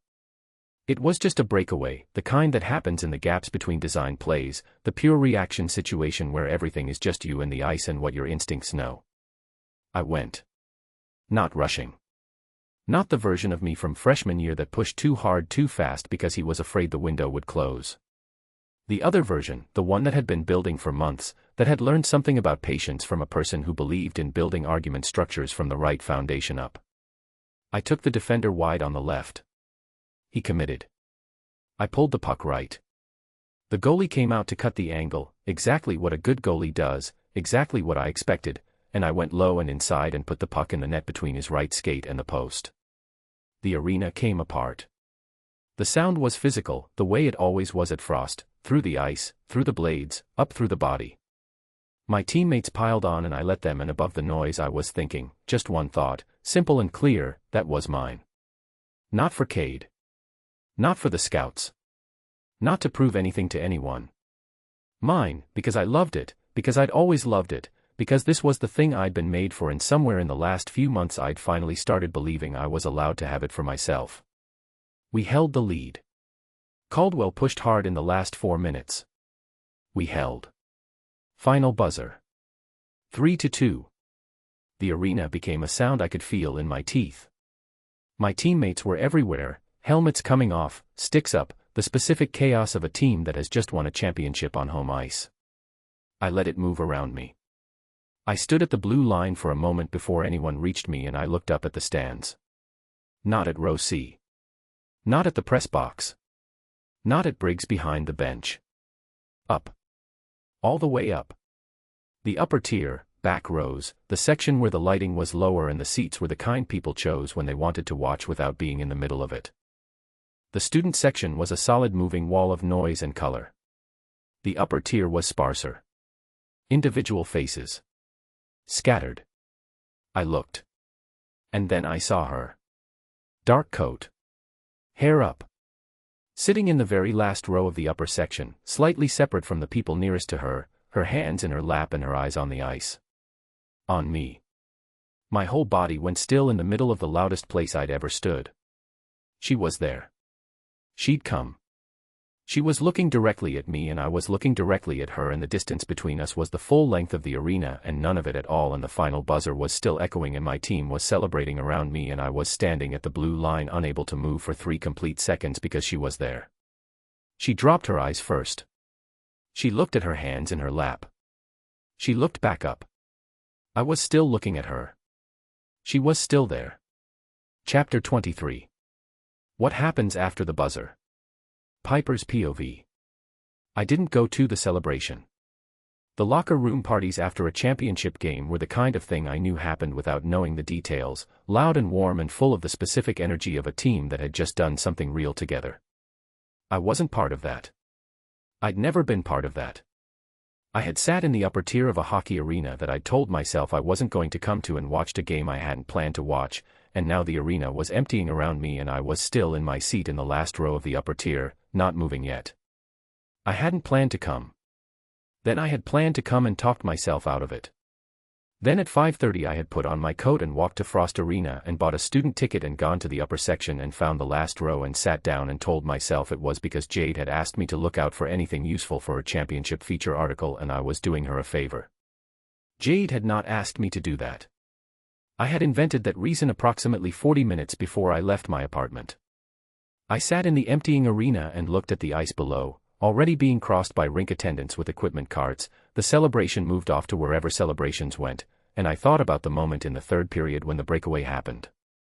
I'd been watching it without meaning to watch it, my eyes following him the way they'd been doing since I sat down, tracking number 11 out of some habit I'd given up trying to argue myself out of. When the puck came to him at center ice and the space opened up, I had sat forward without noticing I was doing it. And when the puck went in and the arena went up, I was on my feet. I had been on my feet. I was not a person who stood up at sporting events. I had no history of standing up at sporting events. My legs had made a unilateral decision and I'd been up for 4 full seconds before I registered it and sat back down. And then he'd looked up at the stands. All the way to the back row. Found me. I had no explanation for how. The arena was full. I was at the farthest possible point from the ice, in low lighting, in a dark coat with half the student population between us. But he'd looked up and he'd found me and we'd looked at each other across the full length of the arena for 3 seconds that felt significantly longer than 3 seconds. I'd looked away first. Then I'd looked back. He was still there. I got up now. The arena was nearly empty, the maintenance crew working through their post-game routine below, and I walked down the section stairs and through the upper concourse and down to the ground floor. The main corridor outside the arena's east exit was where the team came through on their way to the celebration venue. I'd seen it after the Northern Cross game when I'd been with Jade. Team first, then family access, then the corridor emptying out. I stood outside the east exit. I did not know exactly why I was standing there. I knew in the general, large-scale way of someone who had spent the last 10 weeks being honest with themselves in increasingly uncomfortable increments. I knew in the way I'd known something was wrong with the tutoring assignment from the very first session, not because I had evidence yet but because the evidence was already assembling itself in a direction I recognized. I stood in the corridor and let the post-game stream move past me. The team came through in pieces, some still in gear, some changed, all of them loud and layered over each other the way teams were after a win. Keller first, already talking. Deacon with his arm around someone I didn't recognize. Marcus, who saw me, paused for a half-second, said nothing, and kept walking with a small nod that I understood and returned. The stream thinned. Then Logan. He came through the door in his gear, pads still on, jersey still on, skates traded for the shoes he kept in his bag, still with the damp-haired post-game look I recognized from the one previous game I'd been to. He was not celebrating. Not performing. He came through the door at the pace of someone who had a specific direction in mind. He stopped when he saw me. The corridor was not empty, there were people at either end, voices from the celebration ahead, the general ambient noise of post-game. But the specific stretch of corridor where we were standing went briefly still in the way that spaces sometimes did when 2 people needed them to. He looked at me. I looked at him. He came closer. Not closing all the distance, not into my space, just a comfortable distance, close enough to talk at a normal volume. He set his skate bag down. He looked at me directly, and there was nothing in his face that I had to read around. No smirk, no performance, no version of the Logan veil that the rest of the campus got. Just him, with his hair damp and his shoulders slightly looser than they'd been in weeks, and something in his eyes that was careful and real and had been waiting. "I need you to know something," he said. His voice was even. Not rehearsed even, the kind of even that came from deciding to say something true rather than from planning how to say it. "Okay," I said. "The bet stopped being anything the first time you explained contract law in a way that made me actually care about it." He held my gaze. Not the game night. Not the laugh. I already felt bad about the laugh before I'd finished hearing it. The contract law session. When you explained why the structure of an argument matters because the weight of a sentence matters because words in legal contexts are the only things standing between a person and the wrong outcome. He paused. That was the first session where I sat in the car afterward and thought, this is not what I came in here thinking it was. I listened. Whatever it became after that, he said, I didn't engineer it. I didn't plan it. I didn't manage it toward any outcome. It just, he stopped briefly. It just happened to me. The way things happen when you're not watching for them. The corridor moved around us, distant and irrelevant. I know, I said. He looked at me. How? I thought about how to say it. About the honest version that had no performance in it. Because I stopped trying to fail you, I said. He was very still. The first session, I sat across from you and read your assessments and told myself the goal was a 76 on your final and nothing else. That was the job and I was going to do the job and keep the line exactly where it was. I looked at him steadily. And the second session I found myself building a hockey metaphor for argument structure because I wanted you to understand it, not just repeat it back. And the third session I marked a comma splice and explained why it changed the weight of the sentence and I watched your face do the thing it does when something lands, and I stopped. I thought, I'm not trying to fail this person anymore. I'm trying to help him. A pause. That's different from wanting someone to fail. I know. That's wanting them to succeed for their own sake. I know that too, I said. He looked at me for a moment. And the other part? The part that wasn't about the tutoring. I held his gaze. The other part, I said, took longer. Because I had rules about the other part. Good rules, written for real reasons. Past tense, he said. Quiet. Past tense, I said. I watched something move through his expression, not relief exactly, not happiness exactly, something more complicated and realer than either. The kind of thing that moves through a person's face when they've been carrying something heavy for a long time and someone just took one side of it. He looked down at the floor for a moment. Then back up.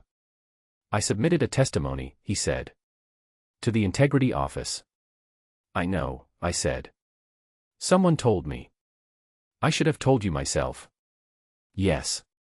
I didn't know how to tell you without it sounding like, he stopped.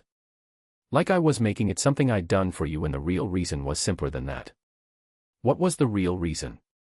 The real reason, he said, was that you didn't deserve to have your name on that investigation. Not for a minute, not for a day. And I was the only person who could say under my own name exactly why the improvement happened and how it happened and that it was real. He looked at me steadily. So I said it. I stood in the corridor and looked at this person in front of me, in hockey gear and wrong-era sneakers with damp hair and the specific version of himself that only came out when the performance stopped, and I thought about a note with no signature and 3 printed copies of a timeline and a pivot to a second passage in a session where nothing was said about shaking hands. About okay, I'm listening. About the ground shifting. I stepped forward. It wasn't a big step. It wasn't dramatic, nothing that looked like the version of this moment I might have seen in the kind of movie I'd always privately thought was too simple to be true. It was just one step, my foot closing some of the distance between us, deliberate and clear in mine. He met me halfway. Not with words. Not with the smirk or the performance or any version of Logan Vale that the rest of the campus got.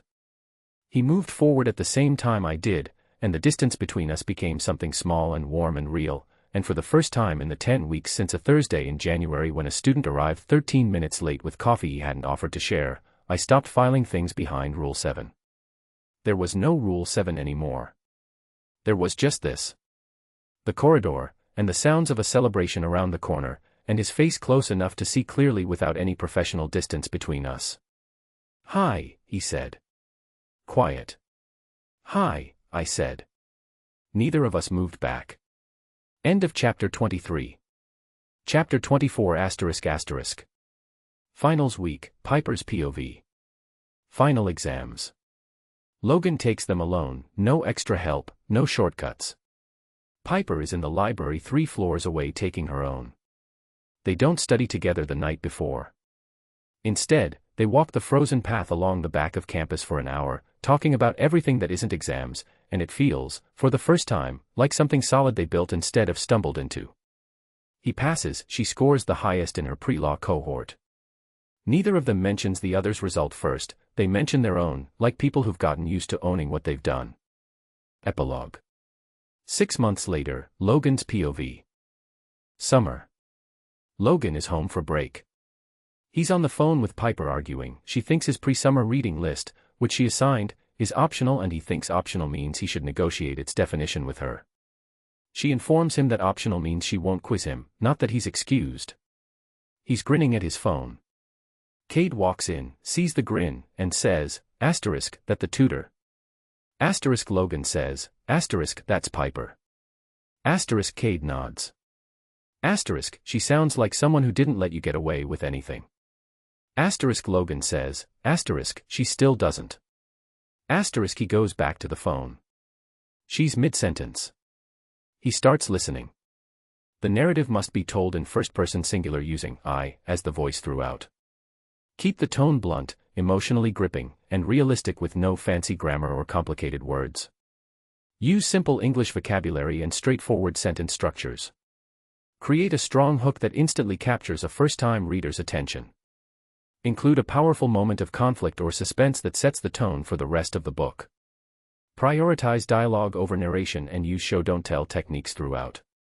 Write in paragraph format with left-aligned text and 1.15-line spacing.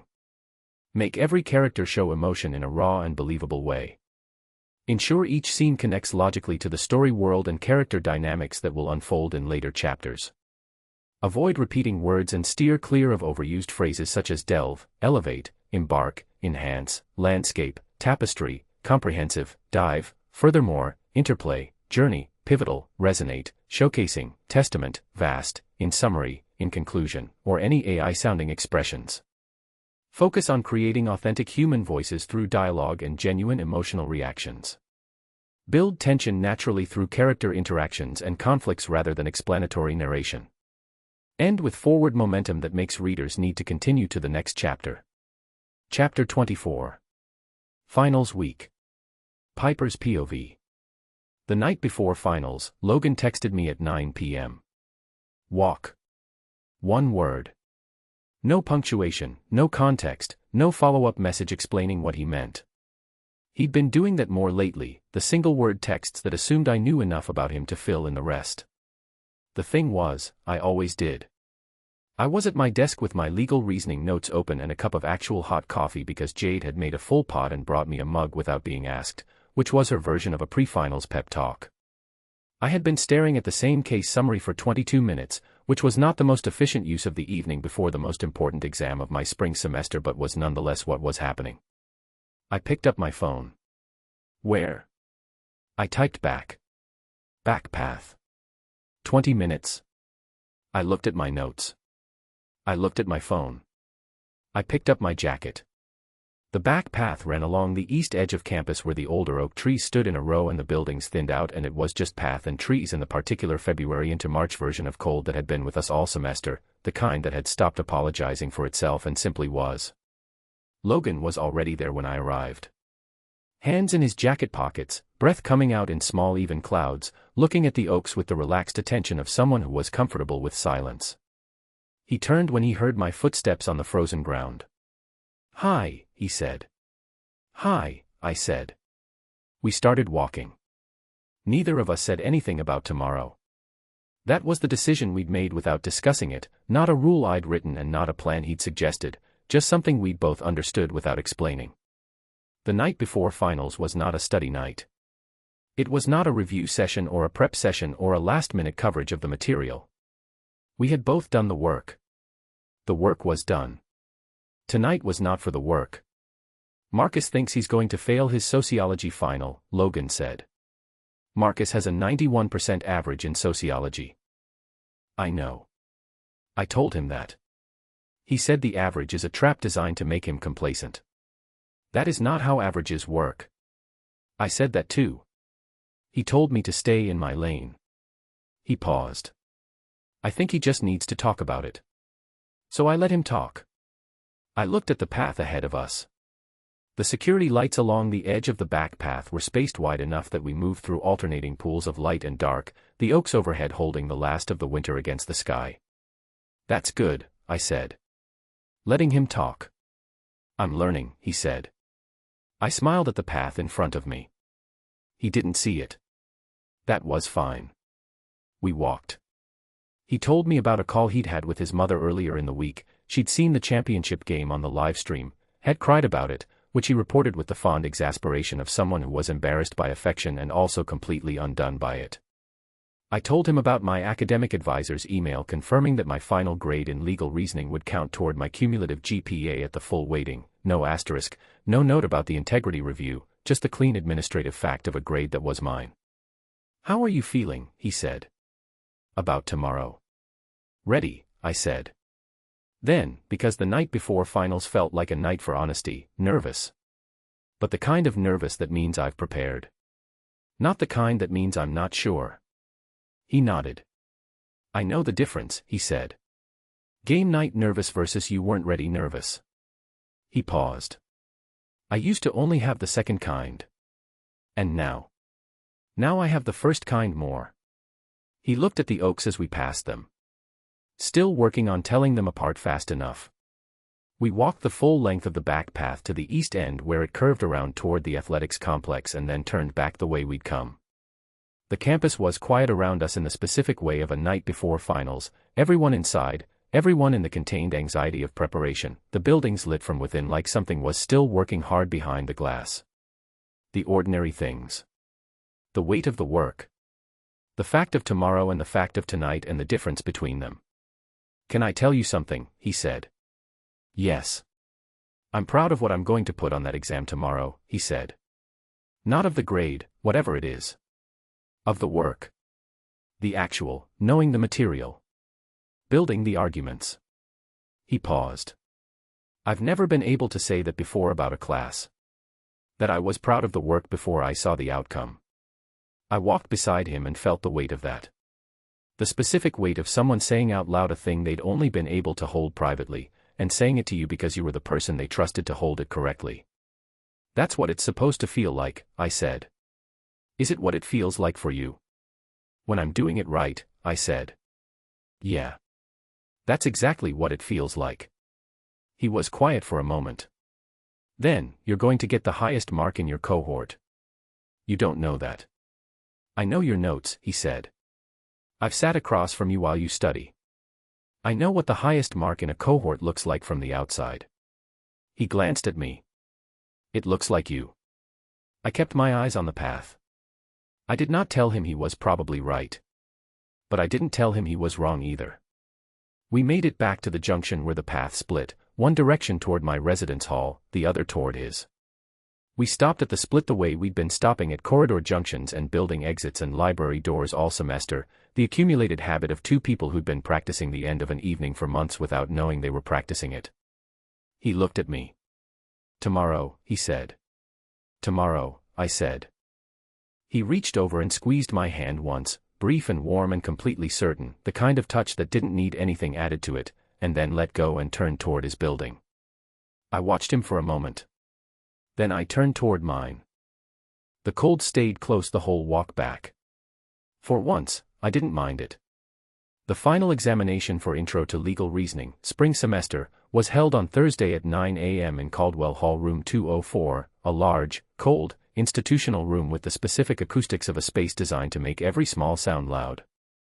I arrived at 8:45. I sat in the third row, center, which was where I always sat for exams because the third row was close enough to read the board clearly and far enough from the front that the exam proctor's movements didn't interrupt peripheral vision. I put 2 pens on the desk.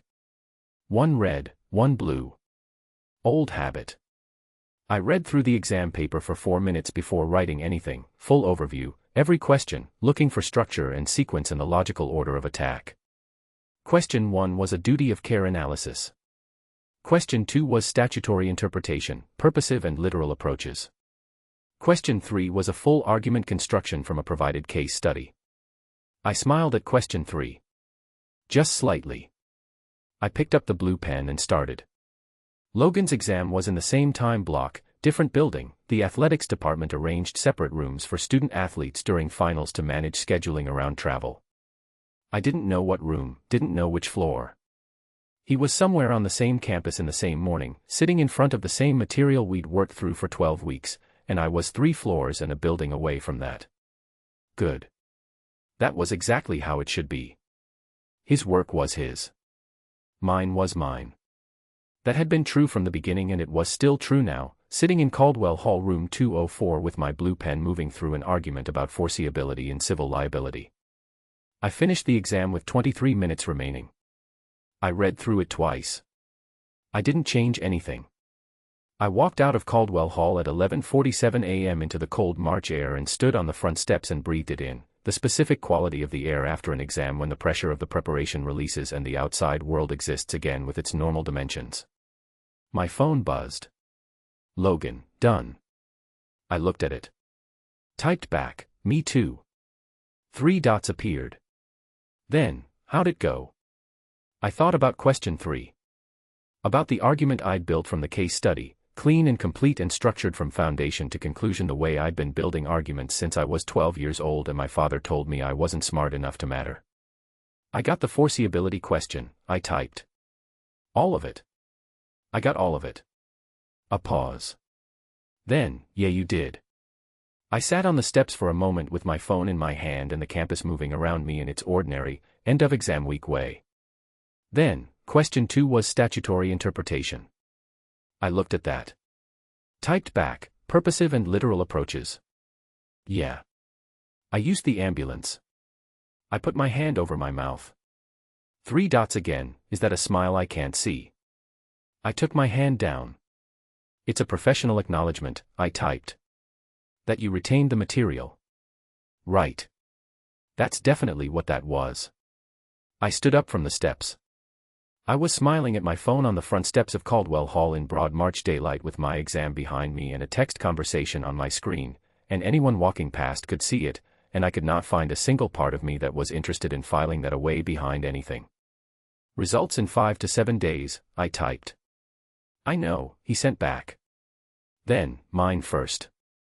I looked at that for a moment. Why yours first? Because I worked harder for mine. I thought about January 18th and a first session and a student who arrived late with coffee he hadn't offered to share. I thought about 12 sessions and a blue notebook full of margin notes and a red pen and an argument that had been building all semester without either of us calling it by the right name. Fair, I typed. Tell me yours when you know. You'll know when I know. Good. I pocketed my phone and walked down the steps and turned toward the library, not the annex, the main building, the 3rd floor table by the window with the South Campus view. Not because I had work to do right now. Just because it was the place I'd been all semester and it was mine in the way certain spaces become yours when you've done enough real work in them. I sat down. I put my notebook on the table. Opened it to the blank page where Rule 7 used to be. I still hadn't written anything on it. I'd been leaving it empty on purpose, in the way you leave a space empty when you're not sure yet what belongs there and you'd rather have nothing than the wrong thing. I looked at it for a long time. Then I picked up the blue pen. I wrote 1 line. Small, clean, no period at the end because it wasn't a closed statement. The argument already lives in your head. You just have to trust it enough to finish it. I put the cap back on the pen. Outside the window, the South Campus path was doing its ordinary afternoon thing, students moving, coats and backpacks and the general forward motion of people going somewhere. The oaks at the edge of the far path still held the last of winter in their branches. Not much longer, though. 5 days later, at 8:53 a.m., the results posted. I was at my desk. I opened the portal and looked at my legal reasoning grade for approximately 1 second before I picked up my phone. I called Logan. He picked up on the second ring. Hey, he said. I passed, he said at the same time. We both stopped. You first, he said. I got a 94, I said. Highest in the pre-law cohort. A pause. Of course you did. You. I said. 74, he said. Passing grade. Real one. Another pause, and I could hear the specific quality of his voice when something mattered and he wasn't going to make it smaller than it was. I answered every question. I know, I said. I finished every argument. I know that too. A beat of quiet. Not uncomfortable, the kind of quiet that two people who have gotten used to sharing silence can sit in without filling it. Highest in the pre-law cohort, he said again, slower. Like he was putting it somewhere specific. 74 on a final. You started the semester at 41% average, I said. Like someone said to me once, better than good. I could hear him smiling. I didn't need to see it. Same time next semester, he said. You don't need a tutor anymore. I know, he said. That's not what I asked. I looked at the blank then not blank page of my notebook, at the one line written in blue ink with no period at the end. Same time next semester, I said. Epilogue.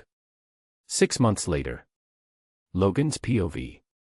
The reading list arrived on a Tuesday in June. Not a text. Not a casual message. A formatted document, emailed to me at 7:15 a.m. with the subject line, pre-semester reading, suggested titles, non-negotiable. The body of the email was 4 lines, the list itself, each title numbered, with a single sentence beside each one explaining why it was on the list. At the bottom, 1 line in slightly different formatting than the rest, optional. I won't quiz you. I read it at the kitchen table at home, where I'd been eating cereal and not thinking about much, and I looked at the word optional for a long time before I called her. She picked up on the 3rd ring. Good morning, she said. The tone was professional neutral, which meant she was already expecting the conversation we were about to have and had prepared for it. Optional, I said. Good morning, Logan. You wrote optional. I'm aware of what I wrote. Optional means I have a choice. Optional means I won't quiz you, she said. Not that you're excused. There's a difference. I leaned back in my chair. That's not what optional means. Optional means at the discretion of the individual. It means I can elect not to do it, and that is a legitimate outcome of the word optional. In a legal context, which this isn't. You're pre-law. Everything you do is a legal context. Logan. A pause.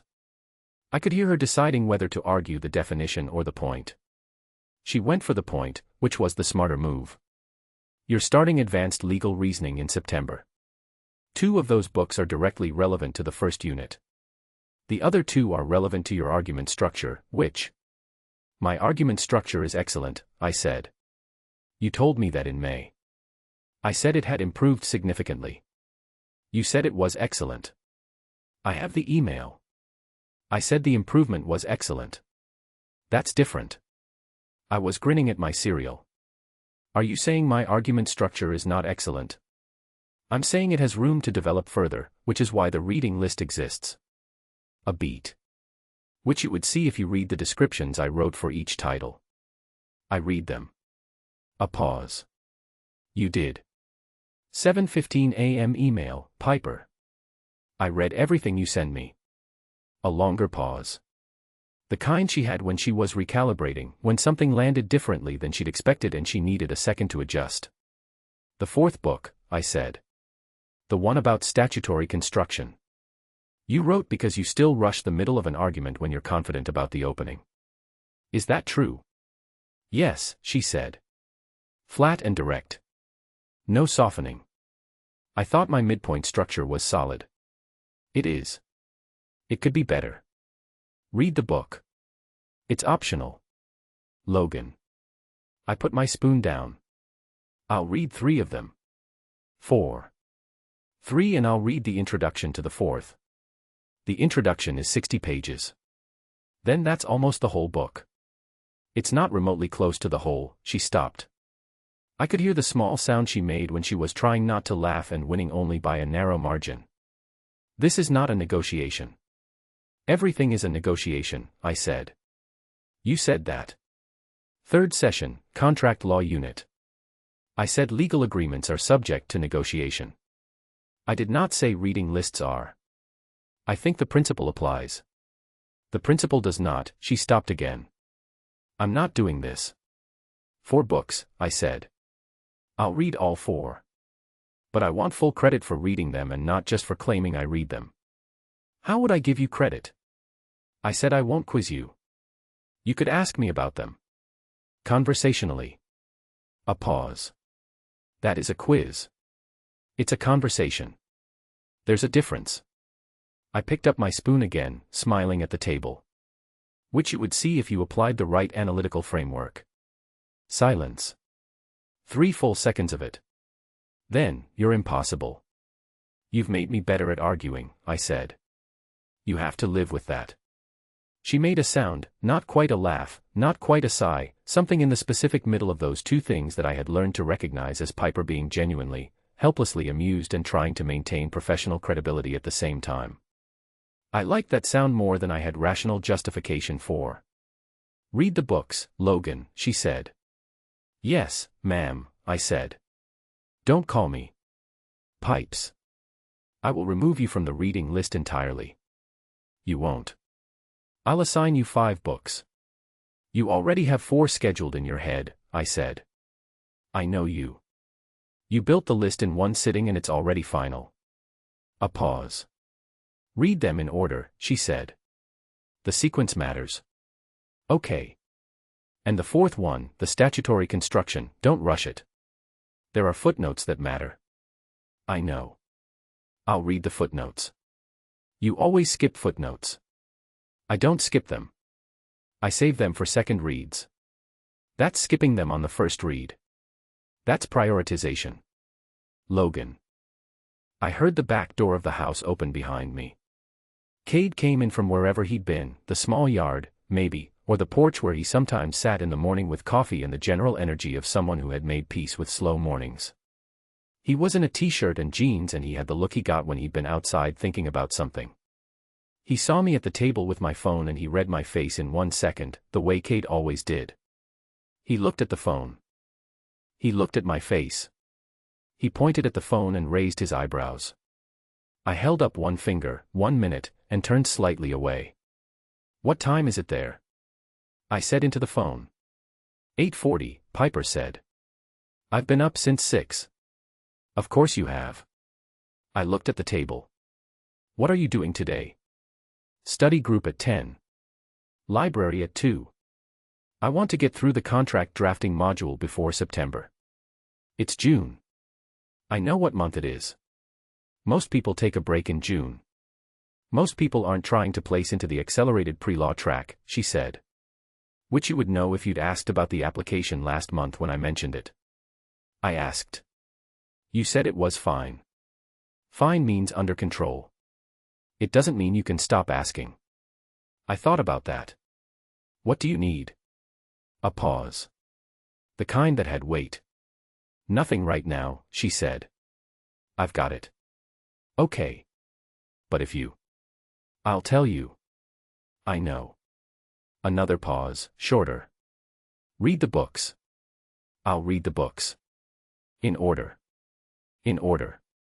Footnotes included. Good. Her voice had dropped out of the argument register and into something quieter.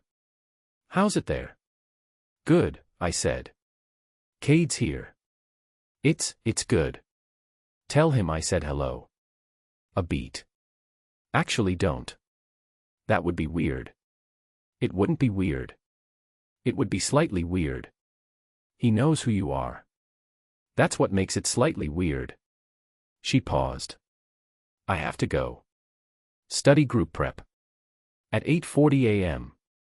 Yes. Okay. Read the books, Logan. I already said.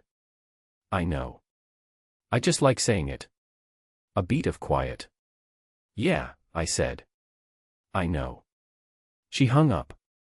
I put the phone down on the table and sat with the specific, settled feeling of a conversation that had gone exactly the way it was supposed to go, which was badly, in the sense of both of us pushing against the other, and well, in every sense that actually counted. That the tutor? Cade said from behind me.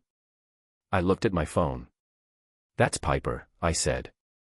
He came to the kitchen counter and poured himself coffee and leaned back against the counter with the mug in both hands, looking at me with the patient attention he'd always had. She sounds like someone who didn't let you get away with anything. I thought about a first session and 13 minutes late and a printed rules sheet with 7 items and a red pen that marked things wrong without apology and explained why they were wrong so you could understand it rather than just correct it. I thought about a pivot to a second passage. A cup of black coffee set down without a word. A note with no signature beside 3 printed copies of a timeline. A hallway after a championship game and 1 step forward and a person who met me halfway. She still doesn't, I said. Cade nodded. He took a sip of his coffee and looked at the window and let the morning be what it was, ordinary and good in the specific way that ordinary mornings were good when the things in your life had their right weight and their right place. I picked up my phone. Opened the email with the reading list. Looked at title number 1, The Architecture of Legal Argument, Building from Foundation to Conclusion. Beside it, in Piper's small, clean handwriting translated into a typed font, because you know how to set up a shot. Now learn how to read the whole play. I looked at that for a long moment. Then I heard her voice in my head, mid-sentence. She'd been mid-sentence when I told her I had to go, some point about the contract drafting module and the difference between optional and excused, and I opened the call back without thinking. She picked up before the second ring. I know, she said. 4 books. 4 books, I said. In order. Footnotes. Good. But I want to hear the rest of what you were saying, I said. About the drafting module. A pause. Short. Then she started talking. I leaned forward on the table with my chin in my hand and listened, really listened, the way I'd been learning since January of the year everything changed, the way she'd taught me without ever making it a lesson, and outside the kitchen window the June morning was doing exactly what June mornings did, and it was ordinary and good, and it was mine. End of chapter 24 and epilogue. End of Face-Off at Frost Academy. She wrote the rules to protect herself. He broke every one without knowing he was the reason she'd needed them. Somewhere in the space between, they built something neither of them planned for. Something solid. Something real. Something worth finishing the argument for. Author's note. Dear reader. Thank you for spending your time with this story. When I first imagined these characters, I wanted to write about people who understand pressure, the kind that comes from the outside, from family, from expectations, and what happens when the walls they've built start cracking open. This story is about the courage it takes to be seen. Not the curated version. The real one. The messy, imperfect, terrified one. I hope that resonated with you. If this book made you feel something, I'd be grateful if you left a review. Reviews help readers find stories like this, and every one means the world to me. With gratitude. Piper Kensington. Acknowledgements. Every book begins with a quiet question. I'm grateful to everyone who helped me find the answer. To my readers, you took a chance on this story, and I couldn't be more thankful. Your messages, your reviews, your enthusiasm, they fuel every late-night writing session. To anyone who has ever built something from nothing, a career, a relationship, a second chance, this one's for you. And to the cold coffee that got me through every draft, you were terrible, and I wouldn't change a thing. About the author. Piper Kensington writes emotionally charged contemporary romance that lives in the space between heartbreak and hope. She believes the best love stories start with 2 people who are certain they want nothing to do with each other. When not writing, she can be found drinking coffee that went cold hours ago and arguing about sports with strangers on the internet. She lives with 2 cats who judge her word count daily.